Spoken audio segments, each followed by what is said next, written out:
The story begins with a girl walking along a deserted alley whose health was deteriorating every day. Clearing her throat, she noticed blood on her hand and chin, realizing that the disease was only progressing. Her life was ruined, and all because of one person, but she told herself that she was not yet ready to die so early. When she was 16, he framed her mother, and she committed suicide. The woman could not withstand this pressure, and when he turned 19, he decided to take advantage of her. Despite refusals and protests, he wanted to get her body. No matter how hard Rita tried, she could not oppose anything to a strong man who did not see any obstacles. After this incident, from an aristocrat Rita, she turned into an ordinary waitress living an ordinary life. However, from that moment on, her health began to deteriorate, and blood began to come out of her with coughing, indicating illness. Now she is 23 years old. A lung disease is tormenting her body. She doesn't have long to live. At that moment, a familiar guest arrived to see her. When they met, this noblewoman said that she would like to be in a similar situation, becoming a sick person. Smiling, she said that Rita could easily die without making any effort, and she was jealous of this. This girl's name was Bertha Alberhat, and at every meeting, Rita sincerely did not understand the meaning of her envy. She considered her a crazy woman, who often came here to humiliate and mock her. And now, wandering along the alley, Rita was breathing heavily and thinking only about the fact that she couldn't just die here. She was willing to sell her soul to the devil just to survive, and would go to any lengths to do so. After a while, she reached a dark-skinned man who calmly stated that he had one proposal. Her body, dried out by disease, and the body of a person awaiting death, he is able to do so in order to change their places. A smile immediately appeared on the face of the emaciated Rita, because that day the hatred hidden in the depths of her soul awakened. When everything was done, Rita felt sorry that Bertha could not use such a wonderful body properly. Considering that she was stupid, the girl immediately stood in front of the mirror and began to admire her new body. Touching her reflection, her expression immediately changed to disdain as she asked if she was dead. But even if she is still alive, she is probably confused and terrified, not understanding what happened. She so diligently pretended to be a victim and even tried to commit suicide several times, although unsuccessfully.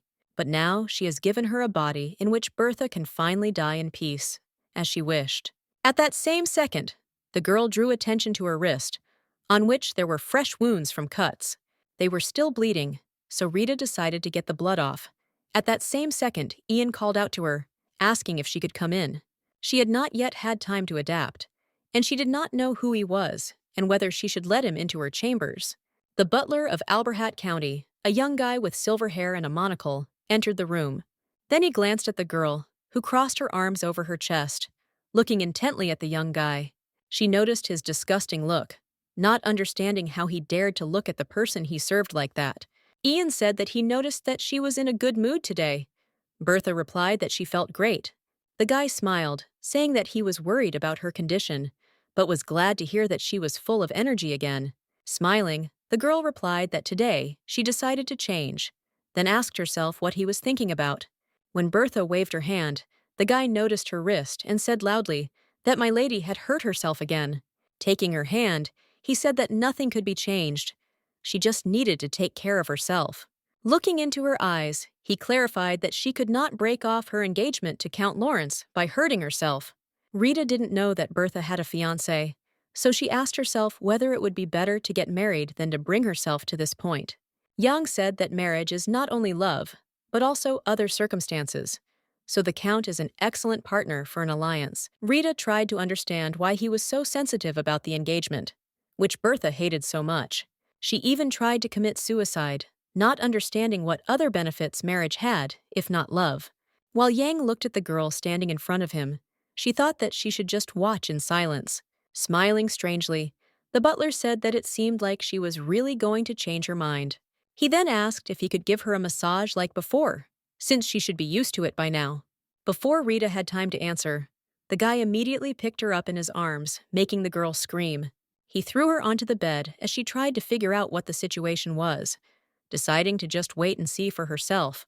She had an excellent opportunity to learn about Bertha's real situation and understand her motives. Approaching the aristocrat, Yang asked permission, after which he began to slowly spread her thighs. Rita did not understand what was happening, while the guy said that now she feels more relaxed. Stunned, Rita did not understand what all this meant, and how Bertha could allow the butler such liberties. When it was over, Yang explained that the Lawrence family was a family with a promising political future, and he is completely sure that one day she will realize the value of this marriage, after which she herself will want to marry him. When he finished, he politely kissed her hand, asking her permission to take his leave, and then left. Rita looked after the butler in shock, mentally asking Bertha if she had really lived like this all her life. Sometime later, she decided to take a bath to relax a little after what happened. She was not the Bertha he knew, so she decided that she did not need to hide the antics of that impudent butler. But she immediately decided not to rush, because if she changed so suddenly, no one would believe a single word. Throwing her head back, she wondered out loud what else she would think about, what to do, and how to deal with this goner. Rita, before she changed her body, day after day hid the accumulated anger and resentment towards everyone around her. But now she decided to change everything, and change herself, so that from now on her life would be free and happy. Because the anger of a person who finds himself at the bottom is a meaningless waste of time that could be spent on something important. And if someone stronger is nearby, you will be crushed and will not even remember about it later. Rita enjoyed her walks for some time, after which she froze in front of the portrait of Bertha and her parents. At that second, she decided that there was no longer Rita, desperately fighting for life. Now there was only Bertha. Walking out into the living room, the girl loudly slammed the door, ordering all the maids to get ready to listen to her. At the request of the Count's daughter, the maid immediately began to show off all her dresses, of which there were a lot. Sitting on the sofa and carefully examining various designer masterpieces, Berta was unhappy. She was immediately irritated, because she did not understand why all these dresses looked so tasteless. Stretching, the girl jumped up from the sofa, after which she asked the maids which of them wrote the fastest. The maid with thick eyebrows raised her hand hesitantly, because she didn't know what awaited her after her voluntary answer. Bertha ordered her to take the paper and follow it, while writing down her every word. Approaching a certain row, Bertha sharply waved her hand, ordering this row of dresses to be thrown into the trash. The stunned maid looked at the mistress, asking if she was sure of her decision. She nodded. After that, Bertha began to carefully study some of the dresses, muttering something meaninglessly under her breath. Suddenly, she snatched a piece of paper from the maid, saying that some dresses could be changed a little. The maid wrote down that the mistress wanted a deeper neckline and lower neckline, and also remove jewelry. The shocked maid immediately picked up a piece of paper on which Bertha wrote everything down in detail. The girl couldn't believe her eyes, because these were the mistress's favorite outfits, but she wants to change them. Bertha has asked that all the dresses be made like this, and this week she is going to visit a clothing store, taking catalogs. The girl called Jana and Sona to her, because she had another task for them, so she asked them to follow her. They looked at each other with concern, after which they went to the mistress. Approaching the door, she asked to wait here. Bertha herself went into another room with a sly smile on her face, leaving the puzzled maids behind. When the door closed behind her, the girl hurried to take off her shoes, which made her steps too loud. She then began to sneak back to the door, doing it quietly so that the maids outside couldn't hear her. She put her ear to the door, confident that the maids were the most knowledgeable people in the house. When they get tired of waiting and get bored, chatter naturally begins about everything. Sona said that so much time had passed, and then asked why the young lady brought them here. Jean asked in response if she had rearranged the furniture, because Count Lawrence's son would be here next week. And it was a bad idea, because the young lady hates him. She wouldn't lift a finger for him. Satisfied with what she heard, the girl smiled, realizing that Bertha had never loved her fiancé. Jean bit her finger, saying that the groom was also not happy with my lady, but they were trying not to show it. Sona replied that he always comes with his friend, and his accompaniment is a very strange person. Jana added that the man was a knight and had a very good body, but his facial expression was very stern. Bertha tensed, trying to understand what kind of fool would take a friend with him on his way to visit his bride. Her eyes widened when she heard that Lawrence held an important position, being the right hand of Marquis Carter. The maids began to discuss out loud, as if the Marquise had a direct hand in this engagement. Now she has a chance to take revenge on the Marquis, because it was he who made the Baroness an ordinary waitress. The girl immediately blushed and smiled, mentally turning to Bertha, saying that she was delighted with her life. She did not regret that she decided to eavesdrop on the conversation of the maids, who told a lot of important information. But she was wondering what their family had done, since he decided to seduce the Baron's young widow and dishonor her. This left her no choice. But in addition, he contributed to the expulsion of her daughter from high society, and why such an influential person as Marquis Carter decided to intervene in Walker's petty dispute. But now everything is in order. Now she will know the reason. After which she asked Fraud Carter to wait a little. Bertha thought that if he ruined her life, then she should return everything to him threefold, and even more. Meanwhile, the maids continued to stand silently, looking at their nails and rubbing their eyes, waiting for their mistress. Suddenly, the door opened, causing both girls to jump in fear, not expecting Bertha's quiet appearance. With a smile on her face, the girl invited them to look at perfumes this time, asking them to get absolutely everything. Perfume is like an invisible veil. Men are very susceptible to the influence of aromas, although they do not realize it. They were fascinated by even the cheapest perfume that Rita wore while she worked at the bar day and night. But such a luxurious perfume will definitely make them go crazy. Bertha's perfume collection is very good. Suddenly, there was a knock on the door, after which Ian came in, saying that her fiancé had decided to come this week. He then politely asked Milady to open the door of her heart for a lasting relationship between the two families. Having placed the bottle of perfume on the table, the girl decided to clarify whether he would again be accompanied by a friend. The guy answered satisfactorily, to which he was asked why he always comes with Baron Jacquard. After all, it seems very strange that he constantly followed him, like a devoted dog after his master. Hearing the question, the butler looked at her coldly, answering that if she had no more orders, then he would go. Bertha did not understand why he said that the groom would arrive, but did not say a word about his eternal companion. Young, Lawrence, and even this baron, who constantly accompanies the groom, are all very suspicious.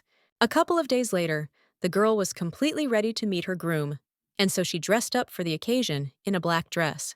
Suddenly, she noticed her cuts, which began to heal little by little, but were still noticeable. This really infuriated the girl, because she didn't understand how you could leave terrible cuts on such a beautiful body. Jean turned to Bertha, saying that her fiancé and his escort had arrived. Bertha ordered to let them in.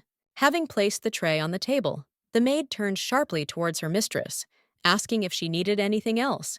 Smiling, the girl offered to send Sona to fetch the groom, and Jana would have to stay here with her. The dumbfounded and agitated maid tried to ask what this was for, since it went against the norm. Bertha did not answer, but she had a bad feeling when suddenly she noticed the closet and then opened it.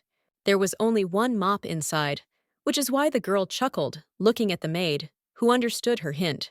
A few minutes later, two men walked down the corridor, while the maids looked after them and discussed their beauty. They purposefully headed to the mistress's chambers. One of them was dark-haired, and the other, taller, was red-haired. When they entered the room, the first thing the groom did was smile at his beautiful bride. Bertha replied that they had not seen each other for a long time. The guy kissed her hand and said that he had not heard from her at all. Through a smile, the girl thought that he looked handsome, but you shouldn't trust his appearance alone. Next, her hand was kissed by the groom's red-haired companion, who behaved much quieter and more suspicious. Bertha thought that although he had the title of baron, she was just a pen. He had no estate to pass on to his successors. Therefore, he became a servant and an attendant. But even if so, why does the groom take him every time he comes? With a smile on her face, the girl noticed that they were together again, believing that Baron Jacquard had a lot of free time. He gave a short and affirmative answer. Bertha began to get annoyed, deciding that he was a very strong opponent. Suddenly, the smile disappeared from her face when she noticed his very strange look, which caused trembling and apprehension. Then Bertha smiled again, saying that she hoped that the treats she had prepared would please them. Sitting down on the sofa, the girl invited them to join her. On the table in front of them were various types of goodies. The two men looked at each other, nodded to each other, and then began to slowly take their places next to Bertha. To the girl's surprise, Jacquard silently sat down next to her, instead of giving way to her future husband. She tried to understand what they were going to do. A strange man was sitting next to his bride, and he was just smiling. At that same second, Bertha felt a push, realizing that she was embarrassed now, but she couldn't leave. It was too early. Jean noticed that today she was no longer so disgusted, and then asked if she could be considered to have changed her mind. The girl tried to behave politely, although she did not understand what he was talking about, so she had to answer vaguely. She replied that instead of blindly hating, she just decided to treat it as normal fun. Reading his gaze, you can understand that he has an intimate interest in her, but he is still cautious. Plus, he looks like he's annoyed. At least the groom should be in love with her beautiful body. The blushing Jean barely nodded to Jacquard, who stood up sharply and suddenly, thereby surprising Bertha. Before she knew what was happening, the man sitting next to her grabbed her hand and moved dangerously close. She tried to figure out what situation she had gotten herself into, but at that very second, the man began to passionately kiss her on the lips. Bertha loudly begged him to stop, but the knight ignored these requests, continuing to press on the girl. However, he decided to move on, pawing her more and more impudently. Unable to bear it, she pushed him away, again ordering him to stop. Jean asked how she felt when she kissed and was caressed by another man in front of her fiancé.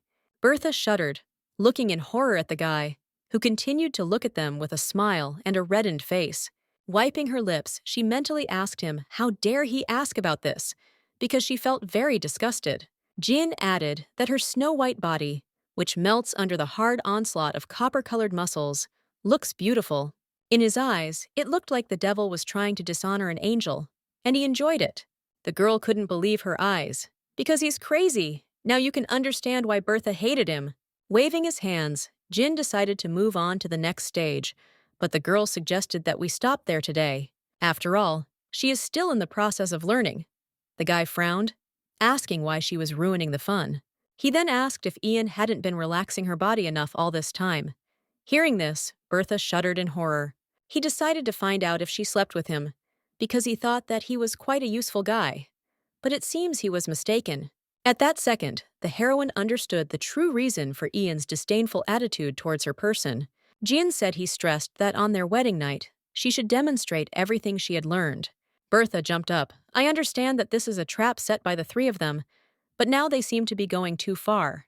Placing his hand on his chest, the guy said that it is very difficult when she undermines his trust with her behavior. After all, from beginning to end, you will have to again doubt every little thing she does or says. He no longer sees any point in continuing to be condescending to her, so he suggested that Jacquard begin. The knight again approached the girl, hovering over her, not even allowing her to breathe. Only a threat emanated from him. Bertha began to step back, declaring that he would not dare to do this because she would scream and call for help. However, these words did not stop the red-haired man, who approached her and began to touch her chin. He wanted to kiss her, when suddenly there was a roar, and a girl's voice demanded to immediately take his hands off her. All three of them turned their heads in shock towards the closet, from which the maid jumped out, holding a mop in her hands. Jeanne swung her hand at Jacquard, driving him away from her mistress, again asking how he dared to touch her like that. Raising the mop above her head, the girl declared that he had no right to threaten the lady in her mansion by behaving like that. Bertha was taken aback by her bravery and thought that she looked incredibly cool now. It was just an oversight that he made while sharing his opinion, after which the guy apologized. Bertha tiredly sat down on the sofa and thought that she almost got into big trouble. But this time, everything turned out okay. Jana immediately began to whine, asking if she was okay, apologizing. Something was causing her a lot of trouble. Instead of answering the questions, the girl asked to call Yang immediately. The maid nodded. And if they want to kick her out, then there will be nothing to answer, because several people witnessed her behavior. After 5 minutes, the maid returned to Bertha's chambers, saying that, as the lady had asked, she had brought the butler. The guy stood in front of the lady, asking if my lady was looking for him. The girl paused before answering. Bertha turned around abruptly, causing the butler to flinch as he noticed her rumpled appearance and the smudged lipstick on her lips. The guy bowed, answering that everything would be done, and Bertha stated that from now on, she was her personal maid. The trembling maid listened that she no longer needed to do unnecessary work and only carry out her instructions. She tried to explain that she couldn't, because she didn't have any title. Bertha knew this and asked her to leave. When the door closed behind her, the girl was left alone with the butler, with whom she wanted to talk privately. In a menacing tone, she asked if he had fun while he carried out the shameless and terrible assignment of her fiancé. Looking down, Yang replied that he did not understand what she was talking about now. He was hoping to avoid this conversation. The girl realized that she would not achieve anything from him in this way, so she began to walk towards him. With a sharp movement, she grabbed his chest and then opened his shirt, causing the buttons to fall apart. She began to caress him, demonstrating what they were doing to her, but he argued that he did not understand what they were talking about. When asked if he used the groom's name to pester her, he replied that all family unions are like that. The guy tried to hide behind the rules, but at that very second, Bertha could not stand it, loudly ordering him to close his mouth. Starting to scream, she asked him not to appear in front of her again. He replied that he could not carry out the order. He justified this topic that the one to whom he obeys is not her at all, so the butler may not listen to her. The girls didn't like this answer, so she approached him and gave Ian a resounding slap in the face. The stunned butler watched as Bertha walked past him, asking him to leave the living room. She then slowly walked to the opposite side of the room to avoid being near him. The next day, the aristocrat sat in the gazebo, enjoying tea, spending time alone. Suddenly, her gaze shifted to her hand, which still bore the mark of Jacquard's strong grip. She thought about how to deal with those freaks, deciding to ask Count Alberhat for help, but then refused. She herself chose this candidate, so he would never help her, considering it a childish whim. While Bertha was enjoying the crispy cookies and wondering what to do, a familiar voice was heard behind her. Jana was rushing towards her at full speed, hurrying to convey to her the important news that she was waiting for. When asked what happened, the maid replied that the one she spoke about the other day, the fortune-teller, had arrived to her. A smile immediately lit up the face of the girl, who asked to accompany him to the living room, also giving instructions about Ian. As she walked along the corridor, she suddenly froze and shuddered, noticing the butler walking towards her. Bertha immediately asked him what happened. The guy was confused, which is why he thought about it before answering. When the girl headed towards the door, the guy decided to ask who the person was that was waiting for her inside now. Turning her head in his direction, she smiled ambiguously and replied that she did not have to tell him this. She stated that she would tell him about everything later, when suddenly Jana came running to them and said that they were looking for Ian. Smiling again, the aristocrat said that he needed to hurry up and not make others wait for him. Jan and Jana began to move away, but at the same second, the guy turned around, noticing a sly smile on the mistress's face. His eyes widened, after which he began to wonder why she had changed so much, since she had never acted like this before. At the same time, Bertha entered the room where a mysterious figure was waiting for her, whose face was hidden by a hood. The guest immediately rose from the sofa and bowed, placing his hand on his chest and telling my lady that he was pleased to meet you. In response to this, Bertha frowned, repeating the guest's phrase, considering that it sounded very ironic on his part. Plopping down on the sofa, the girl said that she had a very disgusting character, but it could be tolerated. Then she said that there was no one here, so they could take off this terrible hood, and they would talk normally. The visitor immediately obeyed her, reaching out with his hands to the hood and revealing his dark face and green eyes. Sitting down opposite the aristocrat, the guest decided to speak first, asking Rita how she felt in her new body. She replied that it was very beautiful, and there were no problems with money, and in addition, it was bursting with good health. The girl replied that this was because the previous owner was suicidal, which means everything worked out perfectly. Bertha thanked Ruff, to which she received the answer that this was a fair deal, and there was no need for gratitude. Smiling, the hostess decided to clarify the reason why the witch decided to visit her earlier than expected. With a calm expression on her face, Ursha confirmed her guesses, saying that the real Bertha died yesterday.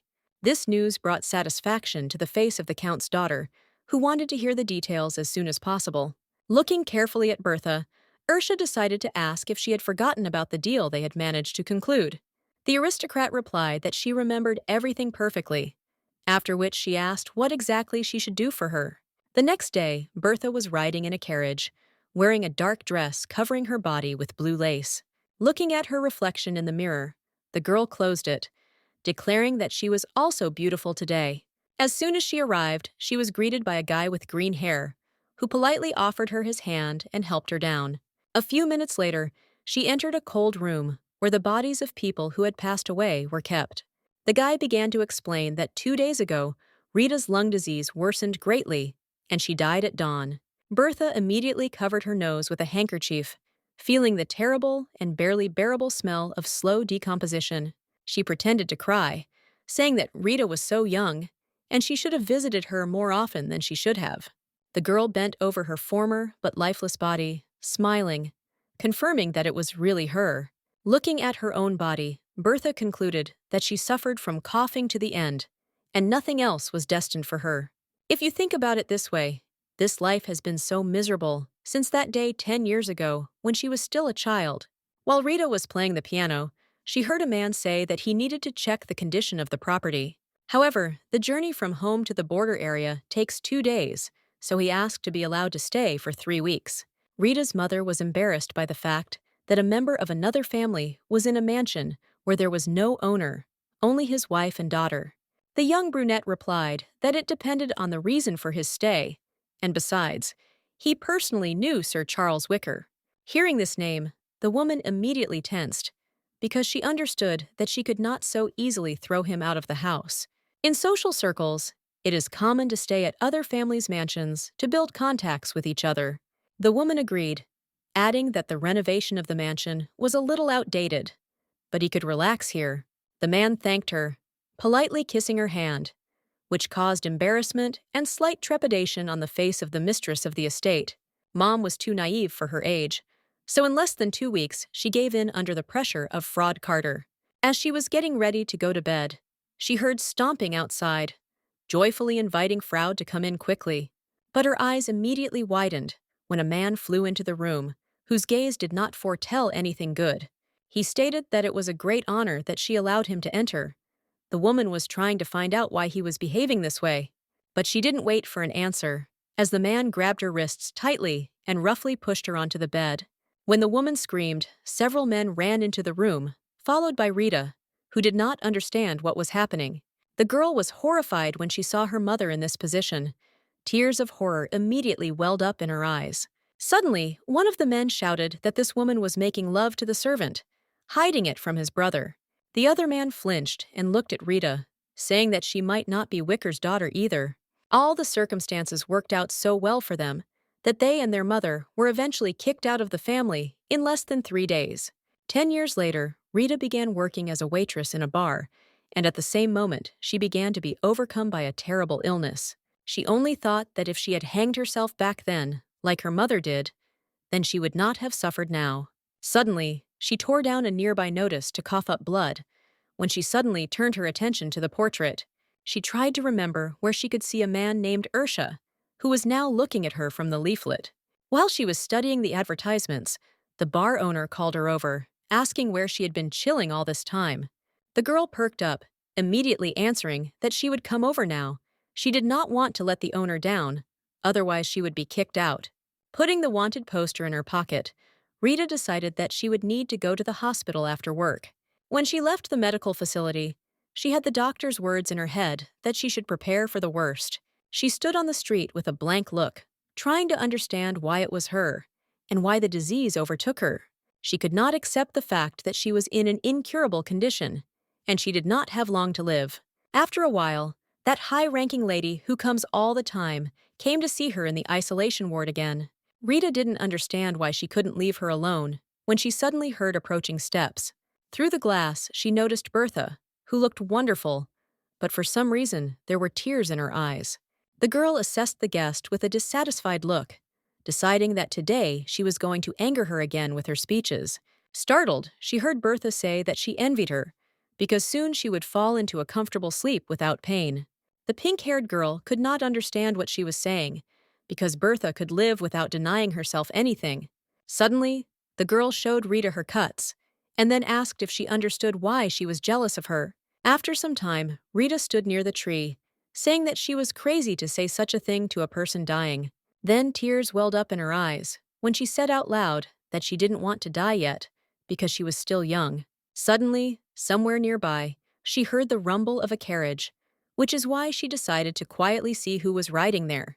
Hiding behind a tree, she noticed Archduke Van Brandt, who was the supreme judge, getting out of the carriage.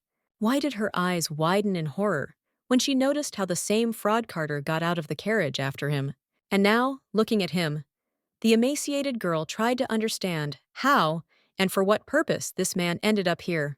Anyone you ask will tell you that this is a social institution run by Archduke Van Brandt. He uses personal funds. His noble origin still obliges him to fulfill his duty as a nobleman. Froude said that, nevertheless, his generosity knows no bounds, because he even takes care of sick commoners. Wang replied that he was exaggerating, because the market also proposed many good ideas for improving society. Standing behind the tree, Rita drew attention to the word Marquise, remembering what people had recently whispered about. They said that 10 years ago, he had a dispute with his older sister over the right of inheritance, and in the end, he won. After the conversation, the two men stood next to the carriage while Froude wished Van a good trip. Looking at this picture, the girl unconsciously began to scratch the tree so hard that her fingers began to bleed.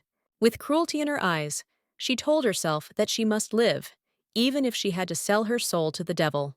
And now, standing in the morgue, Rita sadly realized that if it weren't for Ursha, then she would be lying in this place. She slowly extended her hand to the dead girl, asking Bertha not to envy her anymore and to sleep peacefully. The morgue worker immediately pushed her away, asking her to be careful. Even though she died, the lung disease was very contagious. Bertha pulled back slightly, thinking about what she should have said about this earlier, because she didn't want to get sick again. The girl asked if there was anyone who could take her body. The guy replied that she was an orphan with no relatives. At that same second, she began to remove the ring from her finger, saying that she wanted to take care of her repose. Handing the jewelry to the worker, Bertha asked if he could cremate her corpse and give it to her. Hiding the ring, the joyful guy replied that she had a very generous heart, and he would do everything immediately. Suddenly, the guy was called out by Archduke Van Brandt, who quietly entered the room, causing him to flinch. The worker immediately asked what business he had with him, if he even went down to the morgue to personally find him. The man said nothing as his gaze moved to the girl, who stood silently to the side. Observing etiquette, Bertha lifted her dress, after which she curtsied, greeting His Highness. She concluded that he also comes here often, in response to which Van kissed her hand, reciprocating. He then began to examine the girl, his gaze briefly passing over her neckline and then back to her eyes. He shuddered, then cleared his throat, asking Bertha why she decided to come to such a place. Tears welled up in her eyes when she replied that the patient she was looking after had recently died. Covering her face with her handkerchief again, she tried to look as convincing as possible so that no one would suspect anything. The man wanted to express his condolences, but Bertha continued to say that she still couldn't believe it. Then she apologized, asking that while she was mourning the deceased, could he please leave here? Van was surprised, but replied that he hoped that as soon as she said goodbye calmly, her sadness would dissipate. Then he bowed deeply, after which he slowly walked towards the exit, fulfilling my lady's request. Bertha noticed how the man gave her one last look. He thought that she wanted him to console her. Taking one last look at the tear-stained girl, Van barely whispered that the atmosphere had changed a little. When he left the room, the girl turned to Hans with a smile, offering to continue where they left off. A couple of hours later, when Bertha returned home, the first thing she did was run to the balcony to scatter the ashes. Throwing away the urn, she said that her soul felt very easy, and now she no longer needed to worry about Rita. There is only Ursha left, who knows about her body change, but he is not the one who will so easily blab about it to anyone. But if he himself is her lifesaver, she needs to just watch him for a while. The next day, the girl sat in front of the mirror and combed her hair, humming an unobtrusive tune. She suddenly froze when she heard the three maids talking about something, and she also became interested. Why did she say that today was wonderful weather, asking if today wasn't the perfect day for a walk? Jana immediately approached the lady. Maybe there is a place she would like to visit right now. Smiling widely, Bertha replied that when a warm spring evening blows, she thinks about her friends. At that same second, she noticed that the maid's face had changed noticeably because she was a little confused. The maid immediately asked if she should send a request to visit Duke Shade's estate. Bertha looked at her questioningly, seeing the hesitation on the face of the maid, who looked away. The girl asked if her other friends would be upset if she made a request only to the Duke's family. Jana lowered her head and apologized, since, unfortunately, she did not know about her extensive friendships. Raising her eyes slightly, she said that if the lady named everyone and her friends, she would contact them. Bertha couldn't believe that the Count's daughter had only one friend, and that's why she didn't receive a single letter. The girl asked Jean to forget about it. We will simply send a request to the Duchy of Shade, receiving a response today. Continuing to comb her hair, Bertha thought that she was the daughter of his lordship Shade, the only duke in Osland. A few hours later, the girl was met by Julia, the duke's eldest daughter, whom they had not seen for a very long time. Bertha politely thanked her for the invitation, hearing that she had not heard from her recently. When they sat down opposite each other, the guest apologized, explaining that she had some business to attend to. She herself thought that she had imagined this plump girl differently. She looked more naive than she thought. However, the question arose of why Bertha avoided communicating with Julia, because she does not look dangerous. According to Jean, every time Julia asked for a meeting, Bertha made the excuse that she was very busy. A few minutes later, they moved into the garden, where a small table with tea and various treats awaited them. When asked how she was doing, Bertha replied that a patient very dear to her had died in a social institution. Julia replied that it was grief, after which she asked what she was saying about the institution that the Archduke presided over. Answering in the affirmative, the girl looked closely at her friend. Not noticing anything special about her, Julie handed her a strawberry chocolate cake, saying that she bought it from the best pastry shop in the capital. With a smile, she accepted the cake, which looked too beautiful, so it would have been a crime to refuse. Suddenly, the mistress of the estate smiled, asking how her relationship with her fiancé was going now. Bertha said that she didn't know what to answer.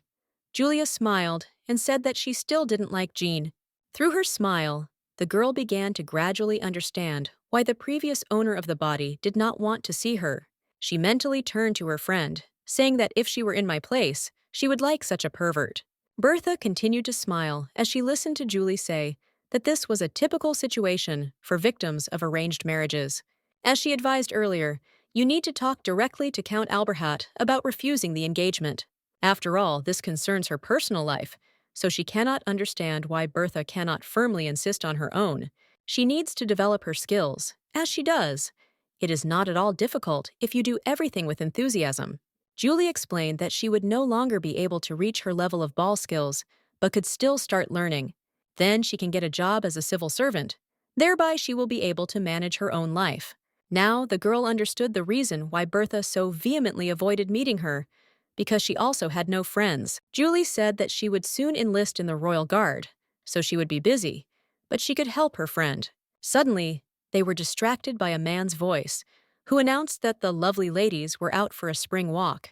Turning around, the girls noticed a young guy, Blaine Shade, who was the eldest son of Duke Shade.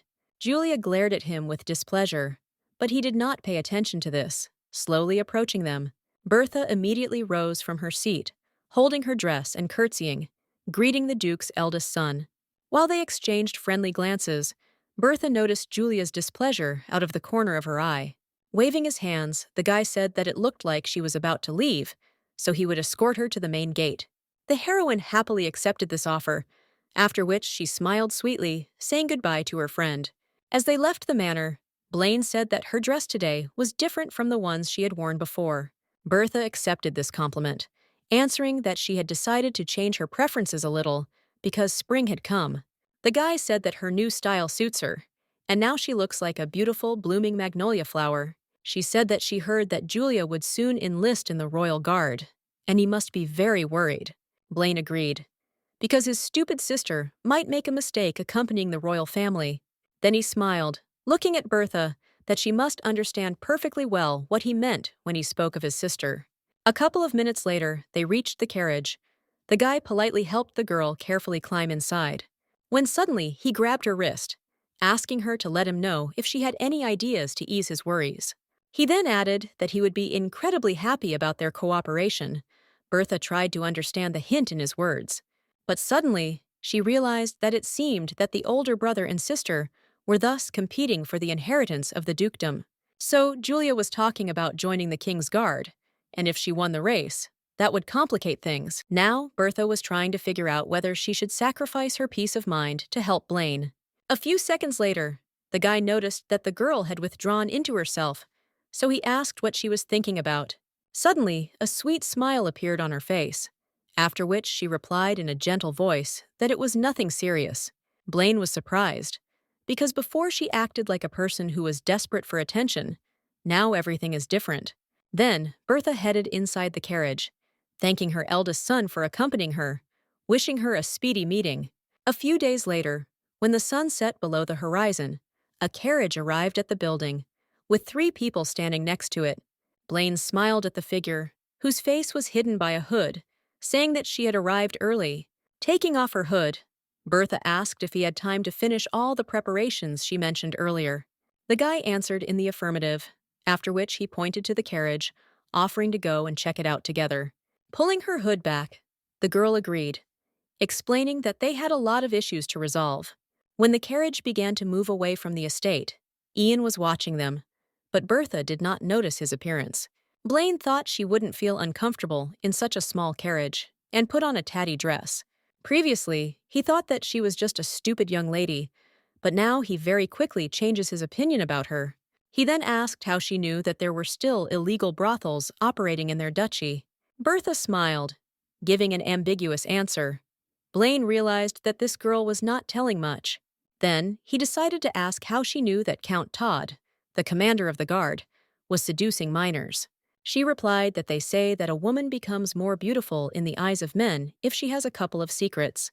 She remembered that Earl Todd's wife was a friend of her mother, and she was hired to them on the recommendation of the mistress of the house. A pleasant-looking man immediately invited Rita inside, since his wife had already told him everything, but suddenly he kissed her on the cheek, asking her to take care of Rabina and not to come to him at any time. A few days later, the Count finally decided to cross the line and tried to get the body of young Rita. The girl became scared, asking why he was doing this to her and desperately begging him not to do it. When she screamed, the door opened with a creak, and a young boy who noticed this picture came inside. He tried to understand what was happening. At that very second, the man pulled his hands away, while Rita continued to cry. That evening, the whole family gathered for dinner. A sad, pink-haired girl sitting next to the Count. Suddenly, her whole body trembled as she felt the man begin to stroke her thigh. Suddenly, Ruben asked Dad why he constantly touches his sister Rita, because she really doesn't like it. The girl was immediately enveloped in fear, because she was afraid that the Count might do something terrible to her in front of their eyes. Suddenly, the Count loudly slammed the table, frowning and looking displeasedly at her husband. She ordered her son to go to his room and asked Rita to do the same, so that she could talk to her husband alone. The girl was left sitting alone, not touching the food again, because now her thoughts were occupied with something else. Then she heard the door open, and a woman came in and immediately started apologizing to her. She hoped that this would not happen to her friend's daughter, but this libertine was still able to afford this. She looked at the innocent Rita, saying that she would give her compensation so that she would accept it as an apology. However, she will have to leave so as not to create even more problems. This statement caused a storm of emotions on the girl's face.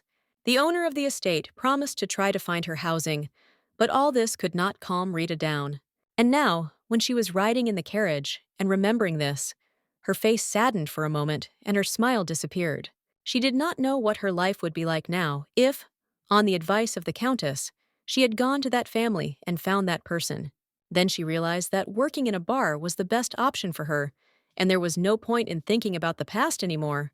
At that very moment, Blaine turned to her, saying with a smile on his face that it seemed they had reached the right place. Pointing to a building in front of which there were shelves of vegetables, he said that the May Peach was located here. Meanwhile, inside this building, several people tied the hands and eyes of a trembling and frightened man. He tried to find out who they were and why they were doing this. At the same time, there was a creak of the door. Some turned around. Blaine and Bertha entered the room, and the four men immediately bowed, politely greeting the newcomers. Blaine wanted to ask how this happened, and a tied-up man crawled up to him, saying that there was a greengrocer's shop here. He tried to justify himself, shouting that there was a misunderstanding, and he himself did not understand what was happening here. At that same second, they kicked him, dropping him to the floor and asking him to stop screaming, as he was creating unnecessary noise. Smiling, Blaine said that he just wanted to make him a tempting offer that he wouldn't refuse. Looking at the tied-up man, Bertha thought that he was just as degenerate, although he definitely had talent. Blaine said he knows he has a regular customer who actively exploits his dirty business. When the prisoner heard that he was talking about Count Todd, he immediately shuddered, thereby hinting that he knew him. A trembling completely engulfed the prisoner's body, making it impossible for him to find the words to give any response. Blaine said it was his fault for not making a good impression on him. They should talk it out in private. Then the guy looked at Bertha, waiting for her approval. She just smiled, after which she nodded slightly. A few minutes later, when the bound man was taken away, Bertha was left alone, inspecting the mess created. She suddenly smiled, thinking that she needed to show Earl Todd how tough life could be. A few days later, that same count wandered along the corridor with an important air, barely noticeably clearing his throat. The guy who was tied up met him and greeted him, asking him what he wanted to buy today. The slightly nervous, excited man decided not to ask directly, asking if there were any new peaches. The smiling guy with the mark on his face answered in the affirmative, after which he asked the man to follow him. When the door to the other room opened, they noticed a young blue-haired girl sitting on the bed. Seeing light in the doorway, she asked if it was her first guest, when the man looked at her and then froze. He saw Rita in her. That girl was very sweet, so she fell into his soul, and she was very similar to her. Pictures of memories immediately appeared in Todd's face, who thought that his son had interfered with him that time. Then the man sat down on the bed, saying that she was cute, after which he asked how old she was. She replied that she was 17. Stroking her hair, Todd said that she was older than he thought, but this would in no way hinder them.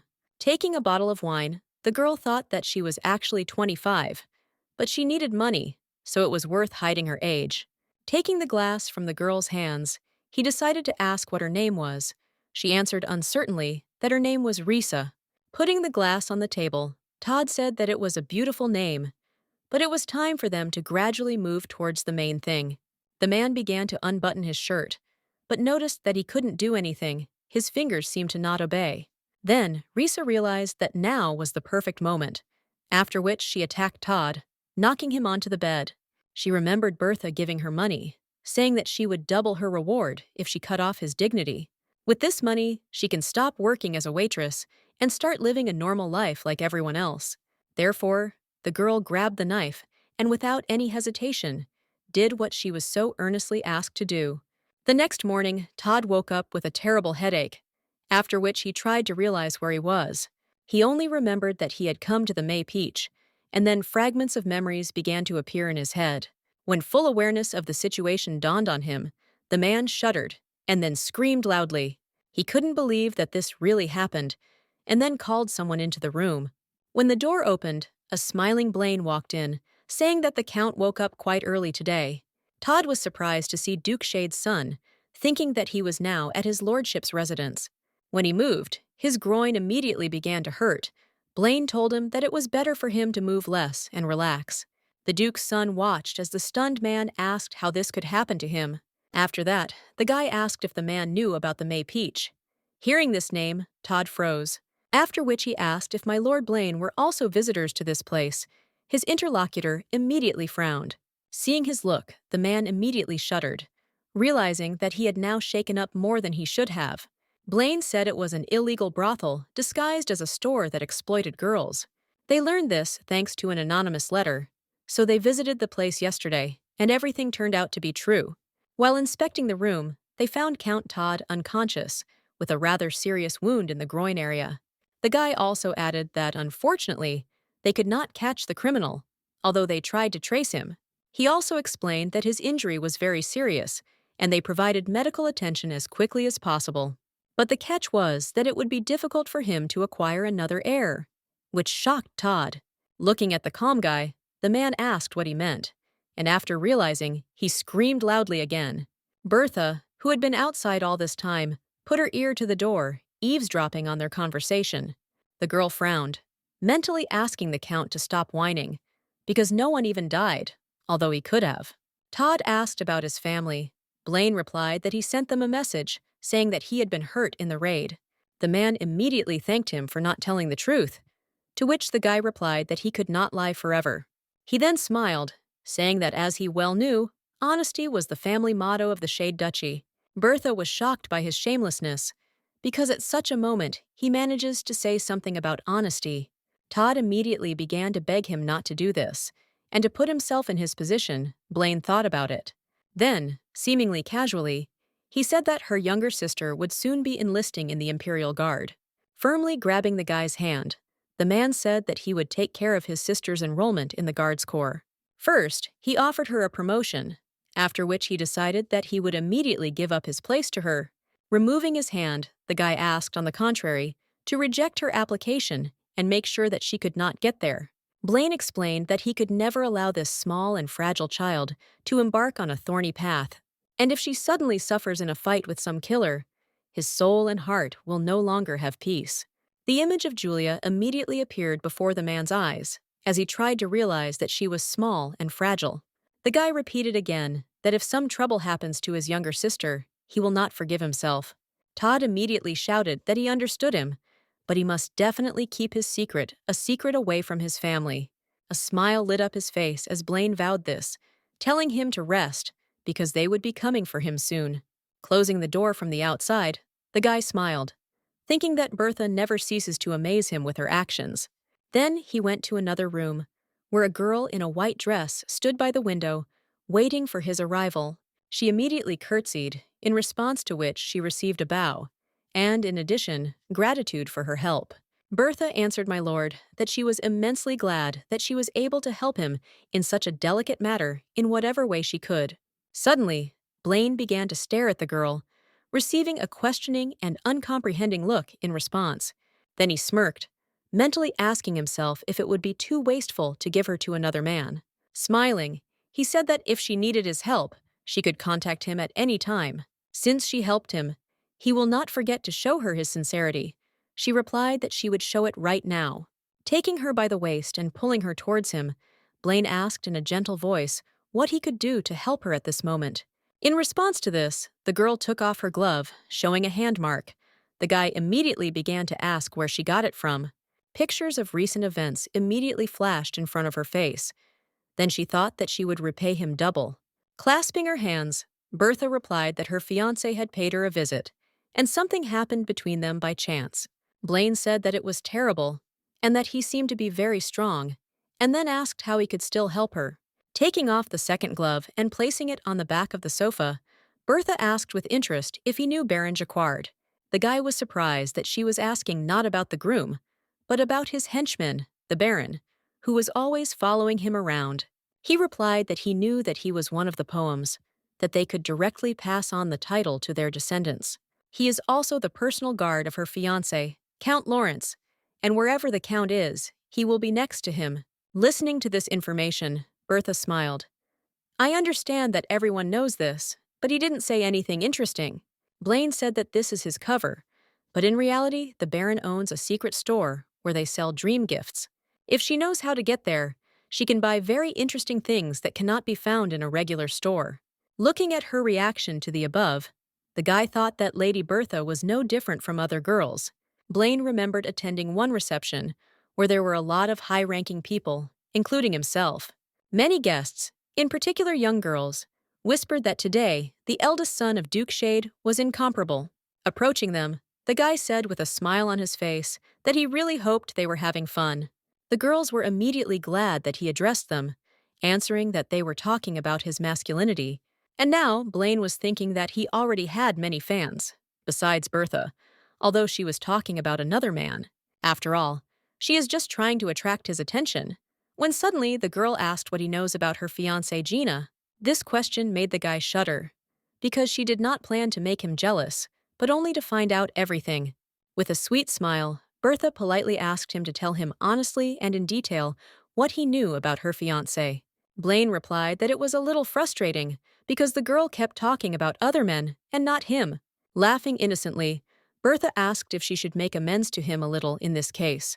Smiling, he replied that he didn't even know what to say in order to calm his jealousy of her happy fiancé. Looking at her, he wondered what she would do. Suddenly, Bertha began to slowly walk towards him. Before he had time to realize what was happening, the heroine approached him, looking carefully into his eyes. Blaine couldn't believe what he was seeing and feeling right now, while Bertha was running the tip of her nose across his face.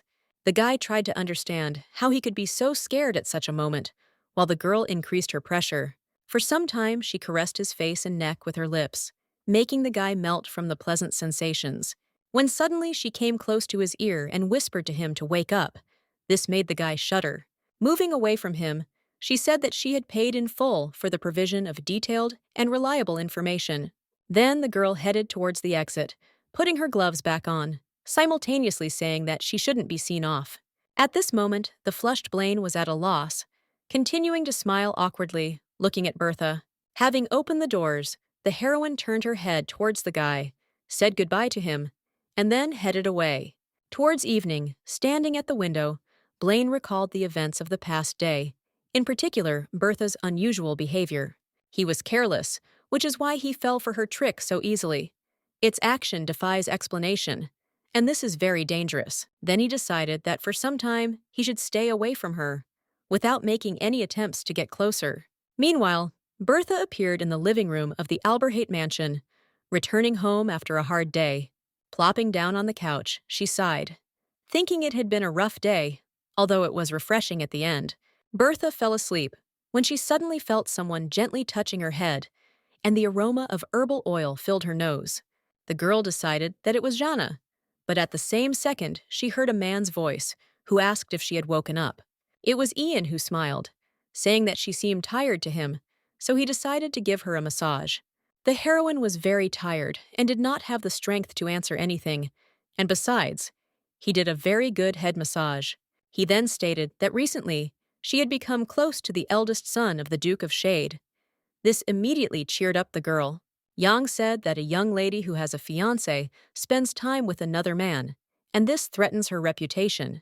He offered to relieve her fatigue, body size, but as soon as he touched her, Bertha pushed him away with force. Jumping up from her seat, the girl stated that she clearly told him not to appear in front of her eyes again. The butler was dissatisfied with what was happening, so he grimaced his face, saying that this was being done only for the good of the lady. He wanted to say something else, but did not have time, feeling how the girl's palm painfully touched his cheek. The blow was so strong that his monocle fell out, and Bertha said that next time he wouldn't just leave it like that. Ian reminded her that her fiancé was Count Lawrence, and hoped that she would also take into account the reputation of the Alberhat family. Bertha tried to understand what she was talking about, but the butler only bowed that he would leave her today and she could rest. The girl loudly asked what they thought of themselves, mentally asking Ian if he really believed that he was right. She then smiled evilly, declaring that he would soon change his mind and would no longer look so impudent. Some time later, Bertha stood in front of the mirror, dressed in a white sundress. Jean stood nearby, helping her get dressed. She thought that at that moment, she would take it off. Her opponent's eyes would be intoxicated by the dizzying smell. When the maid helped her put on a cape with a hood, she asked for perfume, and she handed the lady lipstick. They exchanged, after which Bertha began to apply color to her lips, telling herself that it was perfect for her plan. Then the girl headed towards the exit, called Jana after her. She was already collected, so she followed. An hour later, the two girls reached a building with a light still on inside, calling for visitors. They noticed a sign that promised to give them a good sleep. Bertha considered this a simple slogan. She then turned to the maid, asking if she had learned all the notes she gave her. Jana nodded. The maid sparkled, answering with a smile that she even remembered what she had to do after that, and asked her to trust her.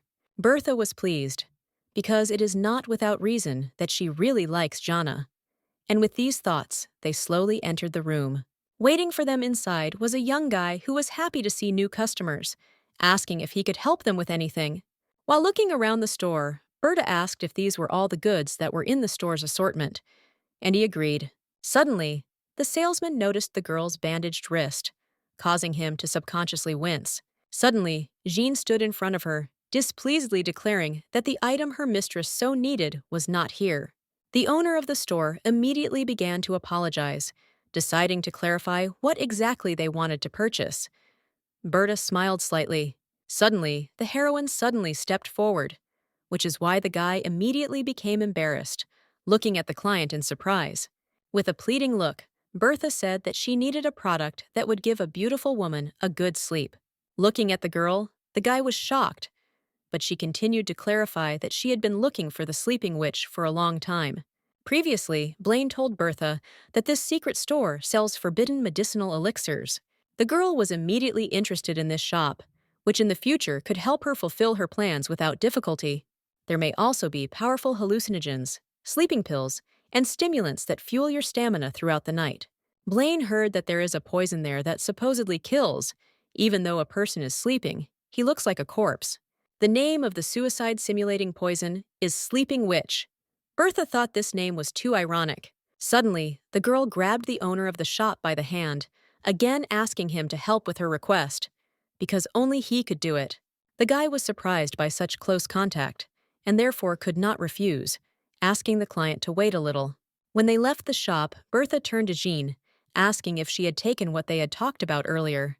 The maid sparkled, demonstrating the whistle and answering that if a dangerous situation arose, she would whistle immediately. She also assured that she would call the bodyguards waiting for her near the carriage, after which Berta left.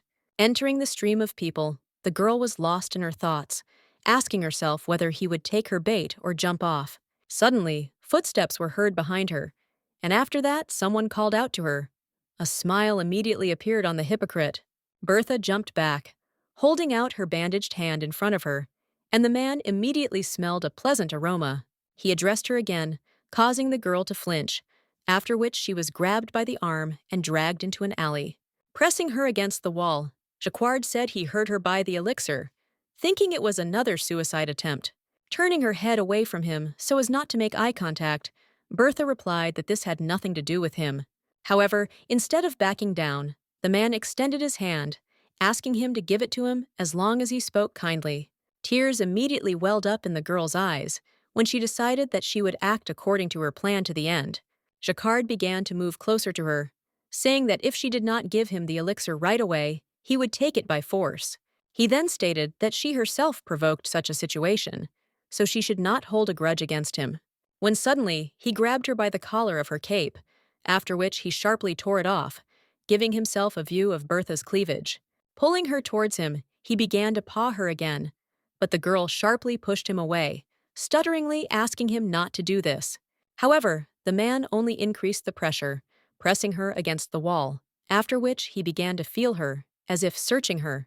Meanwhile, Jana, who was standing outside the alley, thought that it was too dark, and because of this, nothing could be seen. Bertha thought that there were many people nearby, and Jean was also nearby, so he should not go too far. There are still things that she still needs to make sure of, so maybe she should wait a little longer. As soon as she thought about it, Jacquard felt for a small pouch and then tore it from Bertha's belt. She wanted to return it back, but the man grabbed her wrists tightly and rather roughly pressed her against the wall. The girl burst into tears, asking why he was behaving this way, because she also knew that Jin was a real devil. Bertha's tears and her words did not make Jacquard flinch for a moment and loosen his grip a little. The heroine continued to say that there was only one way to escape from him, but these speeches did not help. Jacquard turned away, saying that in any case she could not die while he was looking after her. After that, the man left, heading towards the exit of the alley, leaving the girl alone and confused. With tears in her eyes, she looked after him, realizing that in fact Jacquard sincerely loved Bertha. When she cleaned herself up and went outside, a maid immediately ran up to her, asking if she was okay. After all, it was impossible to see anything, so she did not whistle recklessly. Bertha immediately calmed her down. She smiled, saying that her strength was slowly starting to leave her, so she needed to return to the mansion as soon as possible. Looking at the tearful maid, the girl said that she wanted to drink the tea she had prepared, and she calmed down. Cheerfully following her mistress, Jana joyfully replied that she would prepare the most delicious tea and cookies for her. When they returned home, Bertha sprayed perfume on her brush, asking if there was any news from Julia. Jana immediately apologized that she would send a request for a visit again. The girl thought that her friend was very ashamed. She knew that she could not get into the royal guard, but she asked the maid to send requests. The maid's face immediately sparkled and gained confidence as she declared that she would do everything in her power. The next day, Bertha decided to meet with Ursha again, since she again had important business with the sorcerer. Slowly taking her place at the table, the girl apologized with a smile for disturbing him again. Seeing a small bag in front of him, Ursha was surprised and felt a familiar aroma that he did not expect to encounter. This scent reminded him of his homeland, while Bertha said that she simply needed his help. When asked how he should help her, the girl replied that a letter from Bertha's parents had arrived from abroad. It says here that they went to Tatum in order to conclude a big deal that promises big profits. She suggested that this place was his homeland, so he would be able to tell more about this place. Bertha frowned, thinking that if this sorcerer had enough strength to kill the Sultan's wife, then he could help her. She remembered the first time she tried to find him, knocking on the doors of the house, not stopping for a second. At that same second, a guy came out from a neighboring house, asking why she was so noisy in broad daylight. With eyes full of madness, she looked at the guy, declaring that he had no desire to see him, and asked him to leave. Suddenly, Ursha opened the door, noticed the woman, and decided that she was another bounty hunter. However, she behaved very strangely, abruptly rushing in his direction, after which she showed a wanted poster. Rita immediately began to ask if it was him, and without letting go of the door, she declared that she had a huge request for him. And inviting her inside, Ruff introduced himself with his name and the second spark that flared up on the bright sand of the desert. He then inquired about the name of the girl, who simply stated her name and asked if he was a sorcerer. He replied that if he could fulfill her wish, he would do so, but otherwise he would become a charlatan. Wasting no time, the girl with a doomed look declared that she would soon die, after which she asked if he could save her. Rising from his seat, the guy asked if she really saw him as a doctor, after which he got ready to leave. When suddenly, Rita grabbed his hand, asking if he could then kill a person, out of how many people he could still do. The sorcerer replied that the law of equal exchange operates in the world. In order to kill one, it is necessary to kill the other. Rita replied that she would give him her life, but in this case, he must kill one specific person. Ursha began to ask what his age was at the moment, and how long she thought he had left to live. Thinking seriously, the girl replied that he was now about 40, and thought that he would live for about 20 more years. The sorcerer said that the time she had left was too little. Excessive exchange would nullify any magic. Suddenly, Rita remembered the guest who often visited her, and then asked what about the suicide. Ursha smiled, answering that he had an idea, and it seemed to him that she would also like it. And now Bertha was thinking that she had really made the right choice when she decided to find Ruff. Then she said that Bertha's parents were now in the Tadama Palace and were sharing a meal with the Sultan's wives. However, if he is interested, he can take it and read it. The girl immediately handed the letter to the sorcerer. He asked if she had called him to boast that her parents were in Tadam, or if she had something to do with him. Bertha stated that she needed a drug, but not a simple one. Few people knew about it, and only he could make it. When asked what ingredients should be included in the composition, the girl replied that she would like a stimulant. However, she does not mean in an intimate way. It must be a substance that awakens cruelty in a person. Since her parents are far away, she had a wonderful chance to quietly get rid of her fiancé. Ruff realized that with the help of this good-natured face, this beautiful lady was going to ruin someone's life. Getting up from the table, the guy asked to send a person to him in 9 days. Then he could prepare everything. Hearing this, Bertha immediately sparkled and smiled, beginning to sincerely thank him for such great help. Holding out the bag, she said that it was a gift. It contained dried dates, cloves, argan oil, and saffron. Smiling, the girl said that she wanted to give him something more significant, but she could only find this. Bertha also said that he is her benefactor, and she promises that one day she will help him return to his homeland. A few days later, Bertha thought that this was perfect weather to ruin someone's life. Jana approached her and immediately began asking the lady about her good mood, which she immediately became infected with. The girl replied that she needed to go somewhere, the maid asked if she would visit the shade residence. This surprised her, because she still had not received an answer from Mrs. Julia, and the sudden arrival might not be understood. Bertha frowned, mentally asking Jean if she really thought that she no longer had friends besides Julia. She then stated emphatically that she would go to the royal palace today to pay a visit to someone. A couple of hours later, the two of them were already looking at a huge building, the path to which ran through a large area. At the very entrance, they were met by a man who deigned to accompany them and lead them inside the palace. Looking around, Bertha thought that the royal palace would be overly luxurious, but it is quite practical. The knight who accompanied them said that the administrative building was located in that distant building. Suddenly, Jana noticed a familiar person, after which she called out to the mistress so that she would also pay attention. An embittered Julia walked towards them, thinking that she was angry because she did not get a place in the guard. Also, Captain Todd did not come out after sick leave, although he must name the reason for her disqualification. After all, she was already screaming at the top of her lungs to the ugly duckling Bertha that she had practically joined the royal guard. At that same second, the girl heard a familiar voice, because of which she froze and began to slowly turn around. Bertha said that the goddess sent them a blessing, since they encountered her like this, and in such a place. Julia replied that it was an amazing accident. Bertha said that she saw her leave the guard corps. Beaming, she added that she was most likely there to see her new workplace, which was amazing. Confused, Julia asked Bertha to speak more quietly because they disturb other people with their chatter. Starting to wave her arms, she decided to change the subject, asking what business she came to the royal palace for. Bertha replied that she wanted to see her groom, because she seemed to be slowly beginning to feel sympathy for him. Julia immediately wished her a good time with her groom, and she turned around, deciding to quietly sneak away. Grabbing her hand, Bertha said that she was truly magnificent, and that she had succeeded entirely thanks to her passion. And now she is an officer of the royal guard. Julia mentally asked her to stop chattering like that. After all, if you lie about the fact that you work in the guard, severe punishment will be applied to you, and this is a shame. And while Julie nervously asked her friend to let her go, she drew attention to the knight passing by them. Drawing the girl with her, Bertha asked him if he was a member of the royal guard. He answered in the affirmative. Suddenly, she announced that he would soon be working with her friend, simultaneously asking him to take care of her. Next to her now stands Dame Julia. In the near future, she will be enlisted in the royal guard. Unable to bear it, the girl pulled away from her friend, asking her to stop, and said that she had not passed the selection. Bertha was feignedly surprised, answering that she did not know, then clarified that that was why she did not answer her requests.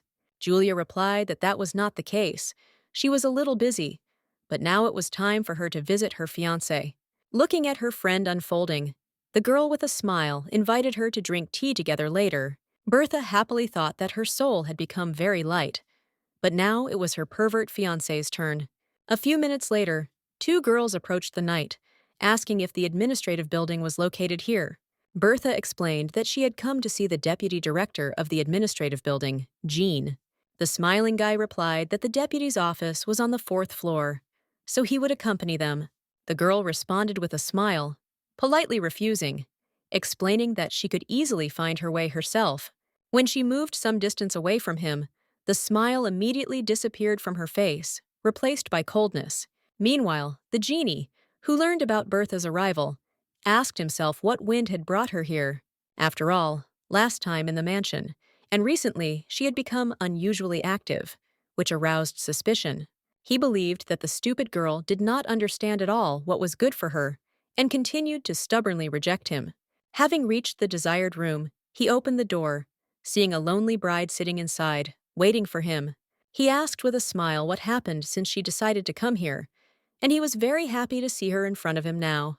Smiling awkwardly, Bertha replied that she was grateful that he deigned to spend a little time with her. I thought that she had changed a little, but still she looked like herself, and there were times when she pretended to be innocent.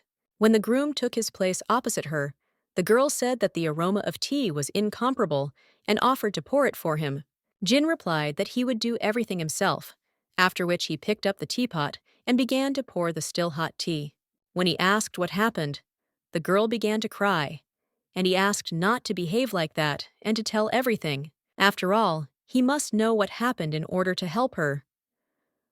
Bertha replied that she couldn't do this anymore, and it was very difficult for her. Then she raised her tear-stained face, loudly asking to let her go, because she could not stand it anymore. Jin sighed, because he had heard so many times that she did not want to marry him that he had long lost count. She asked him to tell her something, but the guy only thought that she was annoying him with these antics. The man tried to calm her down, saying that this was an important alliance that did not depend in any way on their decisions. When asked why he was so cold, he replied that he had told her several times that this was not their decision, but a union of families. Continuing to sob, Bertha asked how important his family is to him, because he couldn't let her go, even though he didn't love her. Through tears, she glanced at the groom, who was sitting calmly and sipping tea that contained the medicine. It was this that she poured into Gina's tea, simultaneously remembering the conversation with Ursha about what this elixir should do. After all, now that her parents are far away, she has a great chance to get rid of her fiancé once and for all. Bringing him to the point of attempting to abuse him is too trivial and obvious, so it's worth being a little clever. Jin asked with irritation if she thought that he did not love her, because his bride was so beautiful and charming. Bertha did not expect to hear such an answer, and the guy said that he was hurt, that she did not perceive his feelings. Then she asked why he forced her to kiss Baron Jacquard, and why he threw her into the arms of another. Her voice became a scream again when she asked if this is what a real loving groom should do. There was clearly expressed irritation on the guy's face when he asked Bertha not to go too far and calm down. With trembling hands, he reached for the teapot, thinking that today she was determined to finish it. Pouring another cup of tea and practically drinking it in one gulp, the girl thought it was time to end this conversation. Placing her hand on her chest, she declared that she knew everything, namely, the real reason why he behaved this way. Jin immediately asked what she was talking about and why she was saying some strange things today that she had been silent about before. With a disdainful expression on her face, the girl said that his problem was that he was small.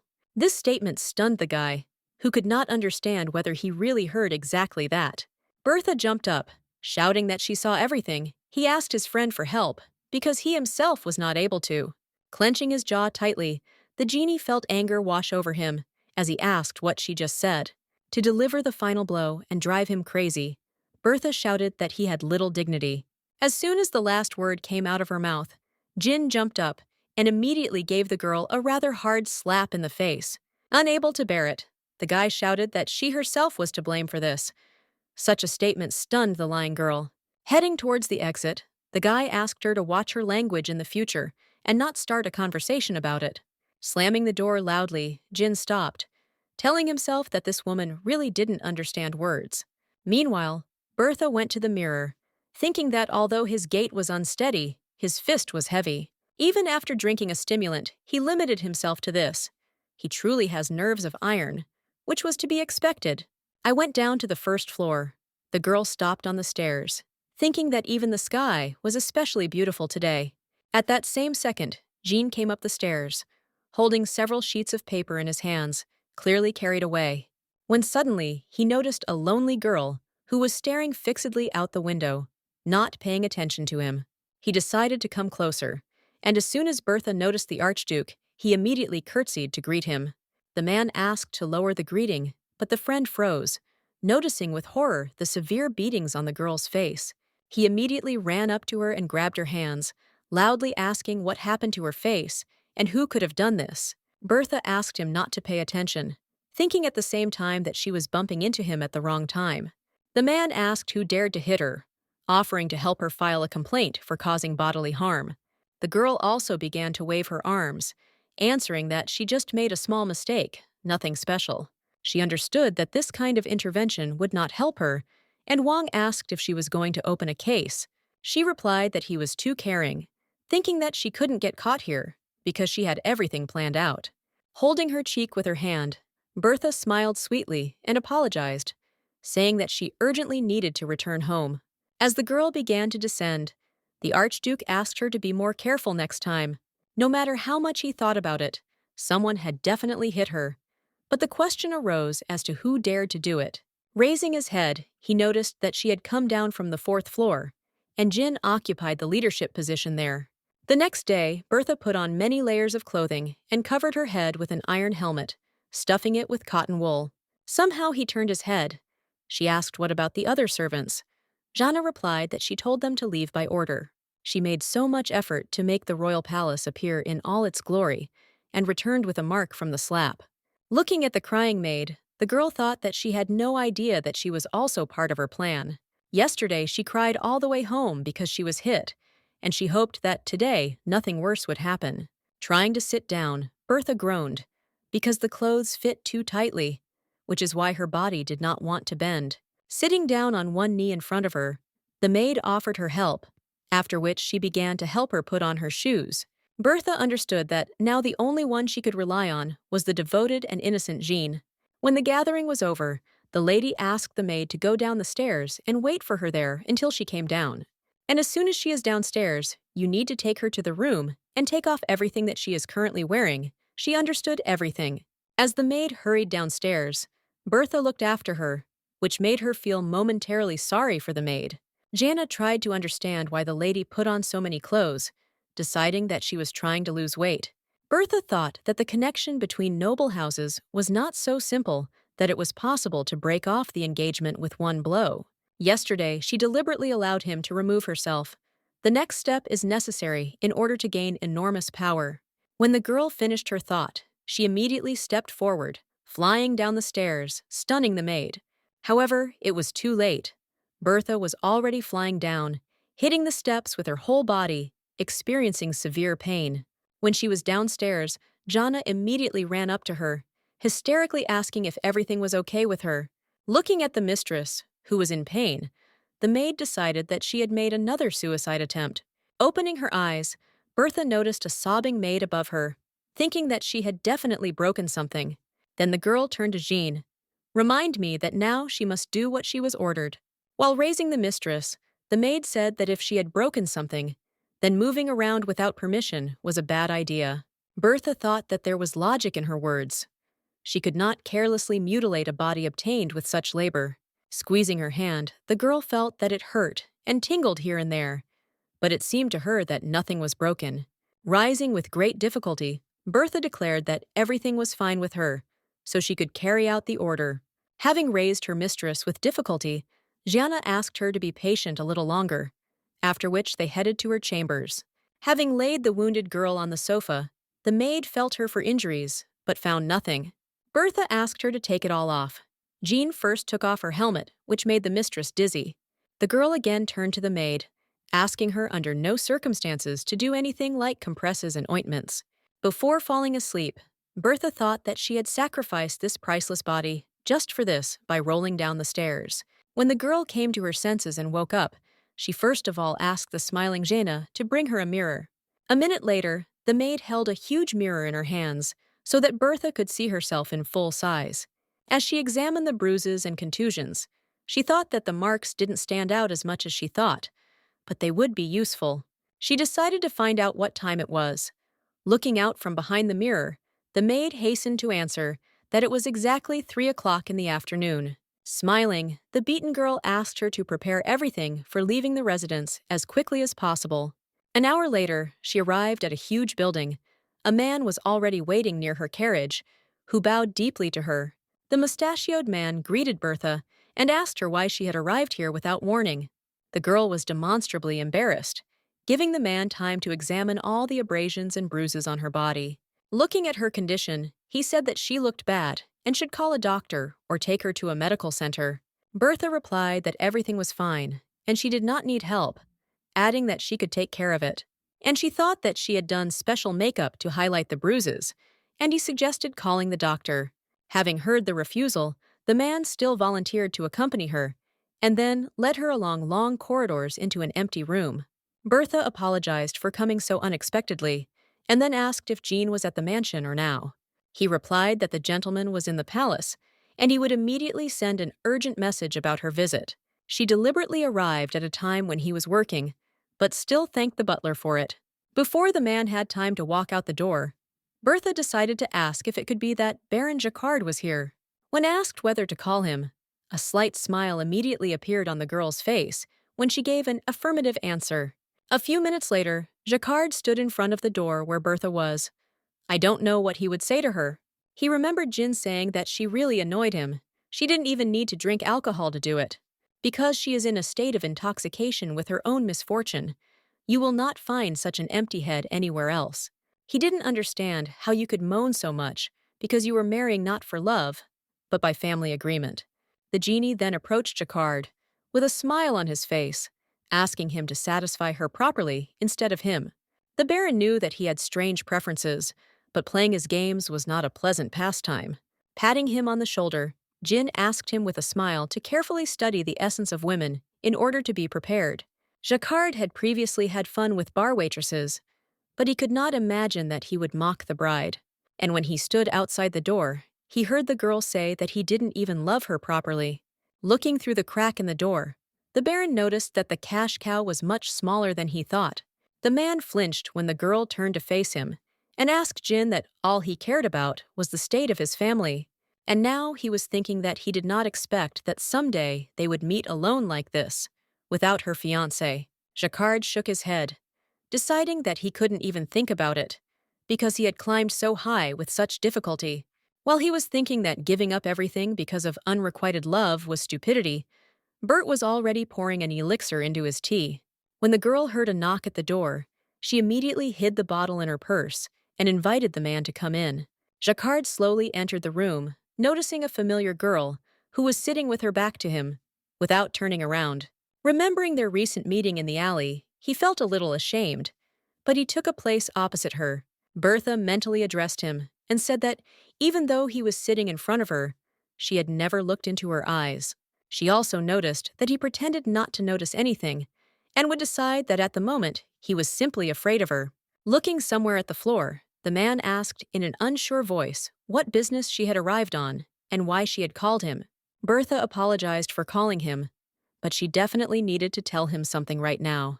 He asked to speak quickly because the gentleman will return soon, so he must quickly leave this room. The girl put a cup of tea in front of him, offering to drink at least one while he listened to her carefully. With an uncertain movement, he took the cup, thinking that he should quickly drink and leave before Jin returned. Bertha carefully watched him drink, but there was no emotion on her face about it. Jacquard asked her to speak faster, and at the same second he looked at her, noticing his shock at seeing the beating. The girl began to sob, asking to return the poison to her, albeit in this way, but she would still be able to escape from Jin. Jumping up from his seat, the man immediately grabbed the girl's hand, asking what it was, pointing to the bruises. Pushing the fabric of the dress aside, examining the abrasions, he immediately thought that this did not look like self-harm. At that same second, Bertha forcefully pushed Jacquard away, declaring that she was in great pain and wanted to break free from his grip. Suddenly, he approached her and grabbed her chin, asking with anger in his voice what happened to her. Tears began to roll down his cheeks again as she asked if he was feeling better, asking him to return the medicine.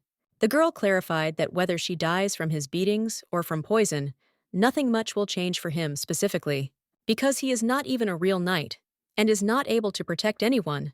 These words hit Jacquard hard. Baring his teeth, the man thought that he had treated the young lady like a courtesan, and this man was her fiancé. Still in the man's tight grip, Bertha thought that the effect of the drug was finally beginning to show. Removing her face from his grip, she again asked to give him the poison before he returned, so that Jin would not notice. When suddenly she approached him, kissing his chest and leaving a lipstick mark on his shirt, making him shudder. Then the heroine said that if Jin hit her again, she would not be able to bear it anymore. The guy trembled. Suddenly, Jacquard turned around, under the video to the table, and drinking the rest of the tea, saying that he had fulfilled his promise. After that, he declared that he would now leave her, and then headed towards the exit, feeling how anger was consuming him. Walking down the corridor, he tried to understand what happened to him, because he lost his temper, which was so unlike him. He decided to go outside and get some fresh air, but at that same second, Jin came out from around the corner. The brunette immediately asked in surprise why he came out from there, because it was in that direction that Bertha should be. It dawned on him when he noticed a lipstick mark. Then he asked that he had already touched it, Jin then asked how he dared to touch her with his dirty hands without the master's permission. Clenching his fists tightly, Jacquard slowly and threateningly asked if he had recently hit Miss Bertha. Smiling maliciously, the guy replied that she behaved too impudently, and he taught her a little wisdom. Jean immediately asked why the Baron suddenly felt sorry for her because he hit her, and for good reason.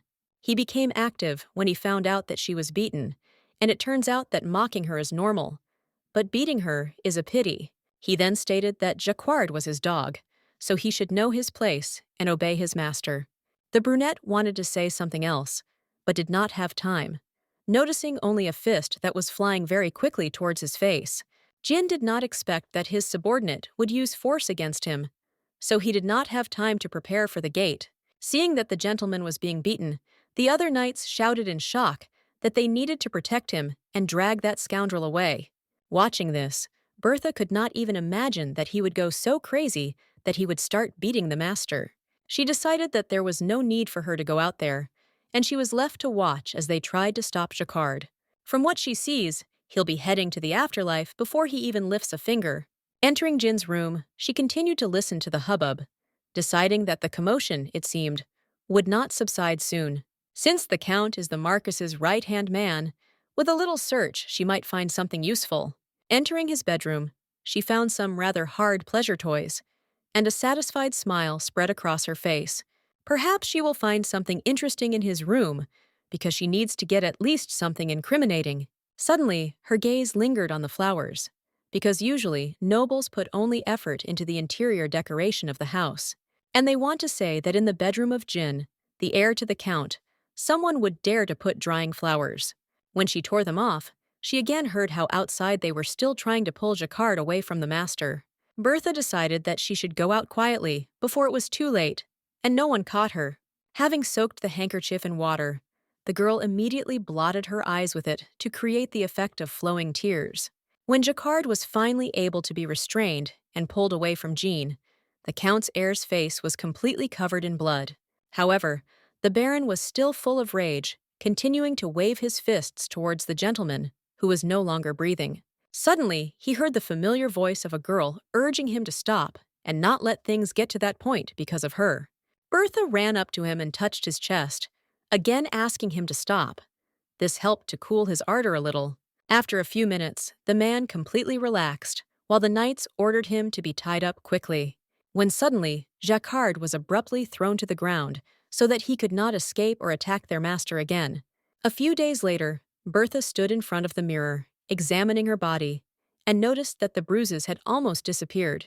In such situations, it is unprofitable to have an overly healthy body, but now it is a necessary necessity. It's a pity that she couldn't bribe the investigators to come to get evidence, because they lack flexibility. At that very second, Jana ran up to her, asking the lady to hurry up, because she had to be in time for court. The girl asked if the maid had prepared mourning clothes, but she hesitated in response, because she had not asked anything before. After all, she could not even imagine that her fiancé would die in such a way, even on the eve of the wedding. Turning around, Bertha sharply replied that she had no idea either, after which she began to look at the dresses. She decided to wear a dress with sheer sleeves, applying makeup like last time, highlighting her bruises. While the maid began to work on the dress, Bertha asked if there had been any messages from the parents. Jana looked at her in surprise, answering in the negative, because after that letter they did not send anything. Not only did their daughter's fiancé die, but they were also summoned to court as a witness, and they remained silent. Jana said that the flowers she had entrusted to her earlier were well dried, without any damage. Well, first of all, this lawsuit needs to end, because she also needs to find out about those flowers. A couple of hours later, Bertha was already sitting in the courtroom, dressed in a black dress, through the sleeves of which bruises appeared. Suddenly, a girl she knew approached her, and immediately began asking how this could even happen. Julia stated that her fiancé had died, and her problems with the guards seemed so insignificant against the backdrop of her grief. Taking her friend's hand, she said that in such moments you need to remain strong, and she must overcome it. Bertha immediately realized with displeasure that this girl had decided to put on a show, playing the role of a caring friend. Crying, she asked Julia to leave her alone, because it was still hard to remember what happened. The plump girl shuddered in shock, not understanding what kind of reaction this was, as if it had touched her where it hurt most. Julia continued to say that, in such moments, you need to stay strong. You can't give yourself any slack. Bertha stopped her, bursting into tears, and asking how she could talk about her late groom in front of her. Julia glanced nervously at the crowd, who began to whisper about her friend's lewd behavior. The situation was saved by Blaine, who had just entered, saying that his little sister was again causing inconvenience to Lady Bertha. Having bowed to the girl, the guy asked Julia to leave Bertha and give her time to mourn her fiancé. Turning around, Blaine looked at her, initially thinking that she was an unusual woman, when he suddenly noticed something. Turning her face in his direction, she smiled. Then he realized that she had personally dealt with her fiancé. Meanwhile, people in the hall asked each other if they saw the bruise. They say that Jin constantly beat her. Others said that Count Alberhat had no idea about this while he was abroad, but he allowed himself to do this. Someone said that the late son of Earl Lawrence said to his face what was wrong with beating her. Others asked how Baron Jacquard, who was always near the Count, could even raise his hand against him. Even if the Alberhat family does not play a big role in society, such a case cannot be settled without a trial. At that same second, the doors opened, after which they loudly announced that the Marquis Carter had arrived. Bertha immediately shuddered. Someone said that he came all the way to the courthouse because a subordinate whom he valued very much died. The girl looked at him with anger, thinking that he was still walking around with an arrogant look, as before. A few minutes later, the Supreme Judge, Archduke Wang, entered the hall, after which there was deathly silence. He ordered the defendant Jacquard to be brought in. The door opened, and 2 knights brought in the chained baron. Count Lawrence shouted, pointing at the guy, that animals know more about how to be grateful than this bastard. After all, the genie took pity on him and sheltered him, but he dared to do something like that to him, and not even repent of it. Turning her attention to the man, Bertha noticed that his wounds had almost healed. This calmed her a little. This meant that he applied the ointment that she gave him while he was in solitary confinement. They put a note through the door saying that if he accepted her offer, he should turn the corner. The note said her name, so the man glanced in her direction, but she no longer looked at him. The judge turned to Jacquard, listing his personal details, demanding his confirmation of a complete match. Bertha thought that when she came to an agreement with Jacquard, all that remained was to observe the situation. The defendant listened to all the information about himself, after which he indicated that everything that was said was absolutely correct. Wang continued, saying that on the 8th, the month of Anemone, at the Earl's residence, the accused attacked Jean Lawrence. Since the motive was compassion and admiration for the victim's fiancé, this constitutes murder. The judge asked if the defendant admitted the charge. The man bowed, again answering in the affirmative. Then he added that the motive was neither political nor personal in nature, as one might initially think. After all, following the knightly order, he believes that he had to protect Lady Bertha from violence from the groom. The Count immediately jumped up, loudly asking how the servants dare to make any judgments about their master. The judge asked him to calm down, saying that the defendant was being interrogated now, and except him, everyone should remain silent. Jacquard told the judge that Miss Alberhat was being severely abused by Earl Lawrence's son at the time. As a knight, he had to show strength towards the late Jin in order to protect Lady Alberhat. He asked to take this into account, while Bertha was pleased to think that he had done everything as she said. Wang politely asked the witness, Bertha Alberhat, to come to the stand to give the necessary testimony. Raising her hand, the girl said that she swears on her conscience to tell only the truth, without concealment or bribery. She also swears to tell the truth under penalty of severe punishment for perjury and perjury. She said that, to her embarrassment, her fiancé, Jean Lawrence, was constantly and horribly violent towards her, and as the accompanying knight of the deceased, the accused Jacquard constantly observed such scenes of violence. She thought that if she made more efforts, he would love her too, but the groom just continued to beat her whenever he wanted. The jurors who were behind her immediately began to whisper, showing sympathy for her, seeing her beating. Bertha began to list what it was like at his residence, in the living room of her mansion, and even in her own office. The Count jumped up again, declaring that he had an objection, asking if she had proof of the attack. After all, someone else could have beaten her, and she is simply putting on an act here, falsely accusing her fiancé. The judge replied that although there was no evidence, there was a witness who could testify to the fact of the use of violence. The man asked to call a witness because his son was not an unprincipled person who would dare touch the bride. At that very moment, the Archduke raised his hand, declaring that he had witnessed violence in the royal palace. Wang explained that a few days before the victim's death, he encountered Ms. Alberhat on the stairs of the building. She was returning home after being attacked by his son, Jean Lawrence. People immediately began to ask if the Archduke had ever lied, because he is the most honest and fair aristocrat. Wang said that he had no way to check for other injuries because the lady was wearing a full-length dress. But at least he clearly saw the cheek swollen from the blow and the cut lip, and these blows were too fresh. Bertha could not imagine that that seemingly ill-fated meeting could turn the situation in her favor. Raising her hand, the girl asked to listen to her, after which she stated that she wanted to invite one more witness. This man was my Lord Blaine Shade. When the name was spoken, Julia, who was sitting next to him, looked at him in shock. Rising from his seat, the guy slowly walked towards the podium. Berta also gave him her place, giving him the floor. With a permanent smile on his face, Blaine began to say that Lady Bertha was the best friend of her little sister Julia. Therefore, he often had the opportunity to talk with Miss Alberhat, who often visited them. During one of these visits, he noticed a bruise on Lady Bertha's wrist, as if a grown man had grabbed her. She tried to hide her fiancé's flaws, but eventually the truth came out, and they are all here. Although the bruise that the girl showed him then was left by Jacquard, it happened at the suggestion of Jean. When the guy walked away from the podium, he smiled again, thinking that he had paid in full with his testimony. Startled, the judge asked the Count if he had any objections to the above testimony. Hearing a negative answer, that the truthfulness of the words of Bertha's witness has been proven, so she can continue. She said that after he hit her and demanded she leave the palace, she hoped to break off the engagement. But he did not meet her halfway. Then she decided to pay a visit to the Lawrence residence and asked to call the Baron. Wang asked her to give a more detailed explanation as to why she decided to meet with the Baron separately. She replied that since he was an honest knight, she believed that he would help her prove the reason for breaking the engagement. Wiping her tears, the girl thought that he was no knight. He was a freak who served another freak. Then she said that he refused. The Baron said that he was afraid of tarnishing the honor of her fiancé with such actions. The judge asked why the servant suddenly attacked Sir Lawrence with his fists and beat him half to death.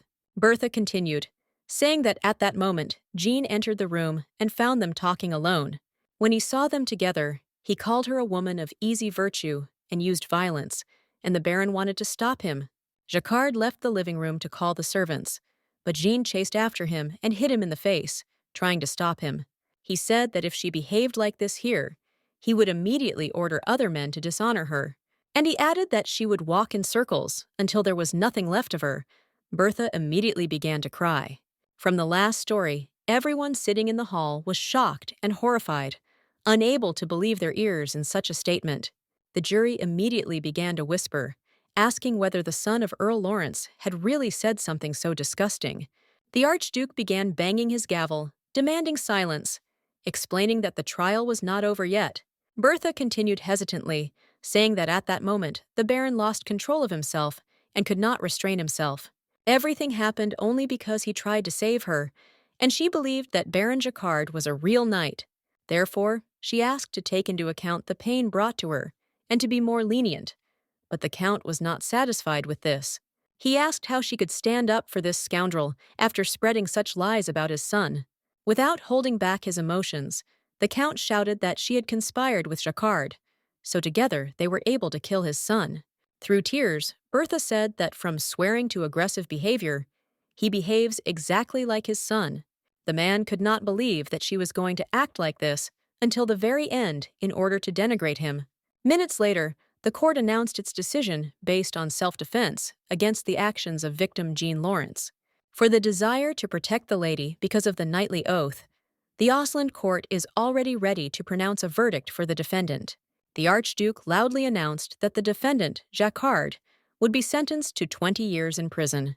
When the trial ended, everyone began to go out into the street, when suddenly the chief judge noticed Bertha standing alone. He remembered that her parents were also not in Osland now, so he felt very sorry for her because of everything that had happened. When suddenly, literally for a second, he noticed a satisfied smile on the girl's face that flashed through the tears. The man froze and then shuddered, trying to understand whether it was all his imagination, but he clearly saw a smile. Bertha thought that intervals of 20 years would be enough for Jacquard to think thoroughly about his actions. Meanwhile, the Archduke, who was looking after her, decided that he should watch her a little more carefully. Sitting in the carriage that was heading home, the girl thought that only the butler remained to get rid of. Suddenly they stopped, after which the drivers opened the door, saying that one carriage was blocking their path. When asked who it belonged to, the guy replied that it belonged to the Marquis Carter, thereby making the girl shudder. She tried to understand why the Marquis targeted Bertha, thinking that he had guessed that she was actually Rita. She replied that if that person wanted to talk to her, he should deign to come to her carriage. Slamming the door, she said that the guest was not so impudent as to say that she should come to him. A couple of minutes later, the Marquis slowly walked towards the girl's carriage, while the driver bowed low to him. When the door opened, the man asked if she would mind if he sat in her carriage for a moment to talk. Sitting down opposite the lady, the Marquis said that her testimony in the courtroom left an indelible impression on everyone. He could not even imagine that Jin had fallen so low, because he was responsible for not being able to keep track of him. Therefore, the man decided to express his condolences in connection with the violence she suffered and the loss of her fiancé. Thanking him for his kind words, Bertha thought that he had become even more experienced, deceitful, and shameless than then. The man also noticed that she was very saddened by the death of her fiancé, although he was such a non-entity. Bertha replied that he was kind to her in his time, but it is difficult for her to cope with sadness when she remembers him. Showing feigned grief, the girl wanted him to quickly leave here and leave her alone. The Marquise replied with a smile that the sadness associated with his loss gripped everyone who even cared about him. It didn't seem like he had guessed her true nature. And would he really continue to talk about Gina? She said she was so focused on her sadness that she was completely oblivious to those around her. The Marquis replied that he was a competent youth, so he kept him by his side and taught him a lot. But he could not even think that everything would return this way, when suddenly his expression changed and turned cold. Leaning a little closer, he asked if she knew if anything was missing from his house on the day of the incident. Tilting her head to the side, the girl answered with a questioning look that she couldn't say for sure about something like that. Then the man said that perhaps he was wrong to ask her about that, thereby only hurting her feelings again. As the man left the carriage, Bertha wondered if he could trust Jean with what could become his weakness. Since he couldn't reveal her true nature, then maybe it's worth making fun of him a little. At that same second, she stated that she began to remember something, which is why the Marquise turned in fear in her direction.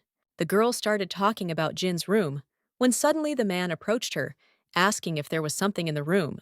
With a surprised look, Bertha replied that he already knew everything, but the Marquis politely asked her to clarify. Hiding a smile behind a scarf, the girl asked if he knew about his unusual preferences, hinting at toys. After all, Jin was very interested in showing love to other people, so his room had beds and a sofa. Having become nervous, the Marquise thought with relief that this girl definitely knew nothing about his secret.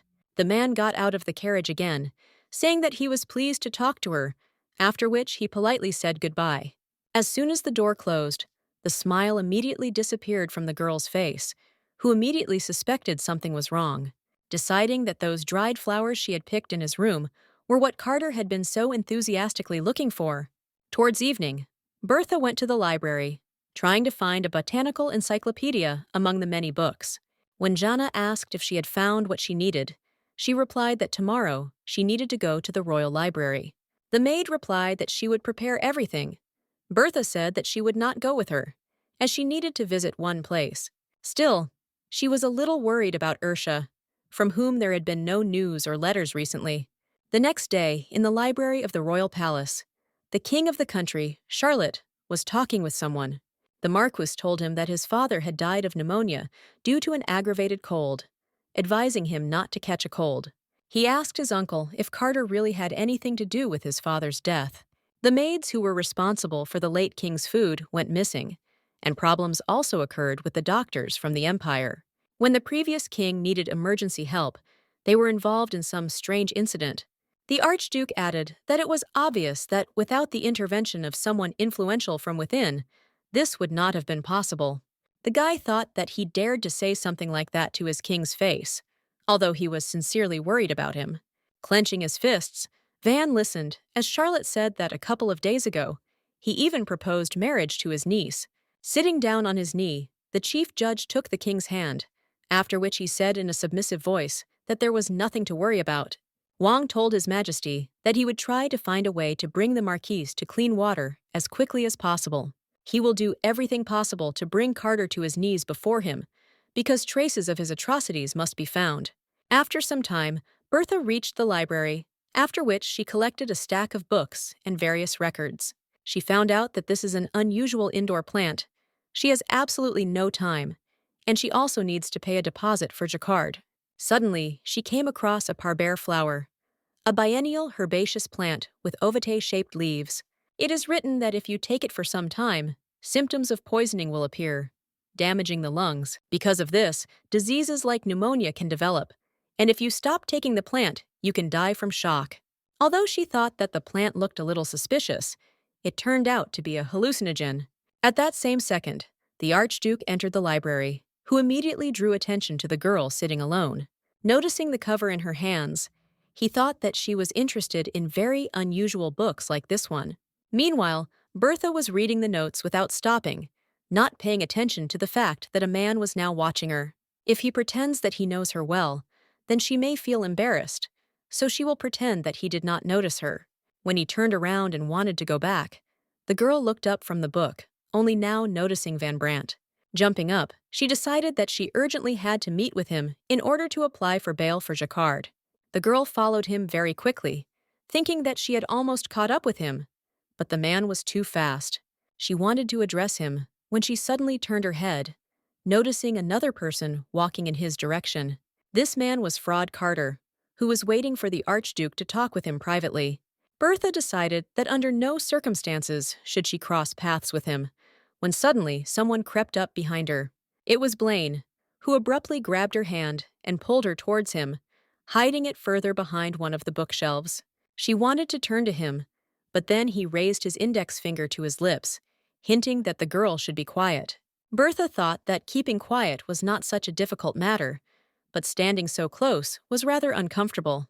With an irritated look, she mentally told him to just try and ask him to kiss him in vain again. Blaine asked what those two were doing now. Bertha replied that she was also curious. That's why she was here. She looked at Carter's face, deciding that his smile could hardly be called kind, rather sly. The Marquis said that it seemed that His Majesty had already returned to his place, although he had heard a rumor that the two of them were talking. But, as he could see, Vaughn was left here alone. This tone greatly annoyed the Archduke, which made him frown. Carter asked not to make such a scary expression, and he probably had a misunderstanding about it. The king is still young, but already very smart, and his possibilities for the further development of the kingdom are limitless.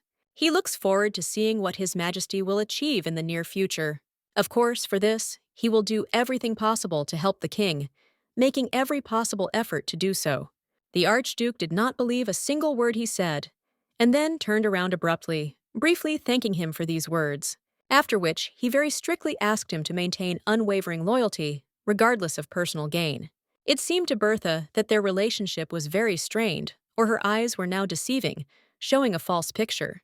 Smiling, Blaine replied that not only were her eyes beautiful, but they also went straight to the root of the problem. But before he could finish speaking, his eyes dropped down, glaring at her deep cleavage, making him shudder. Realizing the current situation, the girl pushed him away too sharply, hitting the guy with the back of his head against the wall. Blaine apologized, apologetically explaining that a gentleman's eyes are always drawn to beautiful things. Turning away, Bertha sheepishly replied that if he stopped talking about it, she wouldn't hate him. However, she didn't expect that the Archduke had a bad relationship with Carter, which would cause her to convince Van Brandt. Then they would be able to destroy Fraud together. But she did not know what to do to get closer to His Highness. Blaine said he was a little upset that she had completely forgotten that he was there with her. Bertha said that the relationship between His Highness and the Marquise was bad, so she decided to ask Blaine about him. The guy smiled, asking how he, a simple treasurer involved in finance, could judge this so simply. Moving closer to the guy, the girl asked him not to be like that and to honestly tell her about his position. Blaine replied that he wasn't sure she could easily solve such a complex case like last time. Looking at the girl, he thought that he could understand why some people lost their minds by kissing her feet and idolizing her. Having asked her to come closer, the guy hugged Bertha, after which he began to inhale the aroma of her perfume, frozen in place. The stunned girl pushed him away, asking what he was doing, asking him to take it a little more seriously. Having calmed down a little, the devil said that, to be honest, he really liked this alignment of events. The two beasts fight each other, and they have no time to turn their gaze to their duchy of shade. When asked which side he would choose, Blaine replied that he was a nobleman, but he did not really like such battles. However, if it is necessary to make a choice, he will prefer the side on which the beautiful lady will be. With a dissatisfied look, Bertha replied that he said that, as if he knew that she would definitely choose someone's side. All her exquisite feelings and impulses still remain a mystery to him, even though she looks pitiful, but he was sure that deep inside her there was a real lion hidden, which would soon burst out. Suddenly, the guy concluded that she never pays attention to uninteresting prey that looks like him. So, in order to attract her attention to himself, he must at least be a very experienced and cunning beast. Late in the evening, when Bertha returned to the mansion, Jean helped her take off her dress to change into pajamas. Remembering what happened to Blaine, she asked the maid to throw away the dress, as dust had settled on it. She then asked if the maid had brought the person she was talking about, to which she received an affirmative answer. Bertha praised Jean, asking her to call the butler when she left. She accepted the order with a joyful look. The maid immediately headed for the exit, while the girl watched after her, thinking about the upcoming dialogue. A few minutes later, Ian entered her chambers. It was clear that he was a little tense and confused by the sudden call.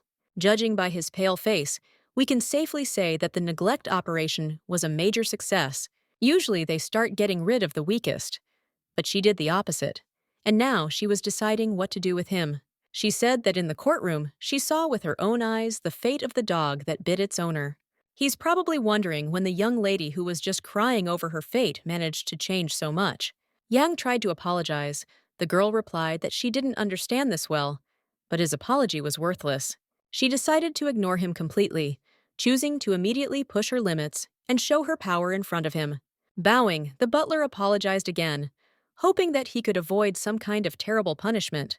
Bertha asked if it would be better not to do something for which he would later have to apologize, since he was so sorry for what he had done. Pictures of memories immediately appeared before her eyes when Young first decided to help her relax a little.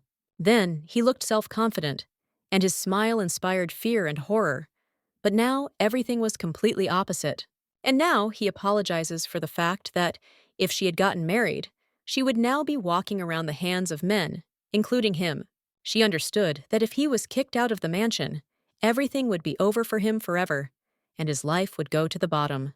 Without a letter of recommendation, it will be impossible to find a job in another aristocratic family and forget about it. The guy replied that the owner would be unhappy if he found out about what had happened, but the girl pretended not to hear him. Lowering his head, the butler humbly asked the lady to reconsider her decision about his dismissal. With a malicious smile on her face, Bertha replied that she couldn't hear him at all, repeating that he was fired and could leave. Unable to bear it, Yang screamed, in response to which the girl jumped up, loudly asking who he dared to raise his voice to. With a quick step, she walked towards him, grabbing his chest, thereby showing that she was the mistress of the house. After all, it was his job to make sure her engagement wasn't accidentally broken. But that wasn't the case now. With a wide smile on her face, the girl screamed that her fiancé, who was a complete waste, had turned to ashes forever. And since his relationship with the Earl Lawrence family is broken, now he will be absolutely useless to them.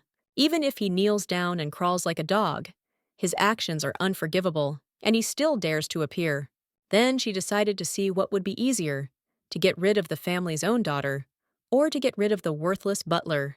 The girl walked around Ian, finishing her speech, at the same time giving him time to think about the question she asked. As soon as Bertha took a step away from him, the guy suddenly dropped to his knees, lowering his head in despair. In a stuttering voice, he turned to the lady, slowly crawling to her feet, deciding to beg her forgiveness. Lowering his face to her feet, Ian declared that he was wrong, after which he began to beg her to have mercy on him. He then said that he did it because he dared to love her, and thus tried to show feelings. This was the only way an ordinary butler could do it, because he didn't know any other way, so it all happened that way. Suddenly, the girl threw the guy to the floor, putting her foot on his stomach, applying slight pressure, thereby stunning him. With a smile on her face, she began to ask if he did this out of love, and what was still wrong with his head. Ian was scared and shuddered when he saw her expression, because he understood that he had acted wrongly towards her. Bertha said that if he loved her, then, contrary to the orders of the groom, he should have come to her and told her everything. Otherwise, that disgusting offer to share her bed had to be rejected once and for all. The butler trembled, and tears welled up in his eyes when he told the lady that he was then in despair and confusion. People of noble birth line up in front of her, so he couldn't refuse the offer. Bertha kicked him hard in the stomach, loudly asking him to stop making excuses, because he had already made his move.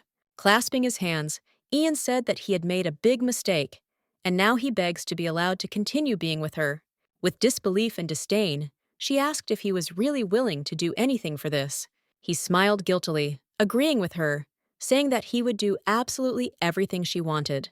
Grabbing him by the hair, she said that if he wanted to prove his devotion, then she would give him such a chance.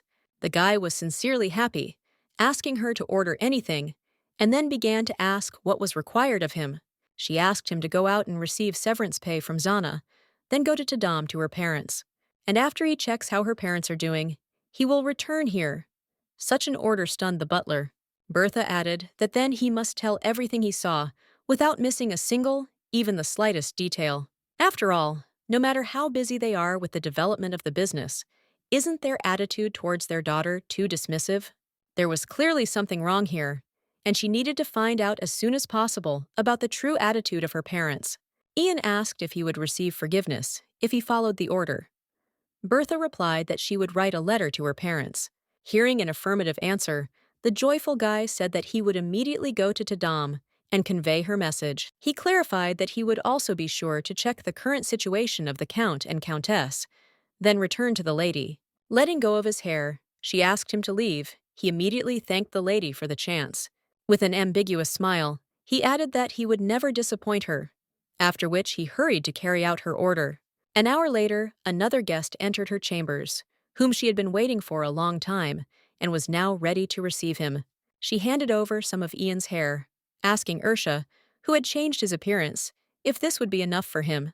The sorcerer replied that even with just one hair at your disposal, you can cast a very powerful spell. She will not be the condescending idiot who lets a dog go off leash after it has bitten its owner.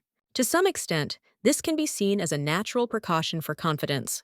Rough Eye said that Ian would soon be struck down by a desert endemic disease with symptoms of cough and fever. As he gets closer to Thadam to complete the mission, the better he will feel. But if Yang goes to some other place, his condition will worsen and he will soon die. Bertha asked if there was any problem with his name now that he was the new butler. She offered maximum strength to disguise him. It would be funny if everything was revealed just because of one name. The guy decided to use a pseudonym to hide his true identity. It would be nice to call him Ian. This arrangement satisfied the girl, after which she called him by a new name, adding that she was counting on him. After 2 weeks, the Archduke was in his office, carefully studying various documents and papers. Right under his windows, he noticed a lonely girl who was enthusiastically pulling out weeds. The guy immediately recognized her as Bertha, who at the moment did not look like a noble person, which made her more beautiful. The manager told him that 2 weeks had passed since Lady Bertha volunteered to work. She works diligently. As he said, Vaughn could not imagine that she was such a conscientious lady. At that same second, the girl raised her head, noticing the Archduke in her field of vision, as she had originally planned. She doesn't want to remember that she worked hard for 2 weeks in this establishment for the sake of one meeting with him. But now she will begin to put her plan into action. I hope that the Archduke is watching her closely. Having stood up and staggered a little, the girl fell to the ground, pretending that she had completely lost consciousness. This picture brought fear to the face of the man, who shouted her name, after which he rushed to run towards her. Bertha specially put on a bright yellow dress so that she could be easily seen from afar. He should have seen her. If the Archduke doesn't come, then at least Hans will come running. She even gave him a bribe and will be upset if he doesn't show up. At that same moment, she heard footsteps and closed her eyes, while Van Brandt tried to catch his breath, looking at her.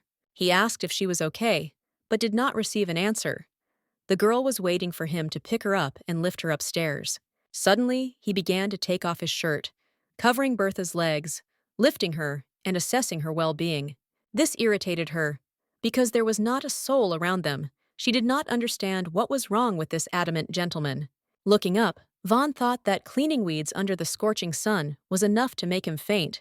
He urgently needed to carry her to the ward, so he immediately picked her up and headed into the building. While they were climbing the stairs, the man observed her condition, and his gaze accidentally fell on her neckline. The man also blushed, thinking that this was the first time he was in such close contact with a beautiful woman. When Bertha meets such a decent man, she burns with the desire to embarrass him, at least a little. So she decided to have a little fun by burying her face in his neck, thereby greatly embarrassing the Archduke. The sudden contact made the man even more embarrassed, which is why he turned his head away, trying to keep his distance. Suddenly, he noticed that Bertha had woken up, after which he turned to her while the girl allegedly tried to come to her senses. She sincerely did not understand why he was so impatient to quickly release her from his tight embrace. However, the girl continued to act out the role, asking if she fainted and apologizing for it. Then she asked to be released, after which the man began to carefully put her on her feet, holding her by her hands. However, Bertha pretended that she could not keep her balance while falling forward, but the Archduke instantly managed to catch her. When her breasts touched his hand, he immediately blushed, and the girl decided that she really looked like an idiot. But suddenly, Van Brandt pushed her away quite sharply and unpleasantly, not realizing that he had hurt her. She didn't understand how he could push away a lady who was feeling unwell without feeling remorse. The stunned man apologized, then muttered that he had an urgent matter and needed to leave. Shocked, Bertha did not understand why he reacted this way, because he is a grown man in the prime of life. At that very moment, the realization came to her that because of this joke, she could not talk to him about Marquis Carter. The next day, the Archduke was in his office, filling out documents and trying to push away various thoughts. At that same second, there was a knock on his door, and a knight accompanied the disguised Bertha entered the room. The girl took the hem of the dress in her hands, after which she politely, as befits etiquette, greeted His Highness. The man invited her to sit on the sofa, sharing a cup of tea with him, after which they took their places. Bertha apologized for yesterday because she came to help others, but in the end, she caused him unnecessary trouble. Because of this, she was unable to take proper care of her health, so it was no wonder he was angry. Van began to make excuses that it was he who was disrespectful to the sick lady, and then asked how she was feeling. The girl replied that yesterday she felt dizzy because the sunlight was too strong. The man said that there was a specialist here who was hired from the northern continent, and he could call him. Bertha thought that this specialist was on a completely different level than the Oslan doctors, and she couldn't be caught. She refused, saying that she was completely fine, after which she decided to move the conversation to another, more important topic. Bertha stated that the other day she was in the Royal Library and accidentally saw him there. Van immediately shuddered. She was walking towards the exit and accidentally seeing him was going to greet him, but it seemed to her that he was having an argument. The Archduke immediately completely remembered the entire dialogue with the Marquise, not expecting that someone could overhear them. He said that the administration and the Ministry of Justice are institutions with different views, so conflicts arise. He asked not to take this into account, because it was not at all a matter of personal enmity towards Marquis Carter, or anything like that. While drinking tea, Bertha replied that in fact, she had a personal dislike for the Marquise, and a very strong one. Surprised and interested by such a statement, the Archduke decided to clarify with the girl what she meant. Bertha asked in response why he thought she testified in court against her fiancé Jean. Then the stunned man realized what that girl's barely noticeable smile meant when she left the courtroom. Bertha said that she hated him to death. And it all happened not only because he just hit her. The girl suggested that Jin was secretly growing hallucinogenic plants and wanted to make her an accomplice. This assumption made the Archduke cry out in surprise, but he needed to know the details. The girl said that she was an intermediary for him in order to slowly win Count Alberhat over to his side. She put a flower on the table, saying that she found it in Jin's room, and learned that it was Parber somniferum. Growing or distributing hallucinogens is a criminal offense in Ausland. Perhaps her father knew nothing about his secret hobby, so he agreed to her and Jin's engagement. She doesn't think they're stupid enough to distribute hallucinogens within their own country. It is much safer to sell them abroad, because such trade transactions are much more difficult to track. So they must have needed their family's export trade rights to make things easier for themselves. And if caught, all the wine could be pinned on the Alberhat family, thereby avoiding criminal punishment. He was going to use her family and then destroy her. This argument was enough to convince Vaughn. With a wave of her hand, she said that she didn't think John could have planned all of this alone, without support. Suddenly, with a loud slam on the table, Bertha announced that she was sure that only the Marquis Carter could be standing behind Jean. Even if Jean Lawrence is dead, Marquis Carter will not let their family go so easily without finishing such an important matter. Her father puts all his energy into trading with foreign countries and does not particularly follow the political situation of the country. As Alberhat's only daughter and heir, it is her responsibility to save the family from their doom. But, as the Archduke knows, she is just a young, naive, and inexperienced lady from an aristocratic family. Therefore, she overcame her embarrassment and came to him to ask for cooperation, wanting to find a reliable supporter. Wang thanked her for having the courage to share the situation, and he would think about it today. Taking the flower in his hands, the man said that he would definitely conduct an investigation into this plant. A few days later, at the Alberhat family mansion, Bertha greeted the unexpected guest with a smile. The girl was glad to see the Archduke at home, so she politely and hospitably invited him to come inside. The man nodded at her, after which she noticed that his fists were clenched tightly. It was clear that he was very tense right now. Then he said with a serious look that he paid a visit because he thought that he had to tell her personally about the decision he had made. Deciding not to rush, Bertha invited him to sit on the sofa, after which she sat opposite, preparing to listen to him. For several seconds, the Archduke hesitated to say anything, trying to choose the right words and information. Bertha immediately thought that she had a bad feeling, while the man said that he had conducted an investigation. He couldn't let a fragile girl like her get involved in such things. Then he asked for forgiveness. The girl did not believe that he was offering to sit quietly in a safe place and do nothing at an important moment. Placing her hand on her chest, she asked that the herb she gave him was not strong enough evidence. In any case, Jin, who was his right-hand man, is dead, and if he pretends to be ignorant, then everything will be over.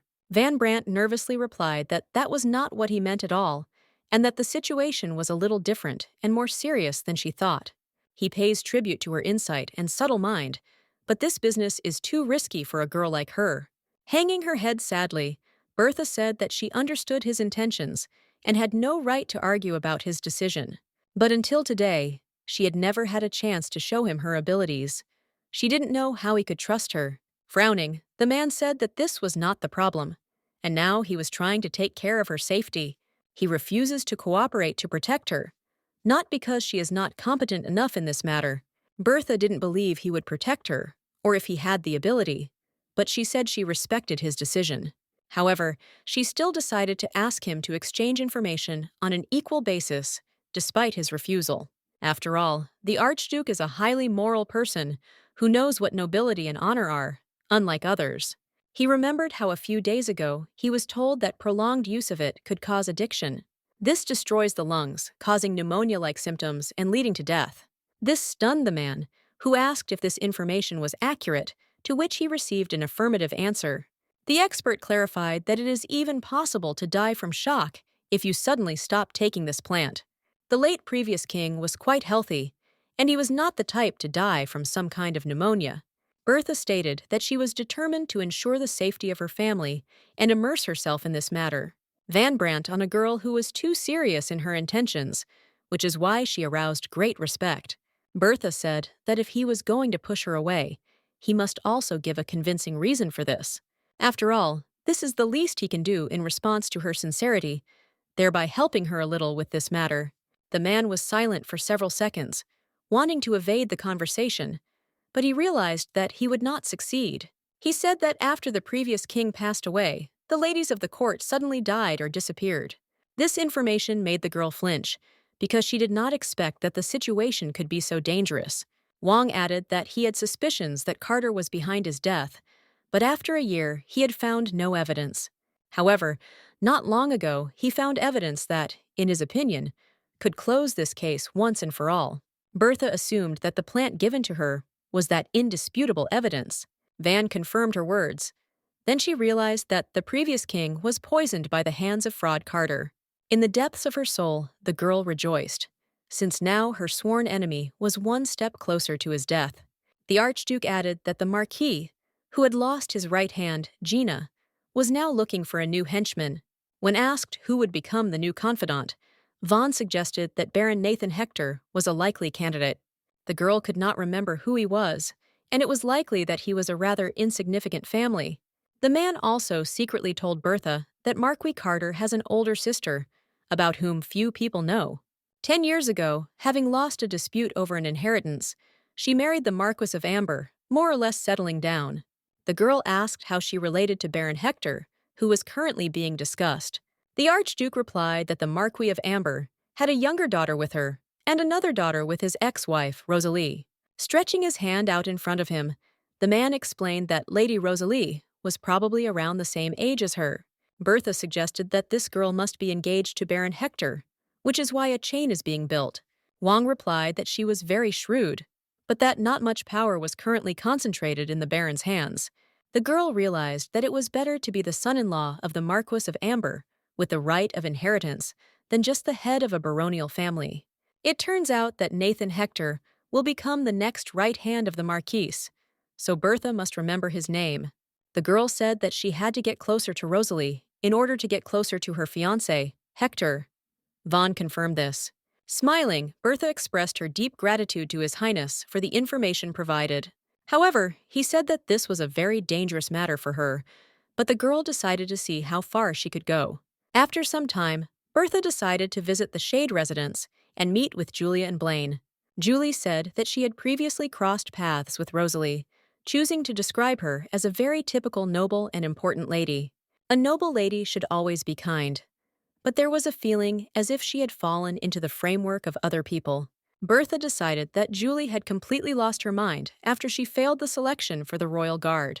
However, the plump girl continued to say that Rosalie Amber didn't seem to want to try anything new in life.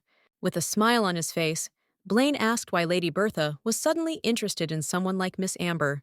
The girl replied that people say that she is very kind, so she wants to try to make friends with her. Not believing her ears, the shocked Julia decided to clarify that she was seriously going to become Rosalie's friend.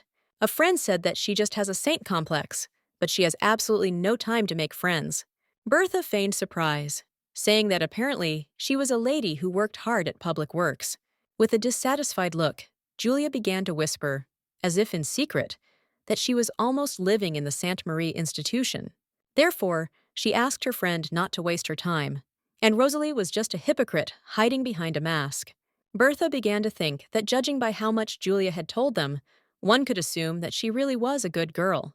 Although this is a family with no position in secular society, there are rumors that her fiancé is handsome. In response to this information, Bertha immediately smiled, thinking that this man was grasping the essence on the fly.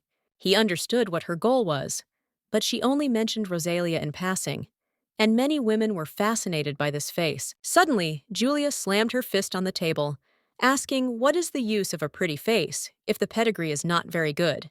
He must be a scoundrel who pins all his hopes on a pretty face and tries to make his way at the expense of his fiancée. Blaine told his sister that judging everything based on appearance was a bad habit, especially for her. After all, she too was in love with Marquis Carter in the past, only because she liked his face. Embarrassed, Julia jumped up, telling her brother that at that time she was still a child. In the end, she said that now she would never be fooled by appearances, after which she proudly left them. Smiling, Blaine said that his beloved sister liked his words, and she left.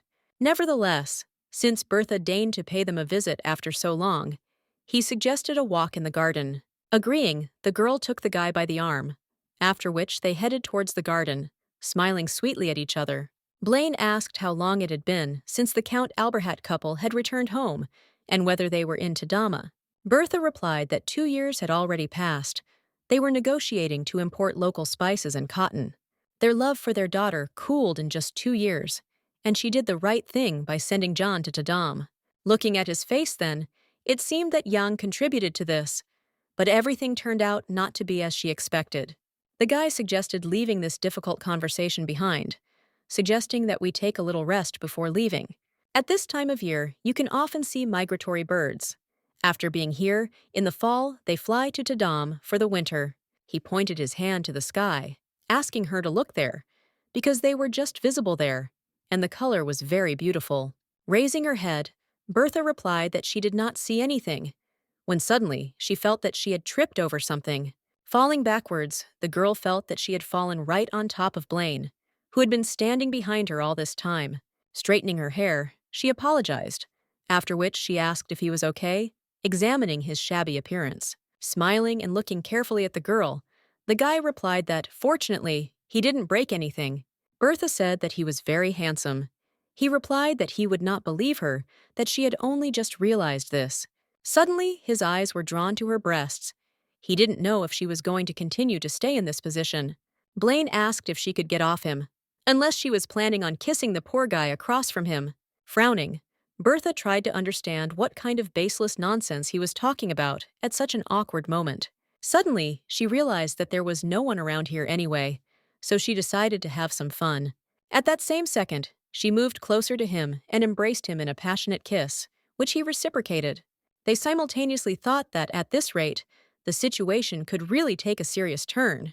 When the kiss broke, Blaine said he wouldn't mind if she continued to show her appreciation like that. He also agrees for her to use him as her personal sofa at any convenient time. Bertha realized that he was hinting that it was worth stopping there, although his attitude seemed rather tolerable. Rising to her feet, the girl immediately dusted off her dress, watching her interlocutor rise. While Blaine was brushing off the dust, Bertha said that there was no need to see her off, and then thanked her for today. It's always nice to see how horny handsome men are, but playing with one person sometimes gets boring. But such a relationship completely satisfies her, so she left this meeting in high spirits. A couple of days later, a rich carriage carrying Bertha arrived at a small building. She was frightened when the driver appeared in front of her and said that they had arrived, asking if he could open the door. Frowning, the girl tried to understand why he was so quiet, wondering if he was really a person and not a ghost. When she began to get out of the carriage, John offered her his hand, but she shuddered and managed without his help. His appearance is so unremarkable that tomorrow she will not be able to clearly remember him. Suddenly she froze and smiled, because one good and useful idea had just been born in her head. Bertha asked in a friendly manner if he was bored waiting outside for her while she volunteered. At first, John replied that it was his responsibility, but when he saw her menacing look, he immediately declared that he was bored. The girl asked to stay at the main staircase and listen carefully to the conversations of suspicious people. To be sure, she decided to clarify whether he understood what she meant. He bowed, answering in the affirmative.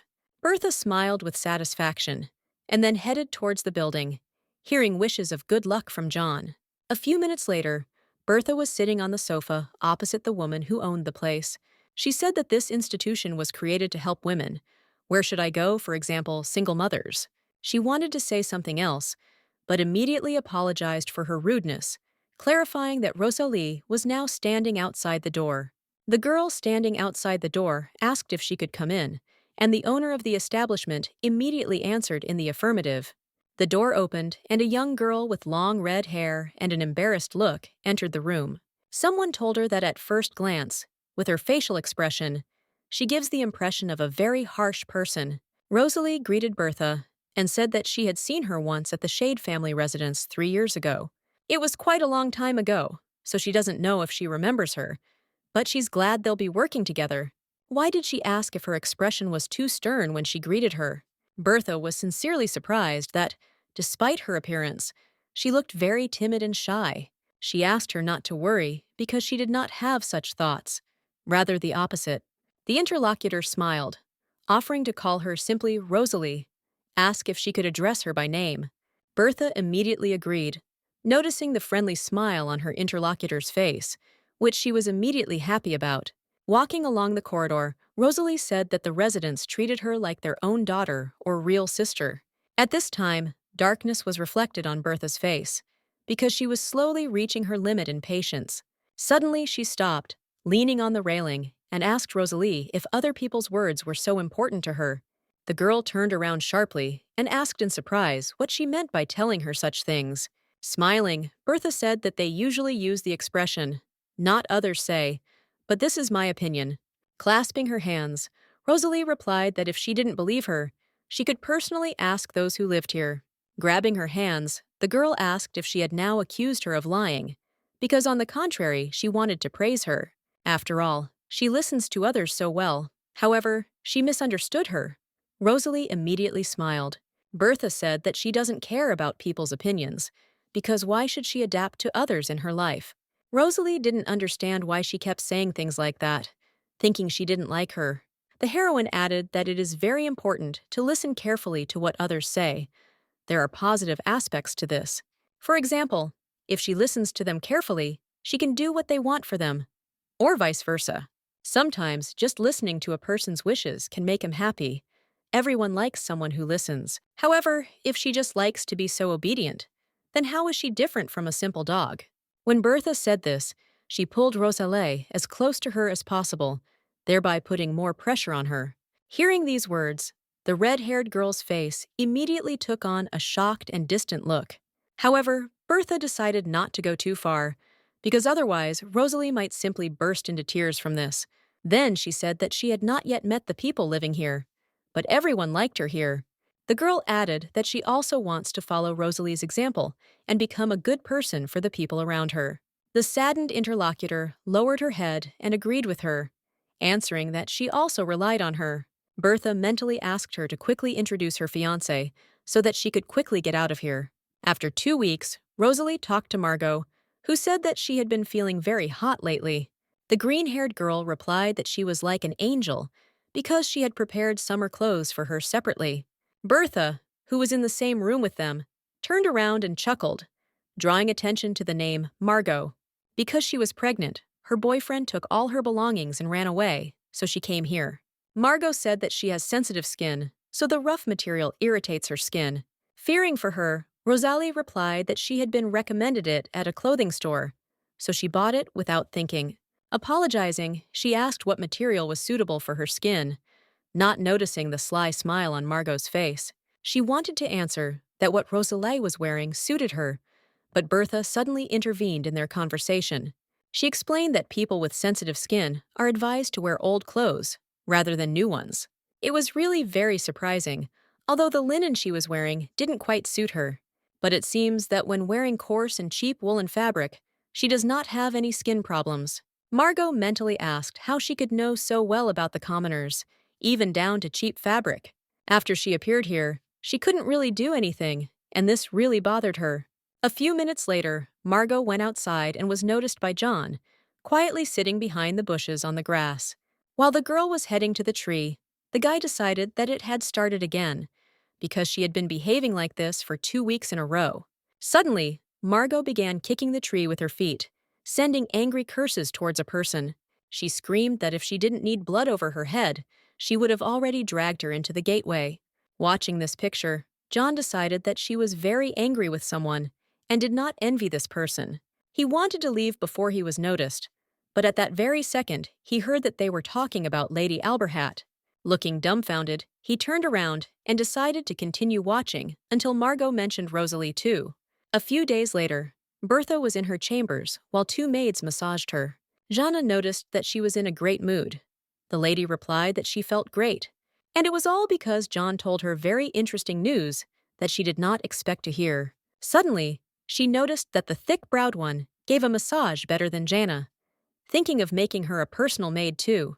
The maid asked that lately the lady had become very close to the miss from the family of the Marquis Amber, Bertha replied that she was volunteering with her, and the maid said that she dressed her up in front of the jewelry store.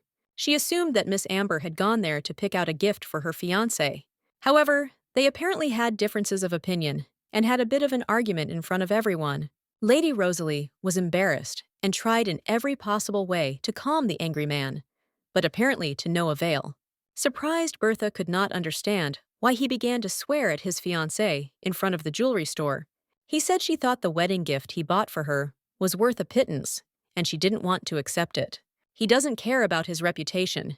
He can go to a bar to look after and take care of the girls working there. That's exactly what he said. Then Bertha thought that he, it turns out, had a strong inferiority complex. She thanked Sona for the valuable information, adding it would give her some pocket money. The maid was happy to hear that she could take the day off tomorrow and have fun with Jana. Both maids thanked the mistress, seeing a satisfied smile on her face, which is why they themselves relaxed a little. A few days later, Bertha was walking down the corridor and trying to find out where Rosalie was now, because she had never met her. The only place left where she could be was the reading room in front of which she stopped. Opening the doors and entering the room, the girl did not see anyone at first, but at that time the Archduke was lying on the sofa. Bertha froze with a surprised expression on her face when she noticed the sleeping man, and did not know what to do. She immediately realized that he decided to pay a visit here because of his work duties, and decided to take a break. Hanging over him and examining his appearance, the girl noticed that he had a rather handsome physique. Meanwhile, the man was sleeping soundly, not even suspecting that there was someone besides him in the room. Suddenly, Bertha noticed that the man was shaking in his sleep due to a nightmare, so she decided to wake him up. However, he did not react in any way, only starting to breathe harder. Then the girl realized that something was wrong with him. She tried to push him slightly, but the man unconsciously grabbed her by the waist and pulled her down on top of him. Turning her head, Bertha realized that the scorching sun was making him feel ill, so she tried to wake him up again. Having accidentally touched his body, she realized that the temperature was very high, which is why she decided to call for help. At this time, Van Brandt dreamed of how he was sitting near the bed of his sick and barely breathing older brother. He addressed the Archduke in a languid voice, saying that he was very proud of him and was glad that he had reached such heights. Suddenly, the older brother suddenly became worse, causing his body to arch and a loud wheeze to come out of his mouth. Finally, he said that he was really very sorry, after which he asked to protect the child, and then he died. Seeing this, Van Brandt got scared and jumped up sharply, loudly calling for the doctor, who still did not come. Suddenly, the guy found himself in some dark space, not noticing that hands were reaching out to him from the shadows. But before he had time to scream, he immediately began to be pulled out into the darkness, and his hands did not allow him to escape. Suddenly, he noticed a brightly glowing rope in front of him, which hinted at salvation from this world. As soon as he grabbed it, the man was immediately enveloped in a bright, pleasant, and warm light, which he was very surprised by. Feeling a pleasant aroma, the Archduke opened his eyes, noticing the blurry silhouette of a worried Bertha in front of him. Trying to figure out whether this is a dream or reality, Van Brandt decided that he was still dreaming, since Bertha was next to him. He pulled her towards him, asking if it was too reckless to visit the dreams of a stranger so often. A couple of hours later, the guy told His Highness that he was lucky, because otherwise he could have been completely dehydrated. This really made him happy, but apparently he had been a little overtired lately due to a lot of work. The assistant clarified that if it were not for the miss from the Alberhat house, he could have been in big trouble. Seeing the Archduke's surprised face, the guy asked if they had met a few minutes ago. After all, the one who said that he was sleeping here was Bertha. Then the man realized that it was not a dream. The next day, while going down the stairs, Bertha found Margot going about her business alone. She immediately decided to greet her with a smile on her face. I'll add that, who knew that they would run into each other right here? The green-haired girl greeted briefly, then turned around and hurried away from Bertha. However, the girl managed to say that Margot looked a little different today, causing her to shudder sharply. Awkwardly straightening my hair, she asked what she meant by looking exactly the same today as always. Then Bertha asked whether a penniless girl could have such a hairpin with precious stones. It all seemed too obvious to her, and it would not be news that Rosalie had given her such a gift. Bertha immediately began complimenting the hairpin, while Margot replied that this gift was a thing dear to her heart. On the grounds that the hairpin was not stolen, she praises Rosalie in every possible way and throws mud at the other nobles. Bertha replied that Rosie was really kind, but it was a pity that her eyes could not keep up with her kind heart. Stunned by such a statement, Margot looked questioningly at Bertha, trying to understand why this was said. She said that a bright red hairpin with green hair is a combination that reminds her of carrots. Margot frowned, hinting that she didn't really like this comment, mentally insulting her interlocutor. Continuing to smile, the heroine rhetorically asked herself whether she should offend this two-faced girl a little more. Then, Berta asked who in her room was getting married, to which she received the answer that it was Lena, but she did not know her. The heroine decided that she was very famous, because the love story between Lena and her husband even reached her ears. After all, a man who doesn't even have a modest income suddenly shelled out a tidy sum to have a wedding. She means gold coins as shiny as his own blonde hair. Margot suddenly froze. While Bertha was trying to remember her husband's name, the interlocutor already knew the answer, but hoped that it was not him. But the girl immediately remembered his name, that his name was Paul, and at that same second, Margot's heart began to beat loudly. Without answering anything, the girl sharply grabbed her protruding stomach, after which she turned around and hurried away. Bertha looked after her with a satisfied grin, contentedly thinking that everything was going in full accordance with her plan.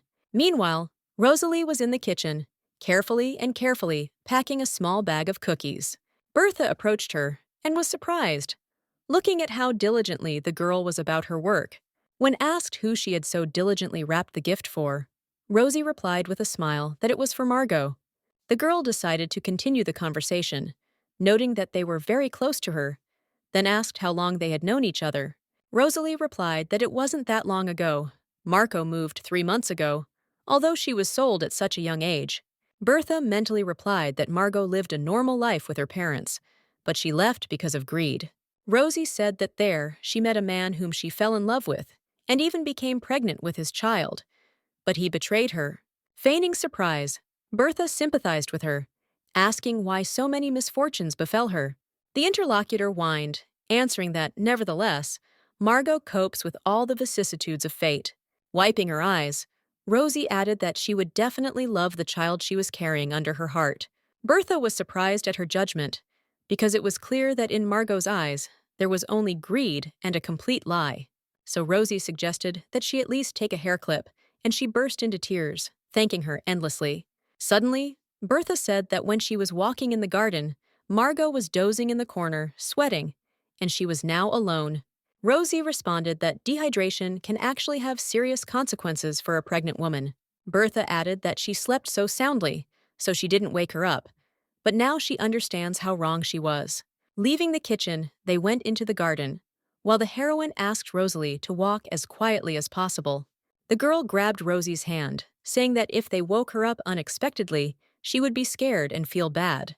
Hearing in response that she was a wonderful person, Bertha tried to understand how much Rosie did not understand people. But when they came even closer, somewhere nearby, they heard angry shouts belonging to the girl. The heroine held her friend by the shoulders, with a serious look, hinting to her interlocutor to listen carefully. At that same moment, Rosalie noticed Margot, who was beating the tree with all her might, shouting rude insults.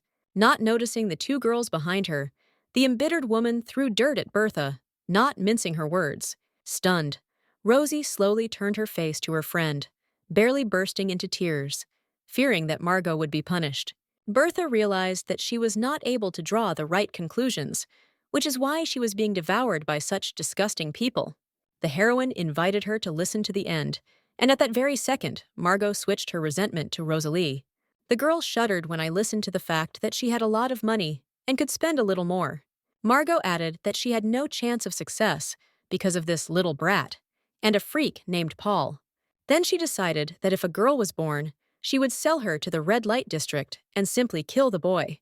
Listening to these speeches, Rosalie felt how bad she felt. Clutching her chest, she asked Bertha to leave here. Smiling, the girl put her hands on her shoulders, wondering if there was a person in the world who would be easier to control. If she wants to leave, then the goal has been achieved, after which they slowly walked towards the building.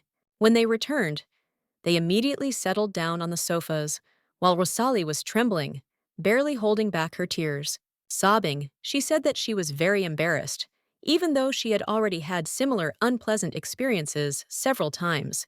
She just wanted to help everyone without asking for anything in return, but others are thinking about how to get something from her.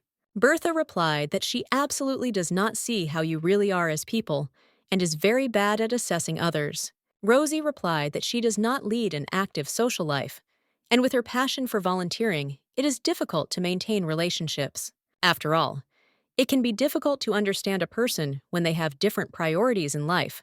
Because of this, she has no friends. Bertha said that although she wants to help others without asking for anything in return, in her eyes the picture looks different. However, the red-haired girl continued to assure her interlocutor that she was not asking for anything and was doing everything sincerely. The heroine interrupted her, clarifying that she sincerely hoped to hear praise addressed to her from other people. Hearing these words, Rosalie shuddered, not believing that they thought of her that way because she was a humble girl. Bertha added that she only likes people who say nice things, which is how she became a target for Margot. At that very second, Rosie drooped while the girl said that they would praise her once, and she was ready to do anything. It turns out that in their eyes, she looks too superficial and accessible, and they take advantage of this. And if she does not correct this threshold, she will live like this for the rest of her days, fulfilling only someone's whim. After that, Bertha stood up, deciding to leave, when suddenly Rosalie asked her to wait, which is why the girl froze. Rosie said that she didn't want to live like this anymore, so she asked her to help her and become her first real friend. The heroine turned around, and a smile appeared on her face, but it only meant that her plan was still working. A few days later, while at her residence, Bertha received an item from John that she asked to bring. This guy did a great job as a spy, and thanks to his tip, everything turned out just fine. Throwing the bag to him, the girl said that there weren't many coins here, but he should accept them as a bonus. Bertha opened the scroll, reading that Paul, a 43-year-old resident, was attacked and killed the day before his wedding. Presumably, the killer is his former pregnant girlfriend, and she was detained before the birth of the child. She will be prosecuted in the National Defense Prison and will face life imprisonment. Bertha was surprised, because she should be sentenced to death immediately after giving birth, and not sit in prison. At that same second, the butler Ian entered the room, noticing him. The girl invited the guy to sit opposite her. In his hands was a beautiful bouquet of white roses. Bertha was surprised at the flowers, saying that they suit him very much. Ian clarified that the bouquet was brought by the same guest who agreed to meet her in the afternoon.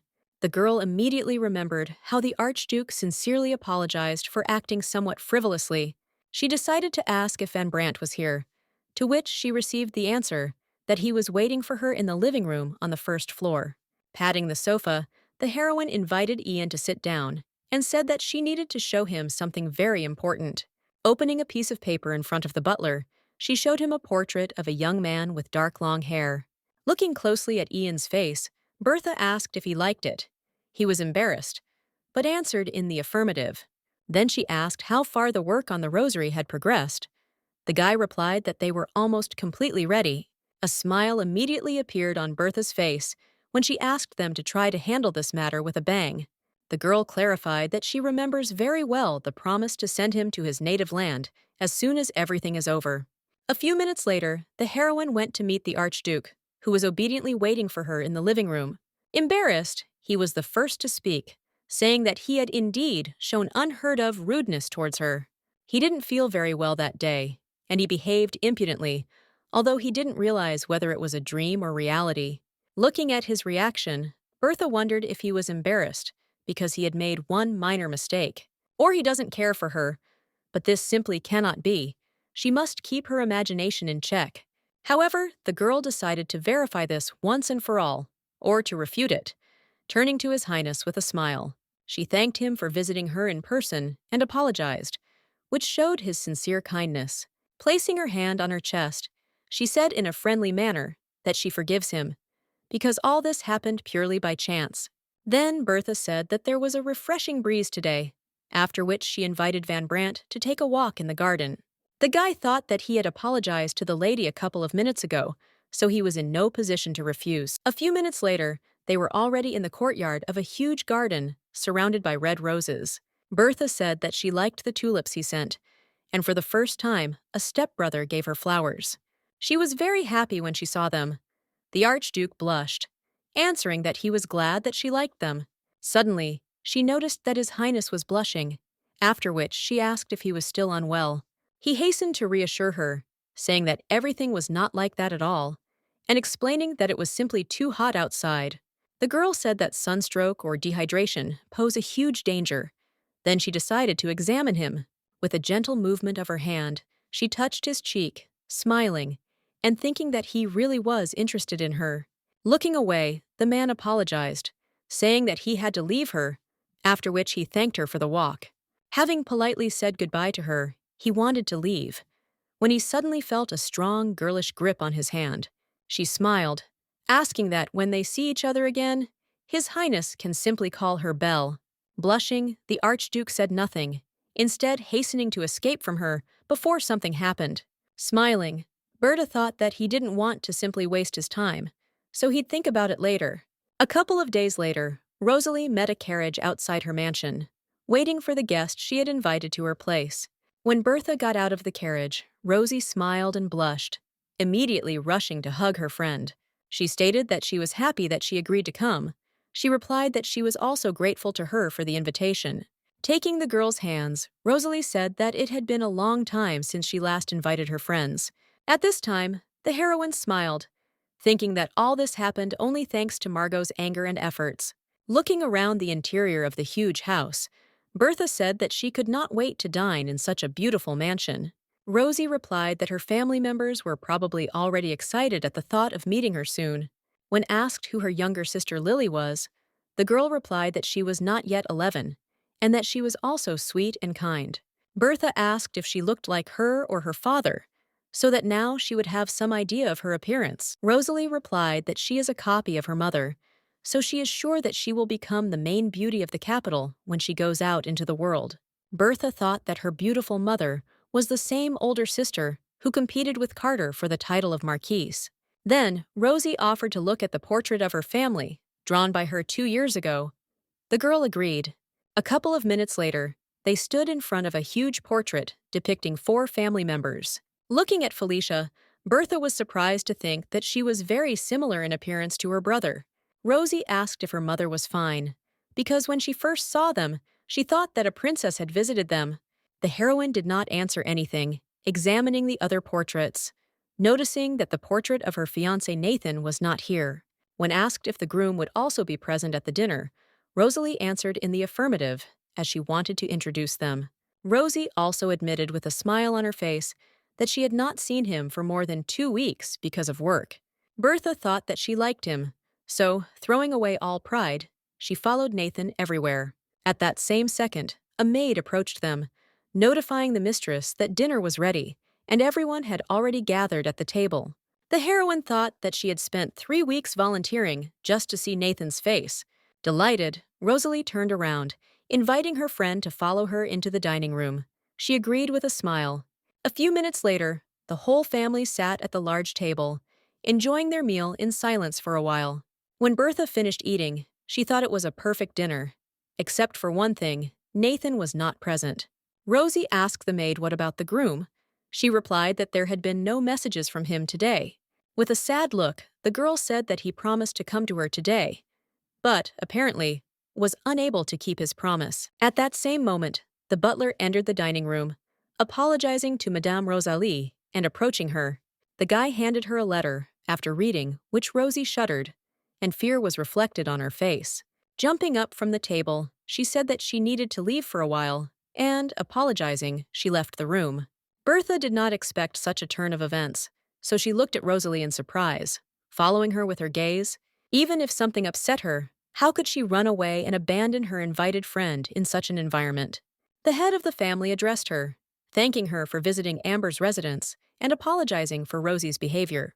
Bertha smiled back, saying that as a friend, she was truly grateful for their warm welcome today. Felicia took the floor next, turning her head and saying that Rosalie would soon take control and return. Then she asked if the guest would not mind having a cup of tea with her and talking in private. Bertha smiled, thinking that getting the opportunity to be alone with Felicia was much more difficult than with Nathan. It was a great chance for her, so she replied that she would be only too glad, and it was a great honor for her. After 5 minutes, they moved to another room, taking seats opposite each other, drinking hot tea. Felicia said she couldn't remember how many years it had been since Rosie's friends last visited her.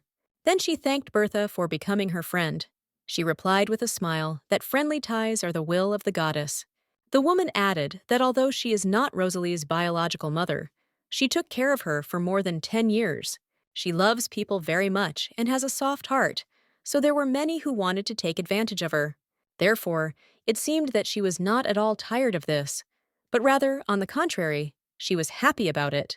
Bertha has a good understanding of people, but the soul of this woman remains a mystery, and it is not clear whether she loves Rosie or not. Looking at Felicia, she did not have a single guess, since her intonation or face expressed absolutely nothing.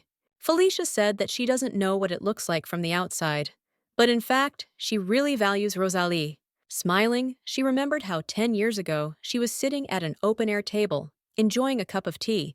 Turning her head, she noticed a little girl walking towards her, holding several roses in her hands. Before she had time to approach, the woman asked not to bother her, since she could not stand small children. Crying, the girl apologized for bothering her, and then turned around and walked away, dropping one of the roses.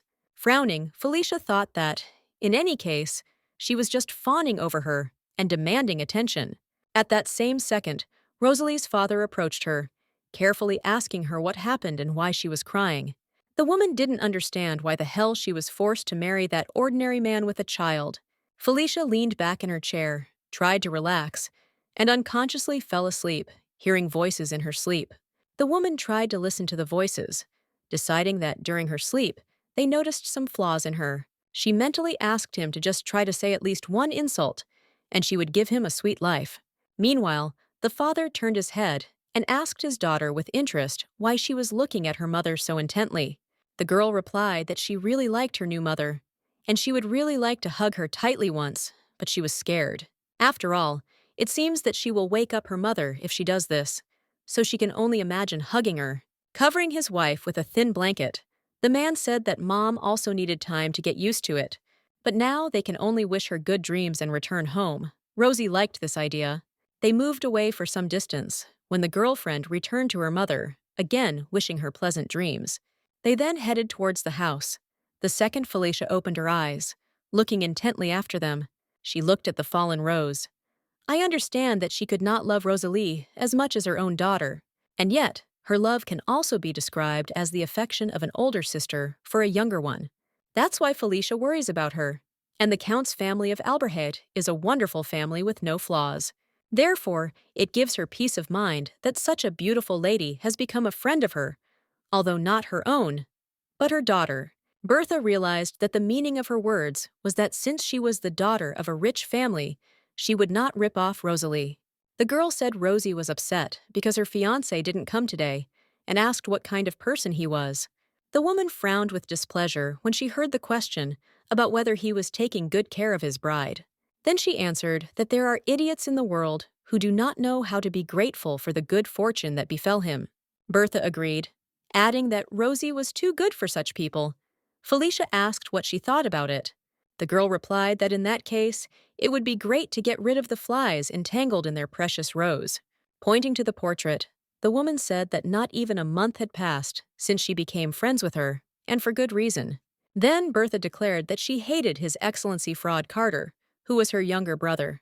Therefore, she independently exposed the atrocities of Jean Lawrence, who had long been the right hand of the Marquise. Felicia was surprised, because her family treats Fraud favorably, and he would not be at enmity with their family either. Tightly clutching her cup of tea, Bertha explained that Marquis Carter had killed her dear friend, although not with his own hands. She asked if the woman knew a girl named Rita Wicker, perhaps remembering her mother. She was kicked out with her mother from the Wicker baronial residence 10 years ago, due to Fraud's lies. Felicia was shocked by such information, after which she began to sort through memories of the Wicker family in her head. A few days later, Bertha was in her garden, having prepared a table for two, welcoming a guest. This time, Felicia personally decided to pay her a visit, having learned that Rita had died of illness several months ago. Bertha confirmed her words, saying that they broke off contact 10 years ago and met again by chance. When she found out that the days of her friend, who was her secret pen pal, were numbered, she was shocked. Then the girl cried demonstrably, thereby showing her grief, but her thoughts were about something else. Even such an important bird as Felicia Carter will not be able to find letters that were exchanged 10 years ago. Bertha said she was surprised that her secret friend stopped writing to her, and Rita was removed from the family registry. It was said that she was accused of a questionable birth, and the Marquis of Froude was involved in the incident. Felicia responded that there was one decisive reason why she lost to her brother for the title, and this reason was precisely the Wicker baronial family. Bertha came in shock, asking what she was talking about. The woman said that because of equality with her brother, her parents demanded achievements that would benefit the family. Hearing this, the girl could hardly control herself, realizing that she had become an unwitting victim in the game of her brother and sister.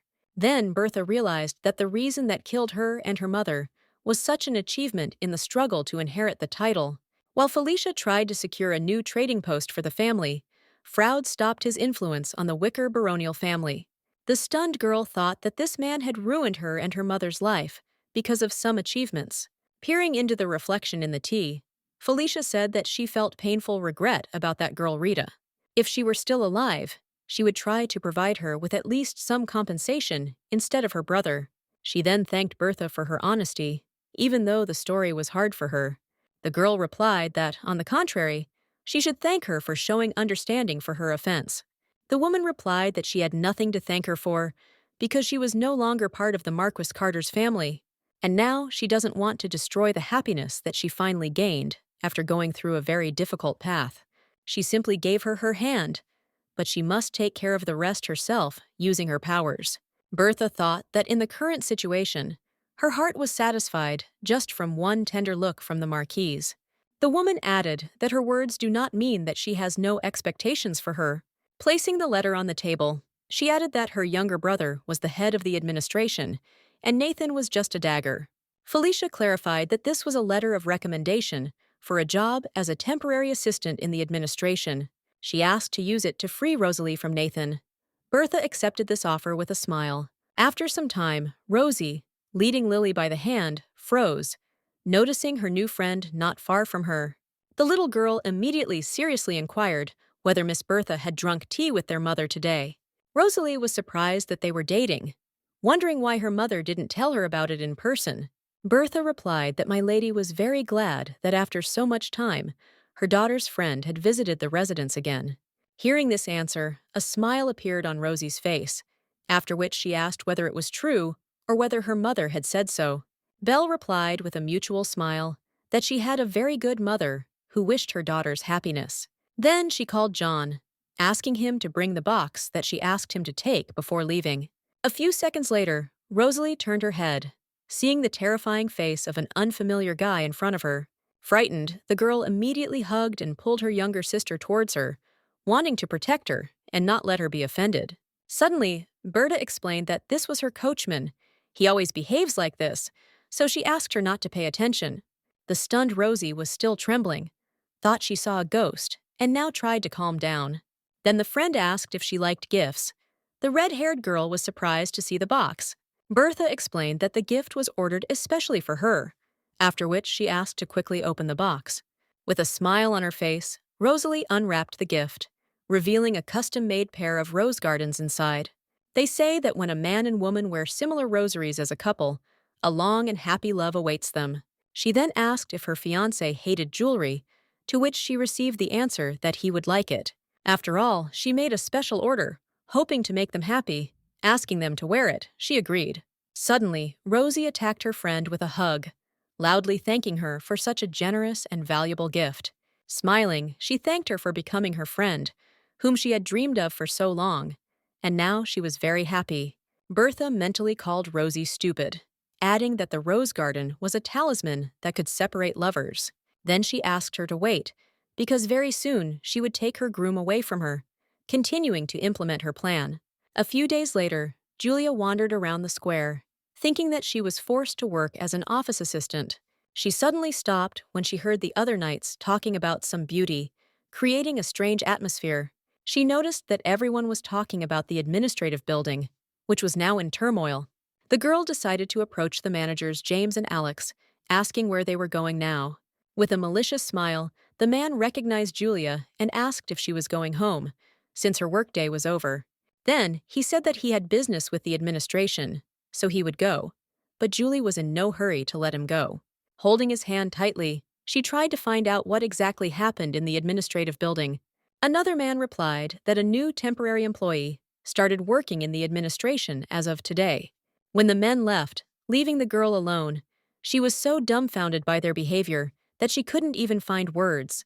When suddenly she overheard two men, who said that the new girl's name was Bertha. She was testifying in court. Meanwhile, the heroine was trying to get settled in a new place, looking at the documents laid out on the table. She tried to understand why Nathan left today and didn't show his nose in the administrative building. Almost all the men who passed by her desk could not take their eyes off the new employee. Blushing, they didn't talk to each other, saying that she was a real beauty, like an angel. Bertha herself frowned, thinking that those idiots considered her some kind of circus elephant for entertainment. At that same second, one woman asked everyone to shut up, or rather, that this was the administration, not a circus. If they are officials who eat from the royal table, then they must do their job conscientiously. The guys were immediately taken aback, deciding to leave here, because if you anger the official Heiser, then you won't have any problems later. Bertha immediately remembered her name, thinking that she was one of those who had a rather loud voice, but she was dressed very simply. One of the men said that he could not stand to appear in the administrative building because of his fear of Heiser. Hearing this comment, the woman could not stand it, after which she shouted to the whole hall, calling Bertha to her. When the girl approached her desk, she immediately heard the question whether she had come here to work. Otherwise, why does she have such an appearance? No matter how you look at it, it looks like she came to a festival. Bertha tried to understand what was wrong with her outfit, because she was dressed the same as other workers, and it was not her fault. Heiser continued to say that this was not a banquet hall, but her workplace, simultaneously asking if she understood her. The girl realized that she was the type of person who, pretending to be an active worker, scolds others. Surprised, she asked what exactly was abnormal about her uniform, asking for an explanation. At first, the woman hesitated, then replied that her clothes were tight-fitting, although a lady's outfit should remain modest. The girl replied that this suit was purchased from an atelier that officially sews uniforms for them. The order was placed at the same place, so she asked why her clothes were different from Heiser's. Angry, the woman asked if she was trying to pretend to be a great fashionista by wearing earrings and rings. Anyone who doesn't look will think that she came here to show off and not to fulfill her direct duties. Bertha replied that the requirements for the appearance of employees did not say anything about jewelry. She then pointed to the two girls, saying that if you look around, the other workers are also wearing jewelry. With professionally feigned surprise, the girl asked if she was the only one who couldn't wear jewelry. Heiser flinched at such a question, deciding that in this situation, everything looked like she was jealous of her. Slapping the table, the woman replied that they had never created problems, but because of her, the entire administration was on their ears. Hanging her head guiltily, Bertha thought that, in the end, she was going to continue to defend her case. She then asked if she could speak more quietly, because she was worried that she would make others feel uncomfortable. Other workers also asked Heiser to be quiet, because they had to finish reviewing the project by the end of the day. Others asked why she was so loud about all sorts of trifles, scaring away the rest of the employees. Placing her hand on her face with dissatisfaction, the woman realized that the angrier she became, the more it backfired on her. She then said that since today was her first day at work, she would be lenient with her, but only once. Having bowed, Bertha replied that she would be more attentive in the future, after which she headed to her place. When she moved away from the woman, her face became stern, and she thought that she would soon arrange a fun life for her. After a while, Julie thought that, unlike her unsurpassed, Bertha was just sorting out pieces of paper. Walking past the door of the office where her friend was supposed to work, the girl noticed Heiser coming out. She addressed her, saying that she had come to see her best friend, Bertha Alberhat. The woman answered in a dissatisfied tone that she knew nothing, asking her to sort out her personal affairs themselves. Stunned, Julia tried to understand why there were only such shameless people around her. At that same second, another employee approached her and said that Berta had gone out to see an acquaintance. When asked who exactly, the girl replied that she left with her older brother Blaine from the financial department. At this time, Bertha was walking around the garden, holding a young guy by the arm, smiling sweetly, and talking with him. She decided to ask how he knew that today was her first working day in the administration. He replied that in the morning, rumors had spread among officials that a beauty had started working for them. The girl said that he saw with his own eyes the beauty about whom there were rumors, after which he asked how he liked her. Blaine just laughed at the joke and then asked her how she felt about her first day at work. She thought that she was trying to seduce Nathan while Carter was on a business trip, but he didn't even show up. But she answered out loud that it was terrible, asking if she knew the official Heiser. The guy answered in the affirmative. From Blaine, Bertha learned that she was already married, and that there was such a crazy person who could marry this woman. The girl said that Heiser decided that she was too frivolous in choosing an outfit for work, after which she began to spin around in front of the guy, showing all of herself and asking what he thought about this. Blaine replied that he was glad she didn't start working as an assistant in the finance corps, otherwise everyone would have been distracted. Laughing, Bertha replied that his tongue really is suspended because it oozes both honey and poison. Then he gently took her hand, after which they looked into each other's eyes for several seconds without looking away. Bertha learned that Heiser, unlike other aristocrats, went to work because of the high salary. She didn't know that there was a family that pretended to do great things, but in reality had nothing. Blaine explained that she was not always like this, because she was a child from a representative Earl family. She was just unlucky in choosing the right life partner and ended up in such an unattractive position. Most likely, their relationship now is such that they don't even open each other's cards with congratulations. Bertha smiled, reasoning that this information could definitely be useful to her in the near future. Seeing the strange smile on the girl's face, Blaine thought, trying to understand what Bertha was thinking about now. He suddenly stopped, lowering his head to her ear and saying that her husband owned a jewelry store, and small sales are an important source of income for them, and the family's financial situation is very meager. Smiling, the girl replied that she would be sincerely sorry if a competitor appeared who would undermine their business. Unable to contain her joy at such information, Bertha sharply hugged the guy, thereby thanking him. She tried to understand how this happened, because after one conversation for a second, her mood improved dramatically. Meanwhile, Blaine thought that this was the first time he had met such an interesting woman, not knowing what was on her mind. After the break, Bertha returned to work, visiting the office of one of the senior officials. The guy, whose name was Assyrian, greeted the girl, saying that he was pleased to meet her. Bowing, Belle replied that she relied on him, when she suddenly heard that he had heard about her from Felicia. If he is an official of the first rank, then his position is quite high. It is good to have someone who will provide support. He said that he should have taken care of her in the morning, but today was the day he needed to get the job done. When asked if she had met other employees, the girl replied that she introduced herself to all the employees. Assyrian concluded that she was greeted warmly, which means she only had to meet Nathan Hector. He was away on business with him, so they were unable to greet the new employee properly, after which she returned, calling the guy to her, for whom Bertha got a job in this place. Turning around, the girl noticed a brunette with long hair and rather stern facial features. Glancing at him, she thought that he had finally appeared before her, after which she mentally insulted him. Assyrian introduced them to each other, asking Nathan to meet his new assistant, Bertha. The guy said his name, the girl did the same, adding that it was her first time working in such a place. She doesn't know anything, but she will try her best and hope that he will teach her a lot. Bertha thought that he gave the impression of a meek person, so she thought that he was timid in introducing himself. However, this is not so. From his surprised look, one can say that she made a good first impression. Suddenly, her gaze fell on the rosary that came out of the man's sleeve, which means that the gift came to his taste. Rosie did everything as expected, and her groom still put on the rosary that she had prepared especially for them. However, it is also possible that Rosalie said that the gift was presented by Bertha. Although it is unlikely, carefully examining his face, the girl concluded that no conclusion could be drawn from his reaction. She decided not to rush, because trying to make a first impression could backfire. A few days later, Bertha was riding in a carriage with Ursha, who was displeasedly interested in where they were going. The girl answered with a smile that first she wanted to do a little shopping, but there was one more thing to do.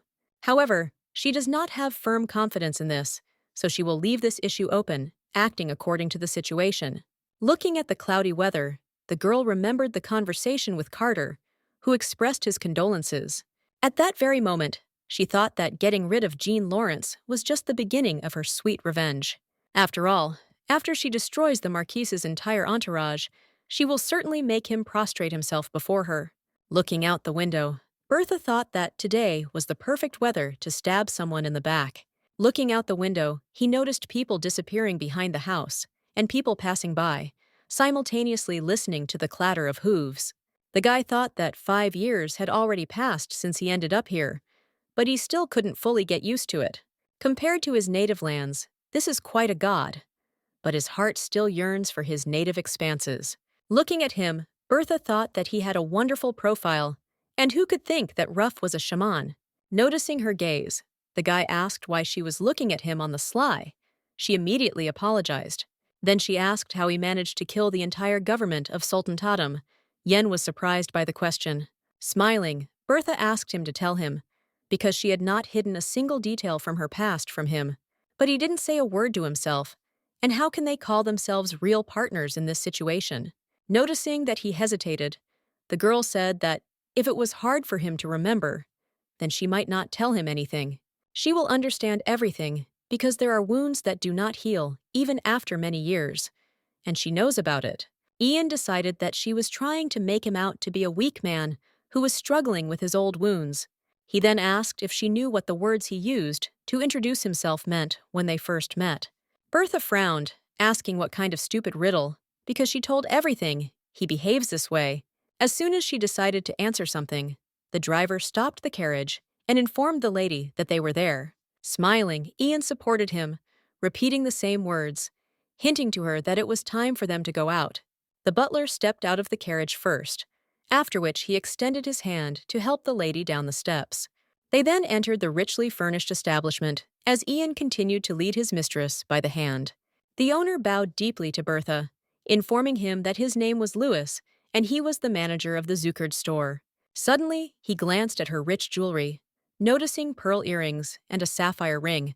Bertha thought that usually people look at her face, but he does not take his eyes off exclusively from the jewelry.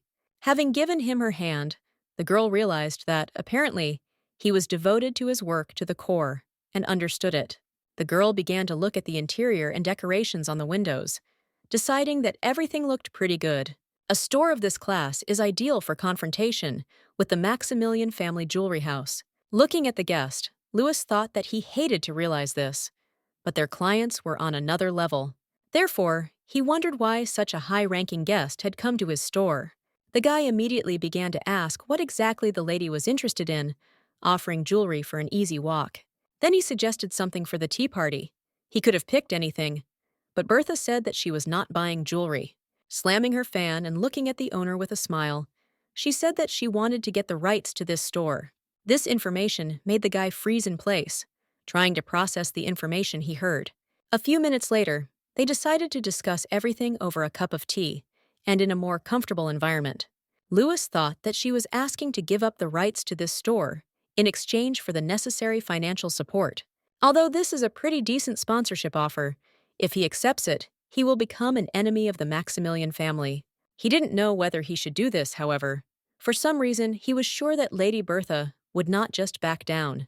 Suddenly, the girl announced that, to begin with, her first investment would be 500,000 gold coins.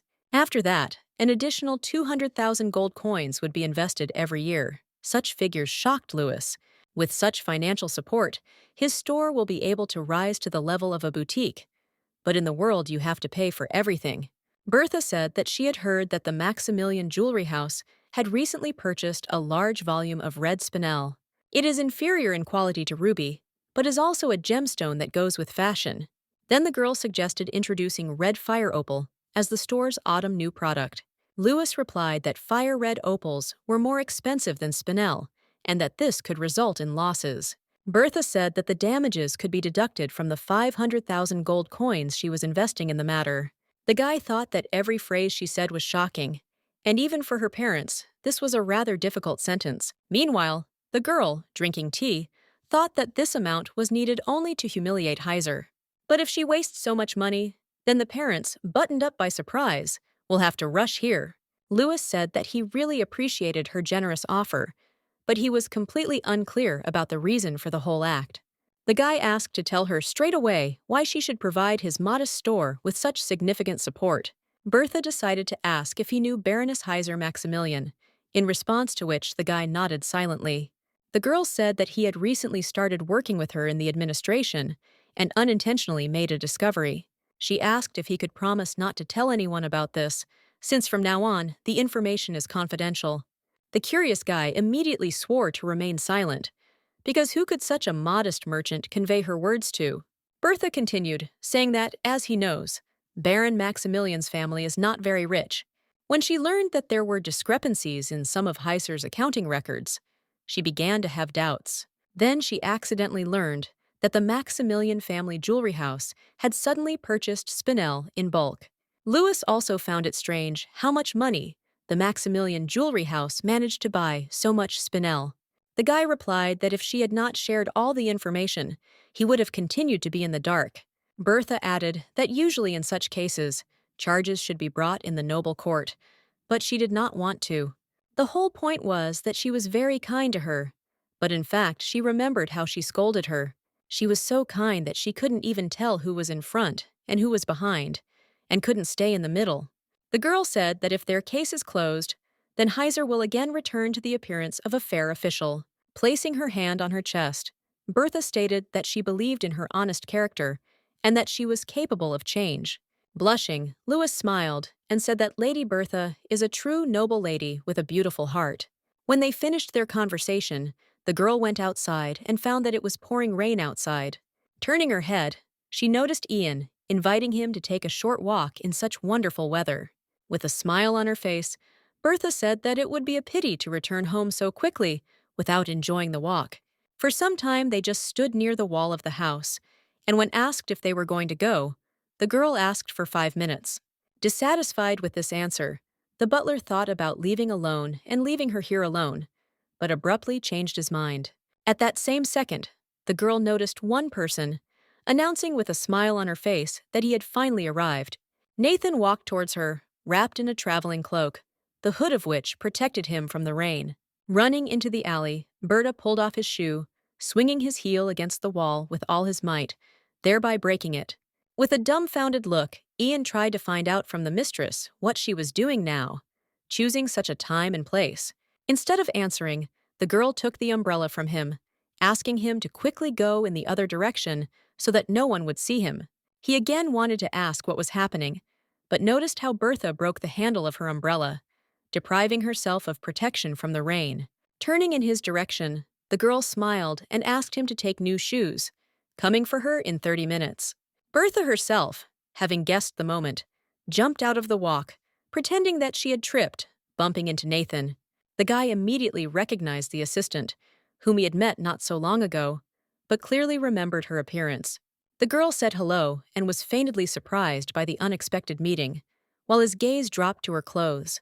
The guy asked why she didn't have an umbrella, after which he took off his raincoat, throwing it over the girl, protecting her from the rain. Then he began to ask what she was doing here alone, and how long she had been standing in the pouring rain. Bertha answered with a smile that it had been locked for about 5 minutes, and the umbrella accidentally got caught on something and broke at the wrong time. Upon hearing the answer, Nathan immediately suggested that she first take shelter from the rain to wait it out. They stood under the balcony of the house, after which the man again began to ask where all her servants had gone at such a moment.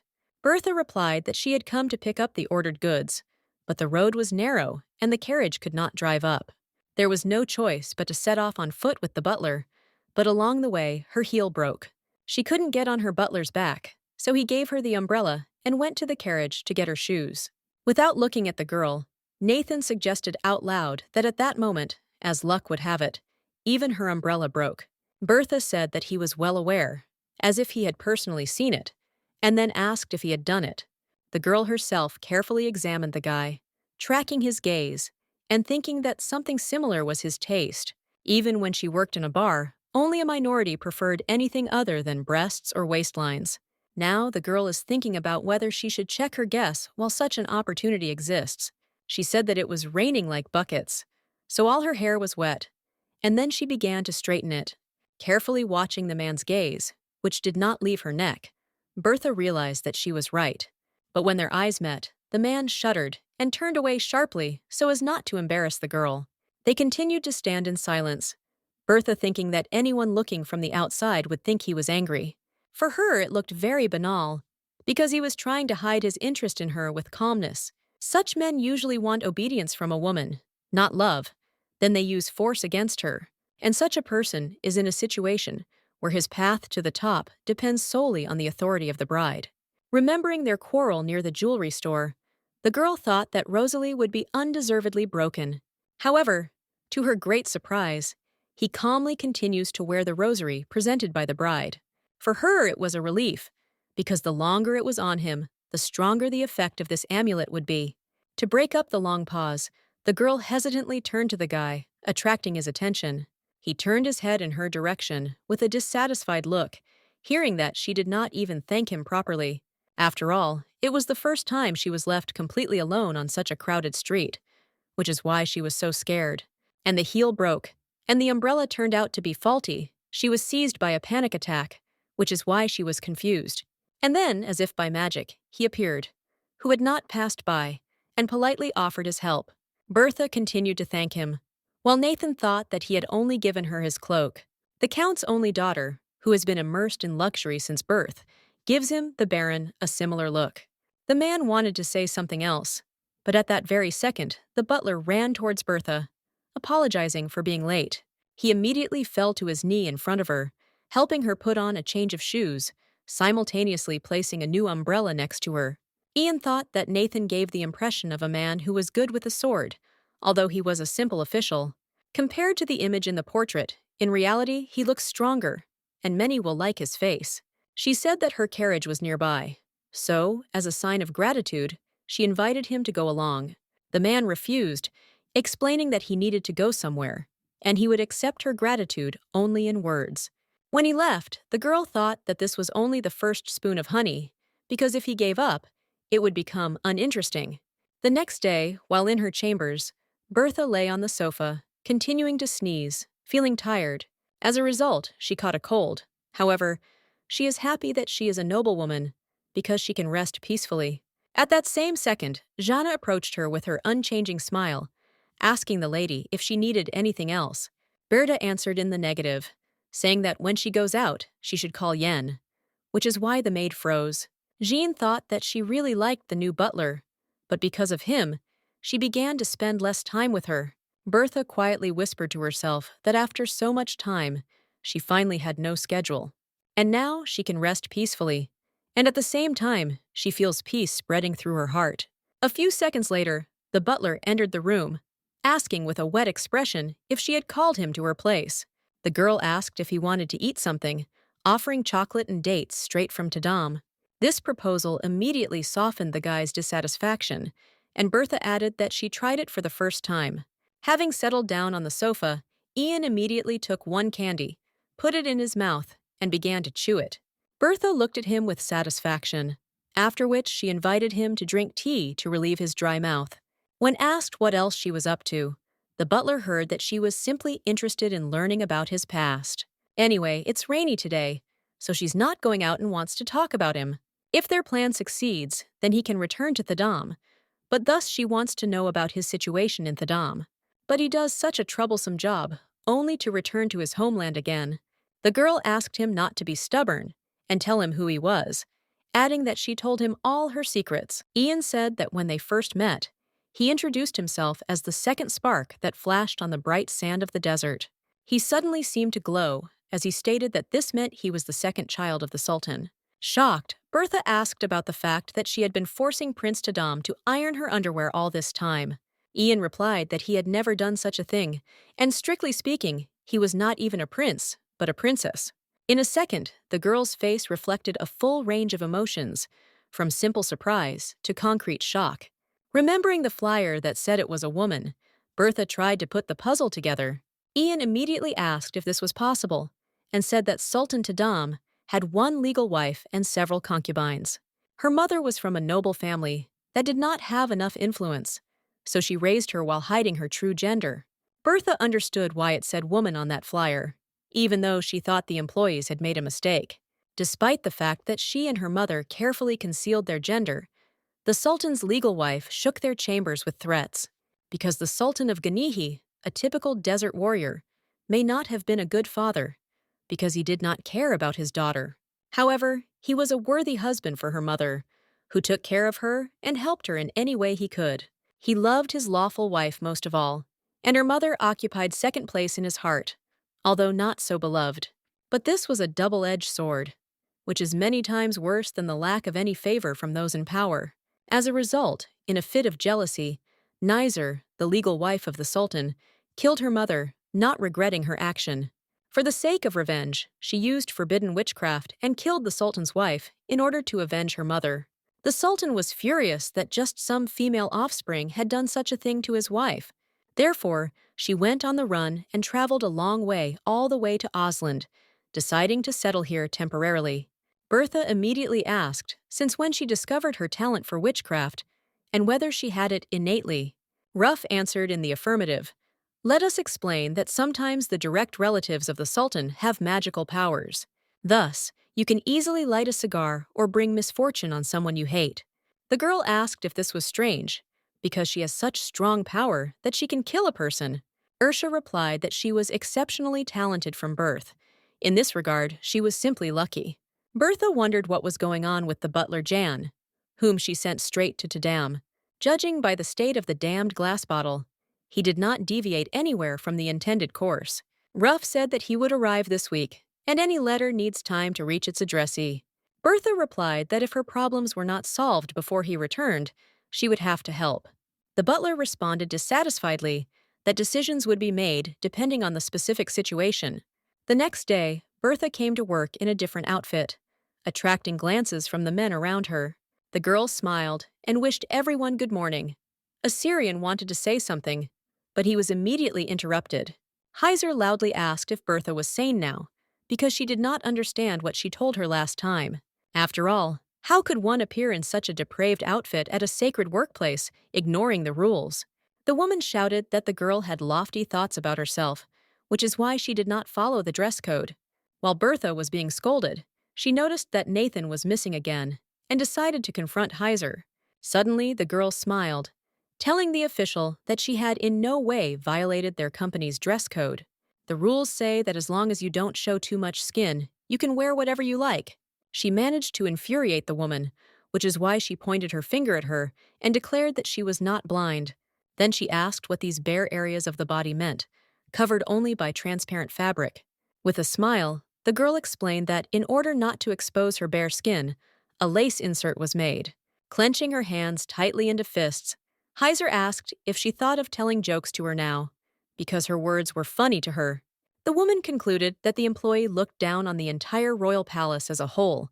At that very moment, the girl handed Heiser some papers, asking if she would like to take a look at it once. Sharply snatching the papers from the hands of her subordinate, she began to read that this was a certificate of compliance with the dress code. The issuing authority is the Department of Justice, and the document was issued by Chief Justice Van Brandt. When she finished reading, her face showed shock and complete reluctance to believe what she had just read. An hour earlier, the Archduke had been sitting alone in his office, doing routine paperwork. He was told that Bertha had started working in the administration and was now in this building. She did not come here to relieve boredom, to find some weaknesses of Marquis Carter. He decided that he should not interfere, when suddenly he was told that a visitor had come to him. It was Bertha. With a smile on her face, the girl asked His Highness to give her a certificate of compliance with the dress code. He replied that it was not difficult to obtain a certificate, but he wanted to know why she needed it. The girl again asked him to call him Belle, recalling their last meeting when she suggested it to him. Then she said that one of the higher-ranking employees constantly nags her about her inappropriate clothing. The guy did not answer, that according to the charter of the royal palace, officials cannot arbitrarily dismiss assistants. Bertha began to undo the button on her blouse, saying that she was curious about the extent to which it was acceptable to expose the body. Slightly parting her blouse, Berta asked, what about such a neckline, and whether it violated the rules. She then began to unbutton other buttons, smilingly asking if this was acceptable.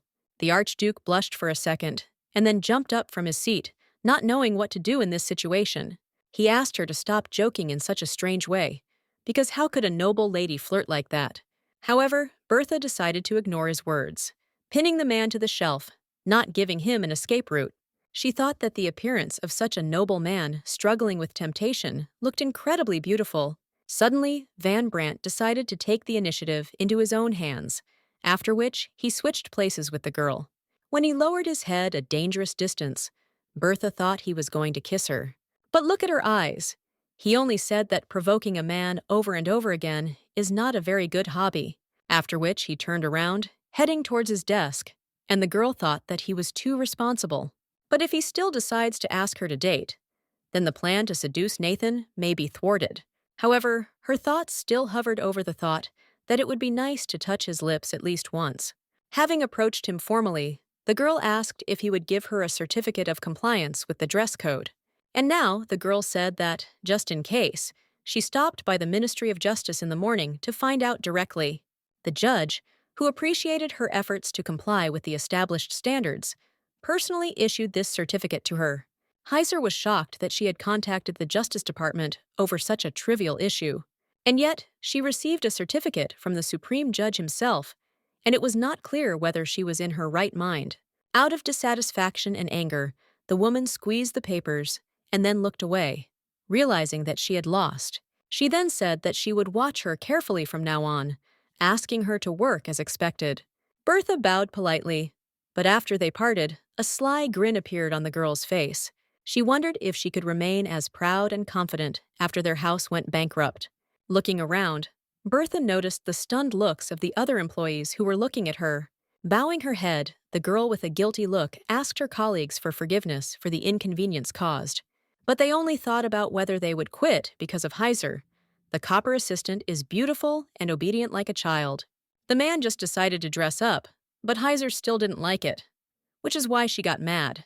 A few days later, Nathan walked proudly along the corridor of the office building, thinking about his business. He stopped when he heard Heiser's voice asking why she was absent without permission.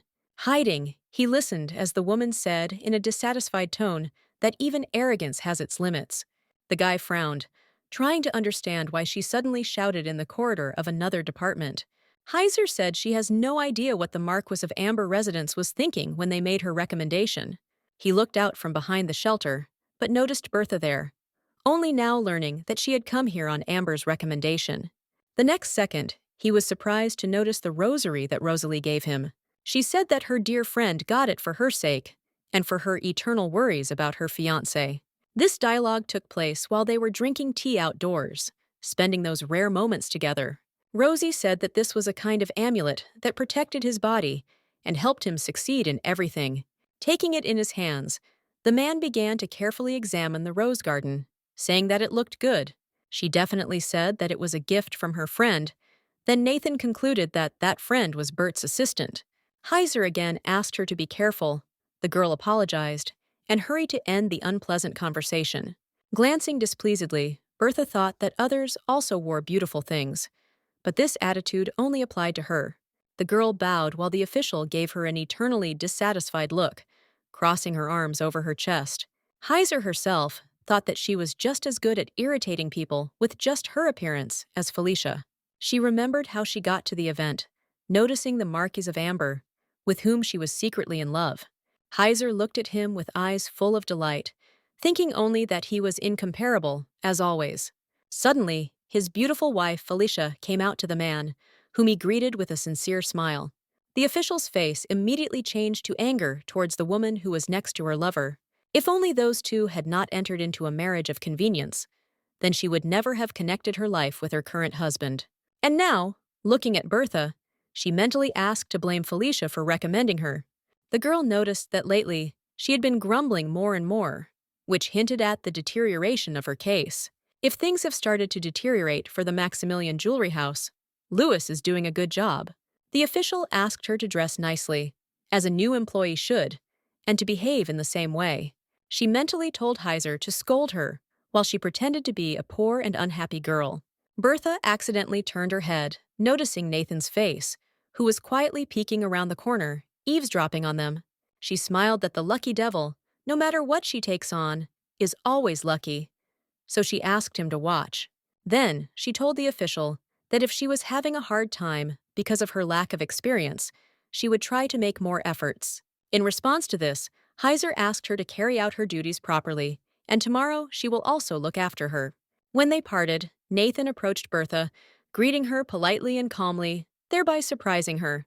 She decided that he had finished his assignment and had already returned back, so he was tired and did not want to rest. The man was surprised that just a moment ago she was being biasedly scolded, but she remained so cheerful. Putting his hand on her shoulder, he said that it's always hard at the beginning, but she copes well with her responsibilities. Bertha wondered if his reaction was too extreme, even though she had put her heart and soul into her performance. Seeing the girl's surprised look, Nathan froze, realizing that he had allowed himself more than was required. Suddenly, Bertha grabbed his hand, saying that the words he said gave her strength with which she could move on. Last time, she said that he appeared as if by magic, and now she decided to say a similar thing. Then her expression was exactly the same, and even in the pouring rain she tried to smile. Bertha remembered that she needed to return his cloak, and then asked if he would like to have a cup of tea with her. Nathan made the excuse that he had a fiancé, but the girl ignored this, telling him to come tomorrow at 4. She suggested doing this in the break room of the administration building, so everything would be acceptable. Agreeing, the man said that before leaving on business in the afternoon, he could drink tea. Lunch and rest time fall between 2 and 3, which means that at 4 o'clock, there will be no one in the room. Bertha thought that, as expected, the goddess was attracting the hand of the villainess, who was working hard. Through the network to the restroom at the appointed time, Nathan sat down on the sofa and then began to wait for the girl. Taking out his pocket watch, he discovered that Bertha, oddly enough, was already a full 5 minutes late. The girl herself was in another room, sitting in front of the mirror, trying to bring herself into proper form. She thought that if she arrived on time, she would look as if she had been waiting for the moment to strike. They have 30 minutes to talk, and if she is late, he will relax, thinking that she is not interested in him. A few seconds later, Bertha stood up, after which she began to examine herself from all sides, appreciating the view. Just as Nathan was getting bored, the door suddenly opened, hearing a girl's voice apologizing for being late. Seeing Bertha, he blushed, while she said that a colleague asked him for a favor, so she was late. Noticing his gaze, the girl was happy in her heart, thinking that everything was going according to plan. Sitting down opposite her, she asked if he was angry because he had to wait so long for her. The guy replied that everything was fine, seeing how the interlocutor took out his own cloak, returning it to the owner.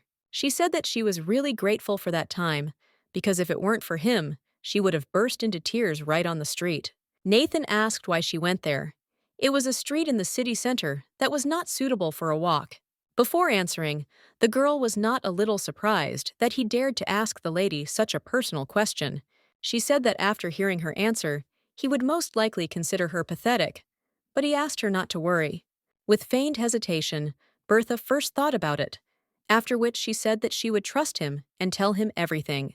She visited the fortune teller, who lived there because she needed to pick up an amulet that was made to order for her.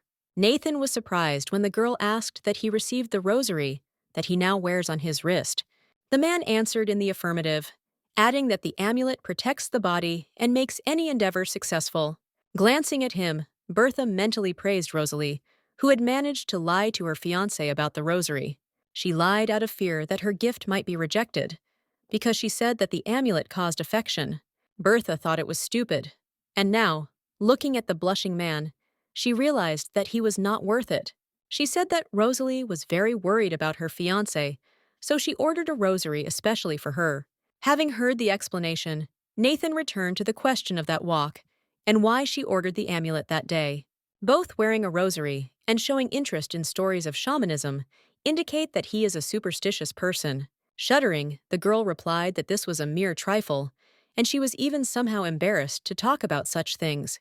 Smiling, the man said that everything was fine, and she could share with him any awkwardness in life.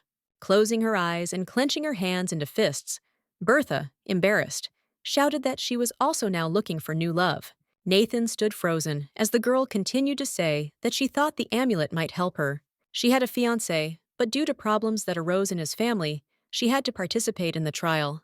The man said that he heard about what happened to Jean, but he doesn't remember the details well and doesn't know much. Bertha realized that before his engagement to Rosalie, he really was only a mediocre provincial baron.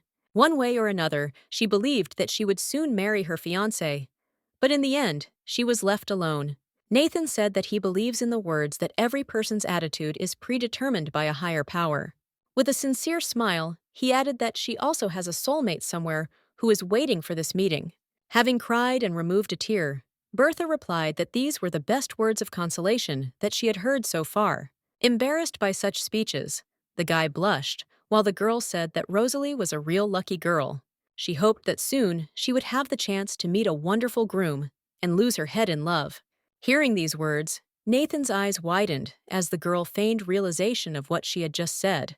And after that, she herself blushed, pretending that she did not want to say something like that, and did not cover her mouth with her hand. Jumping up from her seat, Bertha declared that the last phrase was a mistake and asked him to forget about it. She thanked the guy for his time and also thanked him for the raincoat he provided her with. Then she hurriedly walked towards the exit, saying goodbye to the official, leaving him alone. Suddenly, Nathan jumped up after her, asking her to wait. Hearing this, the girl stopped and turned around. At that same second, the guy ran up to her, after which he hugged her, pressing his whole body against her, shocking her. Bertha told him that if he continued in the same spirit, it could turn into problems for them. However, now he didn't care, because he wanted to enjoy the warmth of her body, feeling her trembling and uncertainty. Suddenly, the reality of what was happening returned to Nathan, and he realized that all this was just his fantasy. When the girl left, he put his hand on his face, trying to understand why he even decided to imagine such a thing. He can't get close to her because he has a fiancé, but they can spend time together as colleagues. The next day, Bertha went for a walk, thinking that the only fun at work was to go out for a while. She would like to meet Nathan here now, but fate decided to give her an unexpected meeting with Julia. Her best friend called out to her, causing her to turn around uncertainly and then greet the plump girl. Julie asked why it was incredibly difficult to cross paths with her, even though they both worked at the royal palace.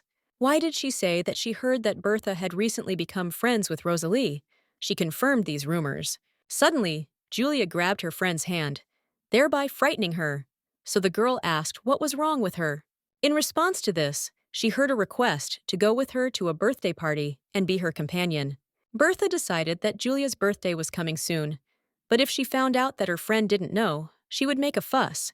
When asked about the birthday, Julie explained that she was surprised that she didn't know since it was her older brother's birthday. Belle decided that she should go after all, because she still owed Blaine a huge debt. Smiling, the girl replied in a calm tone that she would definitely come, after which she thanked her for the invitation. Julia immediately beamed, replying that she knew that was how she would respond, adding that they would see each other over the weekend. A few days later, Blaine was sitting on the living room couch, enthusiastically writing something in his notebook. Suddenly, the hand of a red-haired guy touched his shoulder, and he smiled, congratulating his friend on his birthday. Slamming his notebook shut, Blaine said he sounded like he wasn't going to come, but ended up here. The friend replied that this year he, too, did not make much fuss to invite Treasury employees to the holiday. Then came the question if his little sister was here. Blaine replied that she had gone out to meet someone. The guy said that earlier. When he said that one lady was very beautiful, Julie followed him around and scolded him. Putting his arm around his neck, Blaine invited him to go into the hall first, while he got ready and joined too. As they headed towards the exit, the guy suddenly turned around, greeting my lord and milady shade with a smile. Blaine turned around after him, looking dumbfounded at his parents, who also attended this holiday. He immediately froze in a stupor, unable to even greet his parents properly, looking at them in shock. Odom told them that time had apparently passed them by, and now they looked as beautiful as before. Probably, the next time they meet, they will look like his peers. His parents thanked him for the compliment. Then the mother thanked the child on his birthday. I will add that they had already left him a holiday gift. Blaine nodded, thanking his mother, but it was clear from the expression on his face that he was not particularly happy about this meeting. Odom said that he had to greet the guests, so he would go and get his parents' gift on his own. And while his friend returned to his pleasant conversation with my lord and my lady, Blaine stood aside, feeling abandoned. If you judge by the fact that they take care of a gift for their unloved son year after year, they are wonderful people. Meanwhile, Bertha, who had arrived for the festivities, carefully examined the festive tents on the street. This was unexpected, because even if I had invited only unmarried young ladies, the garden would have been full.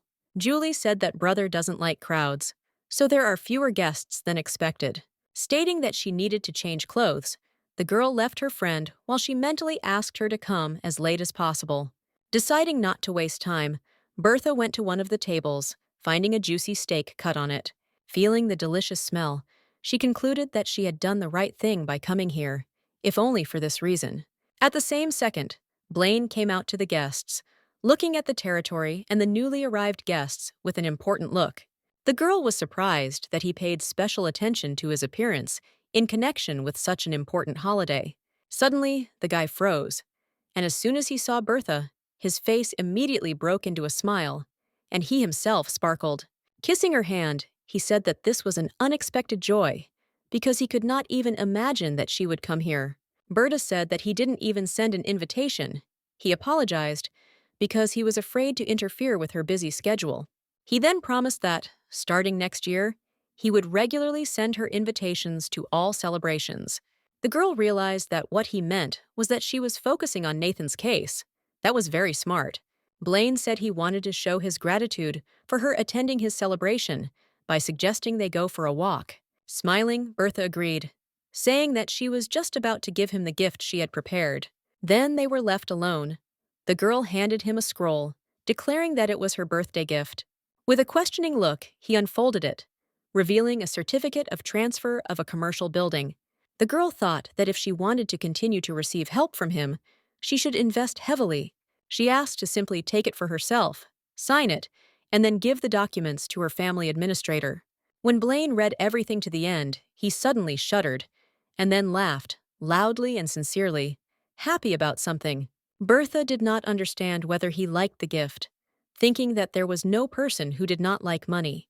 Coming closer to her, the guy said that if this was a love letter, then he was faced with a cliché. After that, he decided to go and kiss the girl on the cheek, but she didn't even flinch.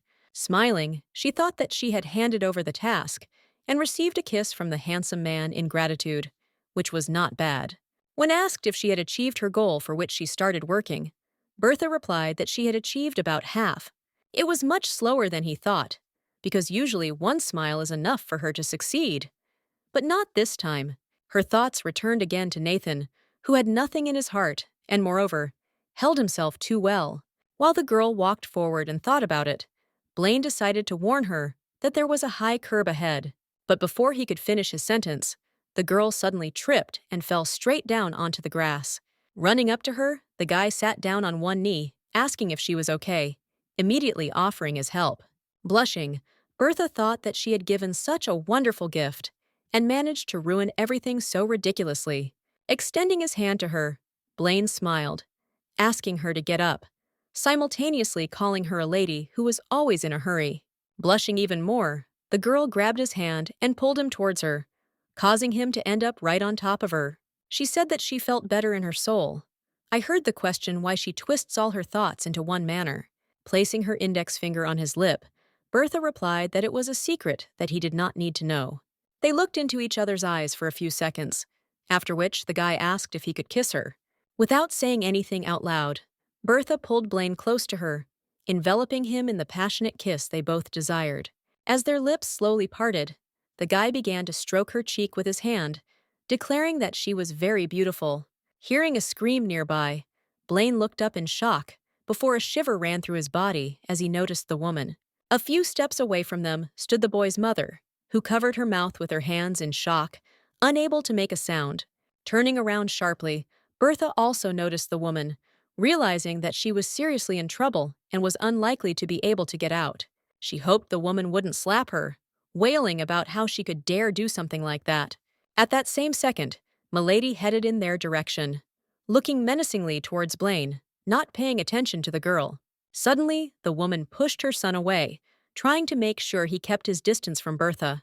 Then she turned to the girl, asking if she was hurt and if anything hurt, ignoring her son. Blaine lowered his head, looking sadly at his mother, who was not paying any attention to him. Bertha was even more shocked, because she had to examine her son first, and then her. Lowering her head, the woman, almost crying, was glad that everything was fine and nothing had happened. When she stood up, Blaine tried to help her by holding out his arms, but the woman only angrily pushed him away. Unable to bear it, Mother asked what he was even trying to do in relation to the noble lady from another house. The guy turned to Bertha and said that his mother was not feeling well, so he needed to take her to the room. Looking at her with sad eyes, he asked if she could return to the table first, waiting for him there. The girl agreed, after which she bowed, saying that it was a great honor for her to meet the Duchess of Shade. As sunset began to set in, there were a few more guests, and they all spent time talking with each other. Julia asked Bertha to eat more, and next time, be sure to tell her in advance where she was going. The girl was wondering if her friend even knew about the state her mother was in at the moment. Although, in this case, she would not have been able to cut the meat so calmly, and she herself had nothing to do with it. A few minutes later, Julia said that her brother was coming, adding that he was the main star of the evening. At the same time, Blaine approached the girl with a dissatisfied and sad look, trying to find some words. Bertha thought that he was still uncomfortable about what happened earlier, so he was a little confused now. The guy bowed, asking Bertha if she could go out with him for a moment to talk privately. Smiling, she agreed, while Julia began to wave her hand, saying that she was actually here too. Ignoring his sister's statement, Blaine managed to steal the girl for a walk, taking her to a deserted place. Looking at the guy with suspicion, Bertha thought that it seemed that she had seen something that she should not have seen. She imagined it would be a sad ending, being stabbed with a dagger, saying that she shouldn't have seen that. At that same second, Blaine said that she saw something she shouldn't have, and the girl became nervous and thought she was missing. Bertha began to think through the possibilities of self-defense in her head, and whether this would be considered an act of self-defense. But at that very second, the guy interrupted her thoughts, calmly asking when she realized that she was different from others. Looking at Blaine in surprise, Bertha tilted her head to the side to clarify why he suddenly asked about this. Without answering anything, the guy covered his face with his hand, while the girl thought that he decided to cry to her. But at that same second, he removed his hand, but there were no tears in his eyes, only sadness and obvious uncertainty about something. Bertha said she was just worried about him, while the guy didn't know if he should tell her his secret. The girl thought that he had invited a man with him who was enjoying dessert and was now busy with his own thoughts. Suddenly, Blaine began to say that his parents were truly wonderful people. Bertha confirmed this. Although he did not always adhere to strict moral principles, this does not mean that his parents hated him. On the contrary, as a child, he tried his best to receive their love, although now it is no longer a useless conversation. After all, at present, his parents do not consider him a member of the family, since he committed a terrible act at that time. Then Bertha understood why the Duchess of Shade had such a reaction to what happened some time ago. She replied that, first of all, today was his birthday, so she asked not to create a dull atmosphere. Blaine tried to put a smile on his face, but he couldn't, because he couldn't forget about the past. Having gathered his strength, he nevertheless turned to Bertha, stating that in the past he had tried to kill his younger sister. He began to say that it all started on his birthday, when he was still a child, and Julia was even younger. Seeing a lot of boxes with gifts, the impudent girl pointed her finger at one of the boxes and said that she wanted this one. Her friend Helen, who was a little older than her, wanted to stop her by saying that these were gifts for Blaine. The girl stumbled and fell and was unable to stop her friend while the boy watched his sister. Even then, something began to change in him. When he saw Julia's impudent behavior, anger lurked in his soul. At that same second, The Duchess entered the room, watching this picture in horror. Covering her mouth with her hand, she hurriedly walked towards her daughter, simultaneously asking what was going on here. While Julia was saying that it was all for her, a tearful Helen tried to stop her, tearing her away from the box. Blaine looked at the torn box from which the wooden construction set had fallen out, lying not far from him.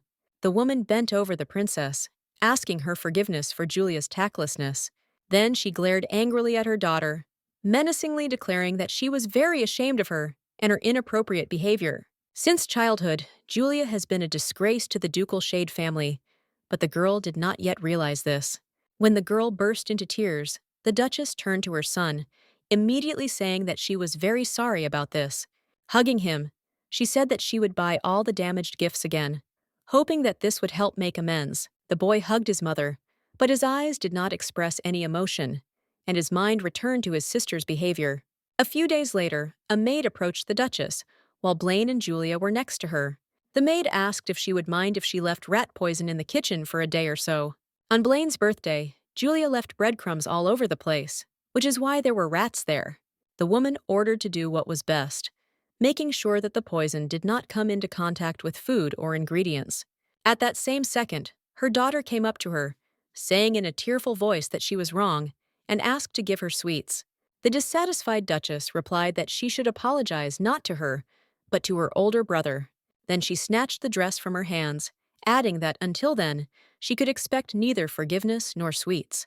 Meanwhile, Blaine, who was busy assembling a fortress from a construction set, listened to his sister's complaints. Looking at his mother's reaction, a smile appeared on the boy's face when he realized that now his mother did not love Julia. However, he cannot get rid of his younger sister with his own hands, because he knows that murder is a crime. At that same moment, Helen came to visit him, who tripped while running, flying towards the designer. Having destroyed the built castle, one of the triangular-shaped parts hit the girl's hand painfully. Helen immediately began to sob and scream that she was in great pain. The Duchess immediately reacted to the child's cry. While the dumbfounded Duchess called for someone to call a doctor, Blaine looked at her with a sad look. Then, he turned his gaze to the designer, deciding that he had to borrow someone else's hands to complete the plan. A couple of days later, Helen came to visit him again, creaking the door, looking for a familiar boy. Noticing him, she was delighted, after which she called out. Blaine, standing in front of the window, turned around, looking at her. With a feigned smile, the boy greeted the princess. "I wish you to look as friendly as possible." When asked where he was going in his weekend suit, the guy replied that he was waiting for her because he was going to go with her. Approaching the girl, he asked in her ear if she would like to go on a secret expedition today. He added that it would be a secret from everyone. Helen nodded vigorously, happily answering that she really wanted to. Overjoyed, the princess wanted to scream, but Blaine stopped her, saying that this was a secret that he shared with her. After 20 minutes, the children left the mansion, going to a clearing, through a garden with bushes, so as not to be noticed. After 2 minutes, they arrived at the appointed place. The guy pointed forward with his hand, showing Helen the same tree. The girl looked with delight at the cookies and sweets that were hanging on the branches, running towards the tree. Wasting no time, she immediately grabbed the first cookie she came across, after which she hesitantly took a small bite. Rejoicing and running around the plant, the princess shouted that this was really a magical tree with sweets. Looking at her, the smile disappeared from Blaine's face, because he didn't understand how anyone could be so stupid. Picking up a leaf from the ground, Helen smiled that he was truly amazing for being able to find the magic tree. An acacia tree grew in front of the neglected wall, which, due to its hallucinogenic properties, should not grow here. Most likely, the servants simply did not notice him, which is why the acacia grew quietly in the ducal garden all this time. At the same second, the boy pretended to tear off a cookie, while simultaneously taking another one out of his pocket. Walking up to Helen, he handed her a cookie and asked if she could give it to his little sister. Unfortunately, she was not allowed to touch the sweets due to an incident that happened on his birthday. Understanding the boy's plan to help his sister, the girl nodded vigorously, promising that she would definitely pass it on. Blaine explained that when this tree is seen by adults, its magic disappears, it withers and dies, so it's a secret. Sadness appeared on the princess's face. Placing her hand on her chest, she said that she did not want the tree to die. Therefore, she promised that she would never tell anyone about him. This brought a satisfied smile on the boy's face. His plan was perfect, because if Julia ate the poison cookie, stupid Helen would take the blame. Even if the princess tells a story about a tree where sweets grow, there is simply no evidence. On top of that, because of the properties of acacia, everyone will think that she has messed up something and will not believe a single word she says. However, the plan did not go as he expected, and that same day, while reading a book in the fresh air, he noticed his father. He approached him and said with a serious look that they needed to talk. Blaine put the book aside and began to listen. At first, he wanted to take his son's hand, after which he clenched his hand into a fist, and then covered his face with his hand, not knowing what to do. Turning around, the man ordered him to follow him, causing the boy to flinch and remain unaware. When they entered the house and reached Julia's room, Blaine noticed his sister, covered in spots, and her mother next to her. Seeing only them, the boy tried to understand what had become of Princess Helena, from whom there had been no news since then. At that same second, the Duchess turned around, and noticing her son, immediately jumped up and ran up to him, hugging him tightly. The boy shuddered when he took a closer look at his sister, noticing the same cookies on the nightstand. Mom began to ask if he asked Princess Helena for a favor by asking him to give his sister these cookies. He replied that he had done nothing of the kind. The Duchess added that Julia told them about the magic tree. In exchange, she asked not to lie to her mother. Blaine realized that stupid Helen had blabbed everything to them after all. He replied that the princess looked a little sick today, so he decided that she had eaten something wrong. The boy added that there was some kind of misunderstanding, thinking that being worried about the princess, they would call the doctor. If traces of acacia were found in the princess's body, they would have no choice but to believe him. Blaine said that why would he give the princess a dangerous cookie if it could turn into a diplomatic problem? His parents immediately winced, realizing that their son had just given himself away by mentioning just one thing. The Duchess wanted to touch her son, but her hands were shaking so much that she could not do it. A few seconds later, the father took over, sternly asking how he knew that these cookies were dangerous to life. At that very second, the boy was seized with a trembling when he realized that he had said something that gave him away completely. The Duchess said that if he really did not know anything, then he would have no idea what kind of cookies they were. Blaine replied that his mother herself said that there was rat poison in the cookies that the princess gave Julia. He hugged his wife. The man said that she asked if he gave these cookies to Helen, but did not say that there was poison in them. The woman began to sob even harder, while Blaine froze, looking at his parents in shock, realizing his mistake. Looking menacingly at his son, the Duke concluded that he had given his sister cookies filled with rat poison. When the Duchess heard these words, she lost consciousness. Her husband immediately reacted and picked her up in his arms. Blaine was scared for his mom, but he couldn't even lift a finger to go up to her and hug her. The Duke said that if Julia had not thrown the cookies, then perhaps his sister would no longer be alive. He then declared that the conversation was over, asking Blaine to leave here, not wanting to see his offending son now. When the boy left the room, turning around, out of the corner of his eye, he noticed his father putting his mother on the bed. His parents are kind, so they could not raise a hand against him and could not pretend that nothing had happened. Bertha asked if he killed Princess Helena, since the plan to kill Julia failed due to such a puncture. Blaine looked at the girl in surprise, answering that after the incident, the princess did not appear at the residence. They say she returned to her homeland and disappeared without a trace, so he has no idea whether she is alive or not. Blaine said that after these words, she behaved as if nothing had happened. She responded by asking what was wrong. She has never crossed paths with the princess, so she is not going to shed a tear. But the guy had something else in mind. Explaining that he was interested in her reaction to a story from her childhood, the girl said that she was a little disappointed. The guy was upset, saying that this was to be expected, but was immediately surprised, continuing to listen to the girl. Bertha added that he had behaved too stupidly, because knowing him, she thought that he would cope much better. When asked what she was talking about, the girl said that he had not thought through the entire scenario from beginning to end in advance. It would be nice if he often committed pranks and received a scolding, then they would not suspect him. He also needed to think through possible developments if something suddenly went wrong. In the end, they would believe him, but if she were in his place, she would simply push Julia off the balcony.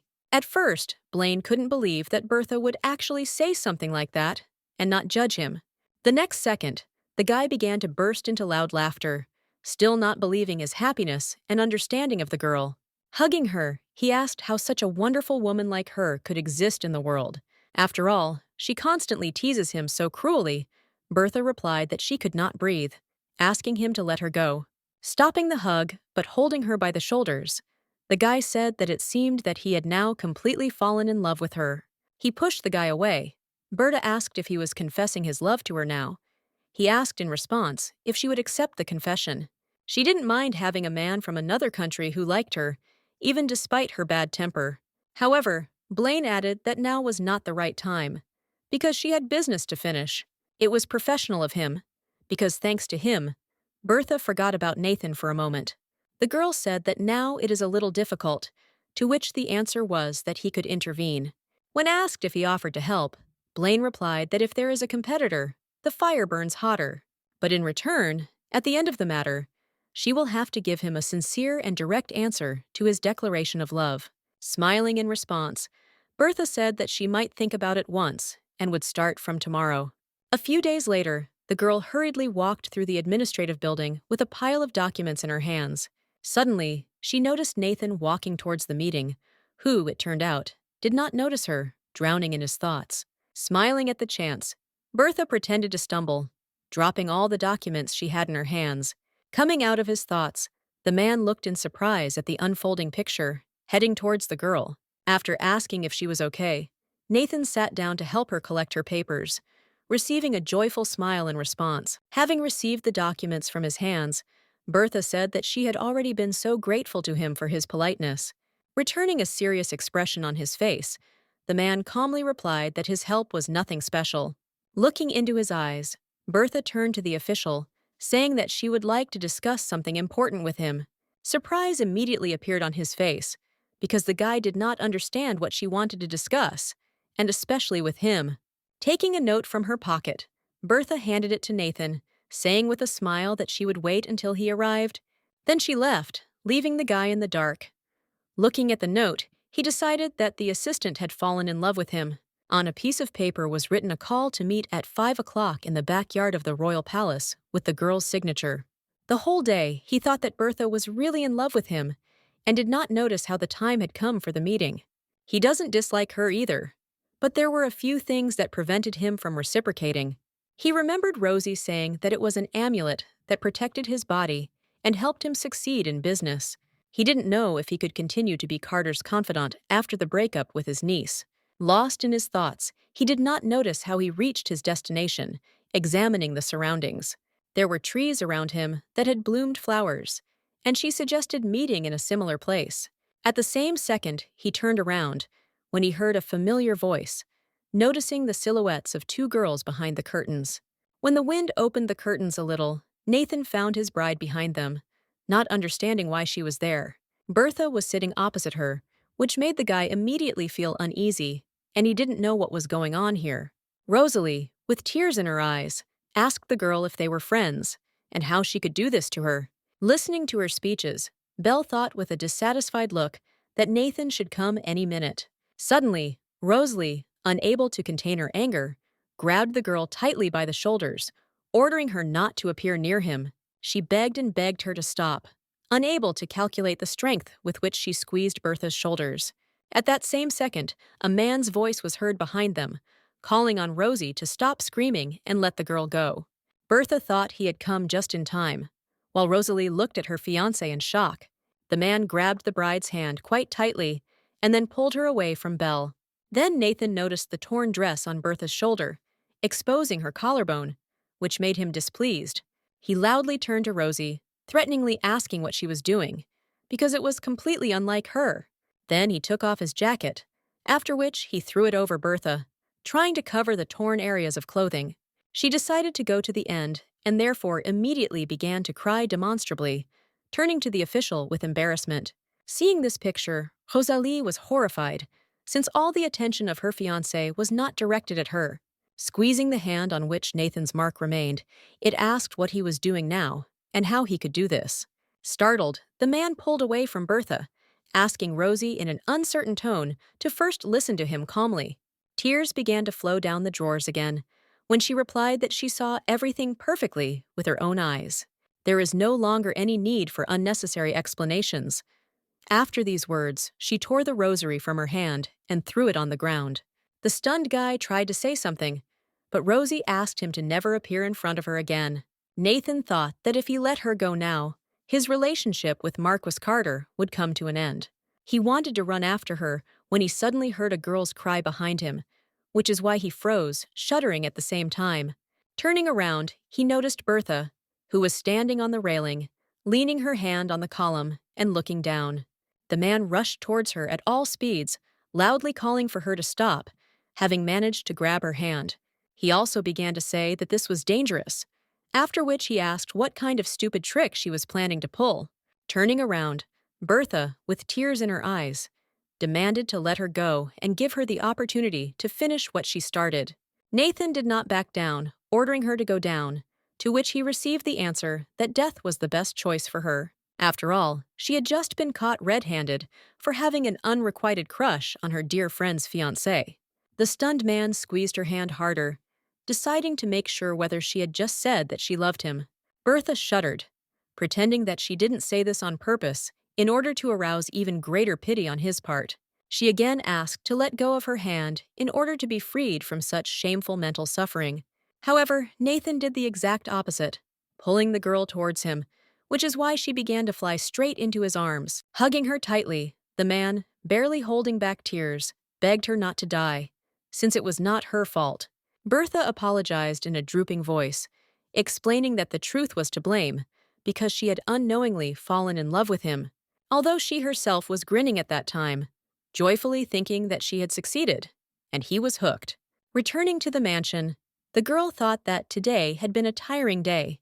She wanted to take a bath and sleep, but at that very moment, the butler called out to her and stated with a serious look that he needed to report something to her.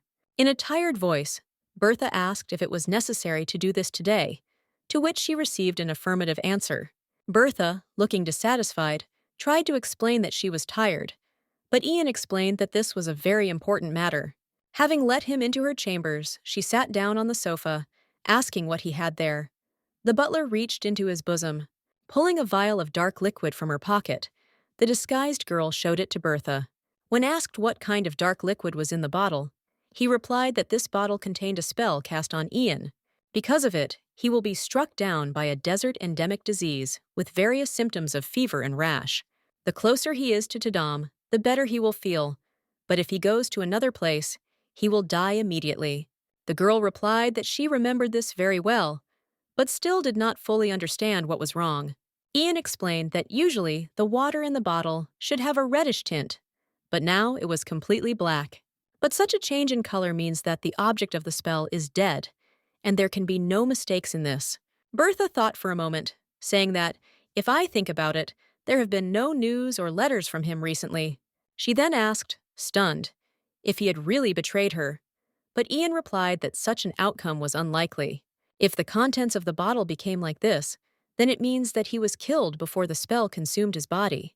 The girl decided that she couldn't put this matter aside, and decided to speed up the process a little. She asked if he could make one medicine for her. Ian annoyedly asked what she needed this time. Bertha clarified that she needed a substance that would make her feel depressed, and asked if this was possible. With an arrogant look, the butler replied that for such a talented shaman as he, nothing is impossible. Rising from the sofa, Bertha added that while he was preparing the medicine, he would have to contact Blaine. He needs to convey that the time will soon come for him to go on stage, since he offered her his help. If, after such a confession, she suddenly disappeared from Nathan's sight, he would be confused. A few days later, Bertha met Nathan at a bar, and they took a seat near the deserted bar counter.